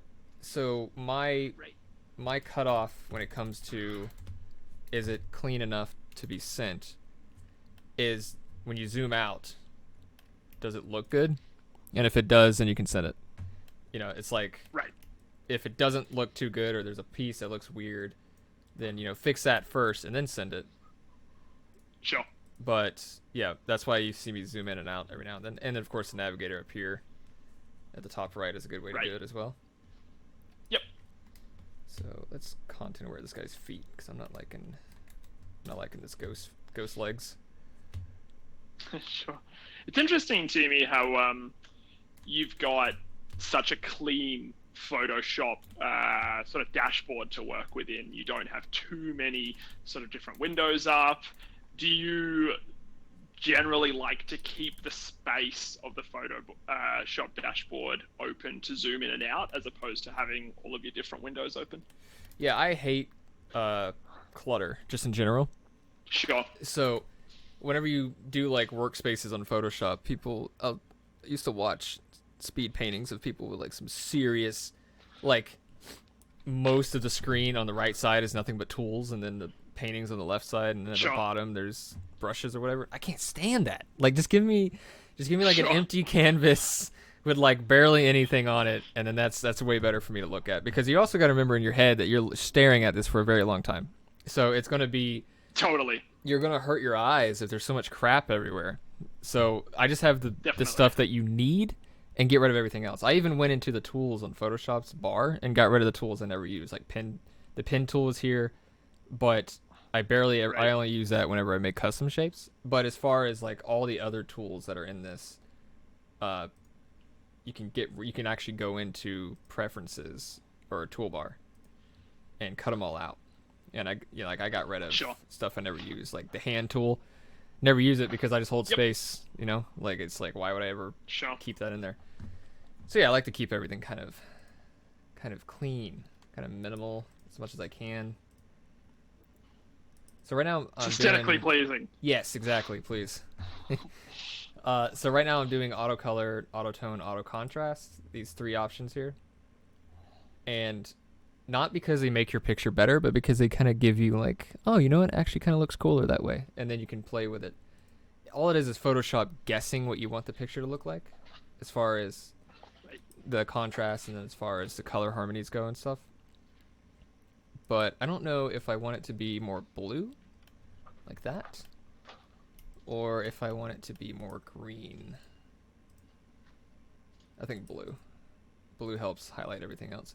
So what we'll do, because auto-tone does it too much. Like if you do auto-tone, it's too dark everywhere. So what I'll do is I'll just go into color balance, and I see that the blue looks better to me. So I'll kind of just bring in some of that mid-tone blue there. Just a little bit, not a whole lot. Actually, let's just do this blue. Like that. Yeah, it's better. So I want to fix the distance between the bar and the wall back here. But besides that, I think that's pretty much where we're going to call it. So let's fix that. Whoops. So as we trickle past just over 4 hours of live paint streaming, Josh, yep. How do you feel in terms of, has this been a pretty standard work session for you? You know, when you sit down and you go to work on a contract, are you sort of sitting and painting nonstop for hours and hours and hours at a time? You mentioned that it's really hard to step away once you've started something. Like, are you kind of in it for the long haul every time you jump into a project? Not usually. So usually I have multiple clients a week, which means I can't spend all day on refining a piece, right? And then also with emails and working freelance, you have to send emails and get feedback and messages and stuff, which means generally there's a day delay. So this whole thing was because I didn't have to send it to anybody. So I did the sketch. I knew from the sketch where I wanted it to go, and then I cleaned it up myself. All three steps, I didn't have to talk to anybody else. So there was no reason for a delay. Usually what I do is I'll send sketches out and then I want to hear back from that client for the next day. So even though technically I like to sit down and finish it all, what in my head, the way I get around that is maybe that day's objective is just to finish the sketches. So then Sure. I did sit down and finish it all without stopping, but it was only like an hour and a half of sketches. That kind of thing. Right. Makes sense for sure. Yeah. So let's push this back a little bit. Just a smidgen.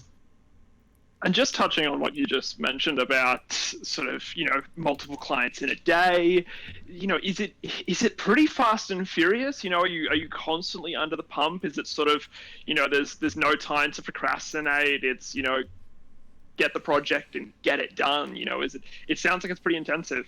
Well, see, what I usually do is I know that it can get crazy if you schedule yourself like that, but working freelance, you have the option to not do that by scheduling. The way I schedule myself is, let's say I had 5 clients, I would do one client's work each day. So Sure. So like, because like I said, I'll give it to him by the end of the week, right? So if I send client A sketches on Monday, I'll hear back from him Tuesday. So then on Tuesday, I'll work on client B. Wednesday, work on client C. Thursday, maybe I'll work on like the shorter clients, the smaller ones. And then Friday, I'll do any kind of cleanup or whatever to make sure the stuff is done in time or deadline. If the deadline was, more than a week, then obviously I could just finish it next week. So Right. really, I just space it out so that way I don't pull my hair out more than I already do. For sure. Right. I just had an idea. I'm so indecisive when it comes to finishing a painting. But I just had an idea that it might be kind of cool if this bar was backlit in front of the chairs. But we shall see if that is the case. It's good to know that I think, every single person I know as a talented artist still struggles with this idea of, when to finish. It's Yep. this very challenging concept of, I know so many people who will, have a masterpiece like I'm looking at right now, and then, All right. spend an entire day's work to essentially go, no, I don't actually like that as much as what I had a day ago. Yeah, well, I don't spend a whole day on it, but I will Right. actively be like, you know what, maybe this might look cooler if I do this, and then I try it out. And as long as I don't spend more than like 15 minutes on trying it out, then it's worth the try. Definitely. If it's something that's like it's going to take hours to try it out, and there's not a chance that it's going to look cool, or it's not something that's really going to add a lot of important stuff, like important aspects to the image, then I'll go ahead and just scrap that off my brain and be like, yeah, you know what, that's not Right. worth the effort. So I'll just pretend like I didn't do that. And then if the client wants me to come back and clean it up or something, I can probably pitch them the idea that I had that I thought might look cool, but I didn't have time for it or whatever. Then we can discuss if they think it might be a cool idea. Sometimes I'll just do it when they say they need it rendered. I'll just I'll Right. try the idea when I go in to render it all. But yeah, I mean it's more of weighing how much benefit is there to the time wasted on trying it if it's not good. Sure. So yeah, very long-winded answer, but it works. No, it's exactly what I was looking for. So let's do like that. And yeah, so in theory, if we have a backlit bar, it would make the chairs stand out, which can be a good thing and a bad thing, because right now the chairs are implied, but the bar is dark. Sure. But if we make it backlit, then there's a possibility that it might look cool. So if we grab like this color, it's because I'm freaking opaque. There we go. I really like this technique of using the marquee tool to basically block out and determine where your lighting is going to go, as opposed to just painting it in and then adjusting from there.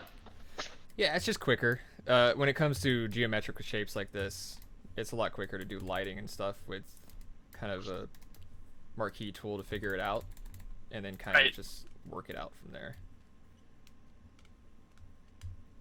So let's see if that looks cool or not. I think it might, but if we adjust the color of it, might be cooler as a different, like a warmer color. Let's see.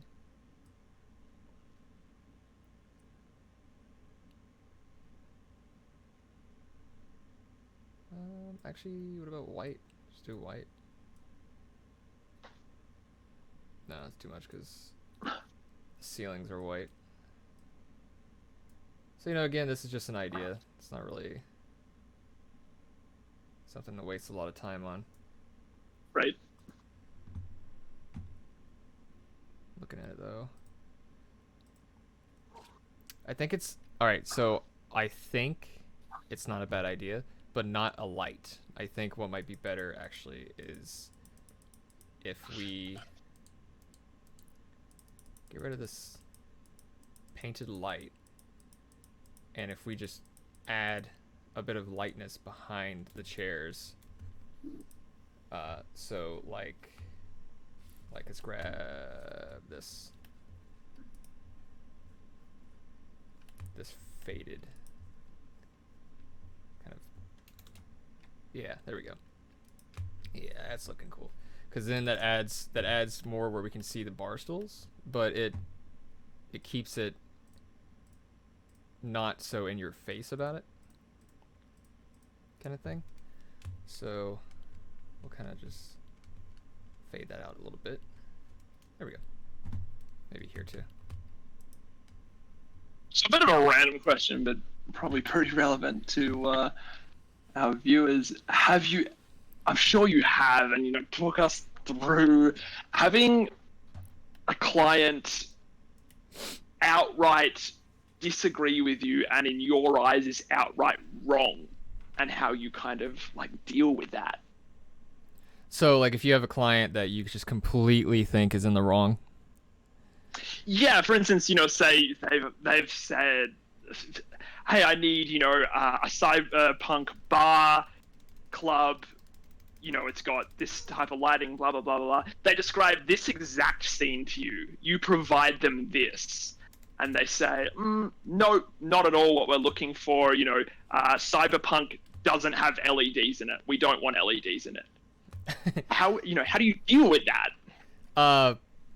You would not tell them anything, because that sounds like you have authority over them, but you don't. It's a partnership. So what ends up happening is you have to explain your reasoning, and then, in reality, they should explain theirs as well. But if you guys can't come to an agreement, like if you just can't understand what their problem is, and they can't seem to understand, like what they're asking is what you're giving them, then at that point it becomes more of a, you kind of just have to cancel the client. Either cancel the client or you try to explain to them what's going on, and if they still disagree with you, then most of the time they will find somebody else anyways. So it's it's kind of one of those things where that may happen. I mean, I've had to cancel a few clients. A few clients have had to cancel me because we just couldn't. I sent them stuff, and then they would give me a description, and then I would do it with the description, but then they disagreed that what I did wasn't really what they were looking for, even though to me it was exactly what they said. So there's a communication problem there. And I mean, it happens, it's not something to really worry about. It's not something that's going to completely ruin everything, but it is something that happens. You're not guaranteed to keep a client just because they hired you. It's going to be something that might become an issue at some point. I have another idea. There we go. Let's go. What's next? So I was thinking it might be cool to have a bit of a ring in the ceiling. So Okay. let's see here. Perspective wise needs to be like here. And then with the ring, we could have some supports hanging off the ceiling. Something like that.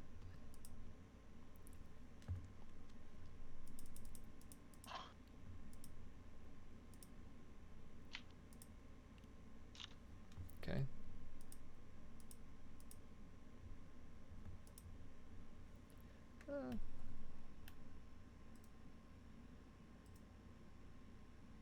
Nah. And see, that took like 2 seconds for me to realize I wasn't going to go anywhere, so I just canceled it. Right. Yeah. But one thing that we can do before we call it is the stairs would probably be reflective. So let's grab some ceiling reflections. So if you go across the horizon line, select everything above it, Control CV, transform, flip vertical, line it up like that, which looks like a trippy Windows Media Player music video. And go ahead and could probably darken it, but we'll try pin light or lighten. No, so darken color. Actually, I think just, yeah, darker color. So do darker color. Filter it out, blur, motion blur, a little bit of vertical motion, just to make it feel more like a vertical reflection kind of thing. I also, in doing this, realized that those green lights look way cooler with a bit of blue and purple mixed into them, so I'm just going to go ahead and keep that like that, because that looks freaking legit. So something like that looks really cool. This is one of the coolest things about concept art for me, and especially the way you create it personally, is just the mistakes as such that turn into really awesome aspects of it. Yeah. It's always fun to accidentally come across a really cool idea, and then kind of delete these guys out a bit.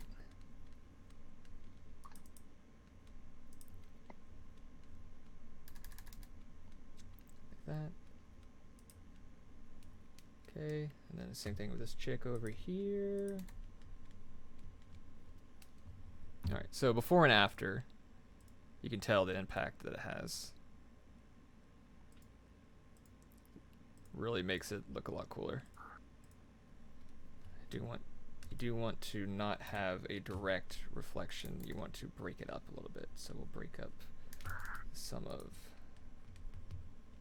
the reflections from this black over here. It's a weird architecture. There we go. And yeah, I mean, maybe come across here, lighten this back up a little bit, and then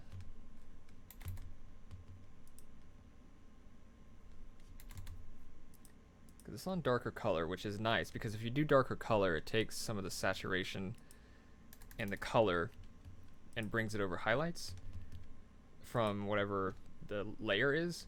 So it's adding a layer to these reflective tables, is adding more color that's actually around the building,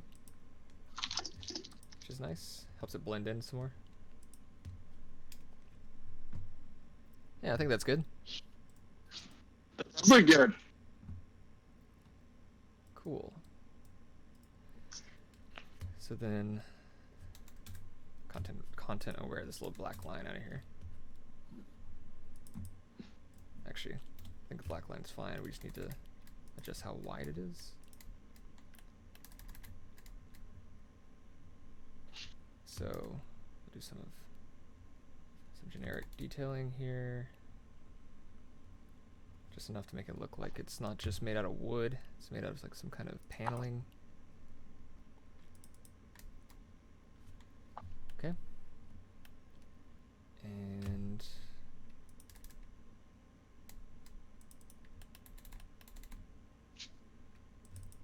go back here.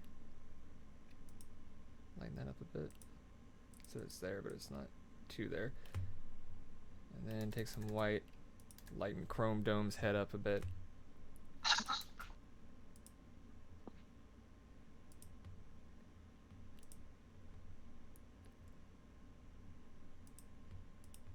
And just for aesthetics reasons, we could probably push him back.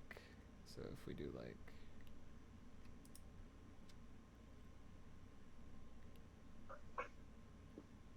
that, get rid of that part. There we go. And then screen, take some of this orange that's behind him and push him back, or push the bar behind him back a little bit, just so we can see him a bit easier.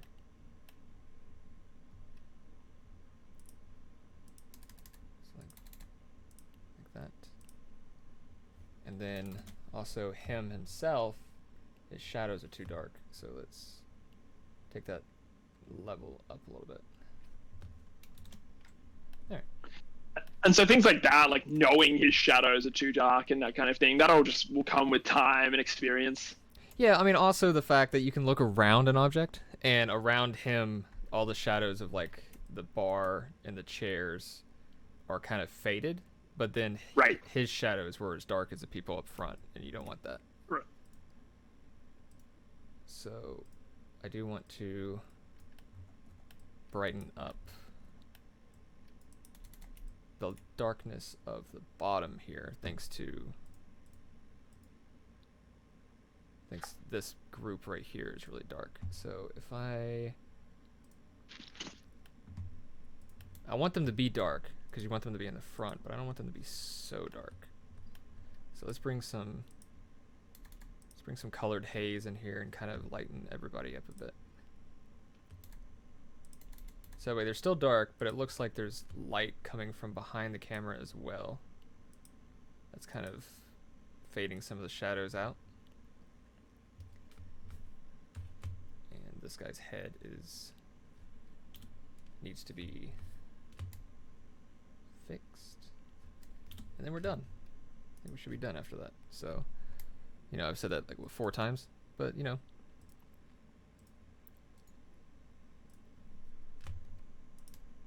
So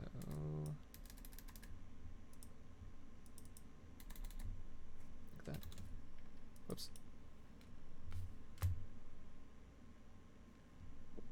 And then that guy.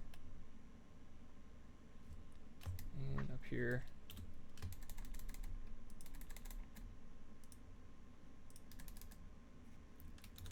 Boom. There. I think I would call that done for us, because if I don't, we'll keep going. So, which I honestly think you and me are super cool to do, but I feel like we have accomplished so much. yeah, well, also, it's at the point now where anything I do after this is just cleaning it up. It's not going to actually Definitely affect anything. So, this is how you sign. What I usually do when I sign something is I will make it solid white, just so I can see it. Do my signature, little chicken scratch, date it. Then I will flatten it and make it look more italicized, more fancy. Mm-hmm. And then bring it down to a corner where you don't really see people looking at. Probably left, bottom left. Probably there. Yeah, because the table's the other one. There we go. And then take the levels. It's too bright. Obviously, it's white. So bring it down to like a faded off gray. Just enough to where it's there. Yeah, so now the signature's down there. Actually, I think that date might be too far over. So bring that there. That's fine. There. So now it's signed. Your signature's there, but it's not like a watermark that freaking DeviantArt across the screen. So, sure. you know, it has some kind of signature there, but the image still looks fine. Right. Then merge all layers, duplicate merge, which is a habit. It's a good habit to have, and then filter, sharpen, and just hit sharpen once. You're not gonna really notice a difference at all, but if you zoom in, you will. You can see here the major difference between unsharpened and then sharpened, and Right. it's doing it once also creates this thing where all of your painted strokes and your brush strokes become a cohesive part of the pixels from the photo references. By sharpening it once, it sharpens your brush strokes to blend better with the pixelated photo references. So it looks more like all one cohesive duber. I just saw this pink here. Is that always there? How did I never notice that? Here, I'm gonna get rid of this little bright pink streak across the table. I didn't even see that there. Okay. Yeah, I'm just seeing that now myself. Yeah. Yeah. All right. So yeah. So I would call this done, and I would save it. Well, I mean, it's already saved, but I will go ahead as soon as the stream is over, post it to ArtStation, and my usual social media didgeridoos, and then probably next week won't be able to do the stream because it's going to be July 4th. Oh, that's exciting. Yeah, hashtag America. But then the the week after, I should be able to start doing weekly because there's no more holidays. I hope. I don't know. But yeah, so you know, There's it always was something coming up. so it was fun having you guys here. It was fun painting in front of a judging audience, and you know, I hope to see you guys next time too. Yeah, definitely, man. It was phenomenal fun to hang out and see how concept art world building gets done by professionals such as yourself. Thank you. It was fun. I think ultimately, for me, coolest part about this is just hanging out with you while something comes to life. So yeah, thank you for your time. Looking forward to the next one. To everyone tuned in and watching Josh work his magic, make sure to check out his ArtStation, follow him on Instagram, Twitter, all of that good stuff. Obviously, head to the Map Paint Discord community to interact with us, other members, and professional artists like Josh. If you do have any questions, comments, feedback, please make sure to hit us up. We are always excited to chat to you guys and answer any questions you have. But otherwise, big round of applause to Josh for entertaining us all with his skills. And the hand modeling. Yeah, you know. I mean, yeah, that's honestly the biggest asset out of the whole stream. Whether you were painting successfully or not was fairly irrelevant because we're just going to sell it to the hand modeling agencies. Yeah, so exactly. Yeah. we're good to go. All right. Awesome, man. Well, yeah, thanks again so much. Yep. I'll And see we you will guys catch next you time. next time. All right. See ya.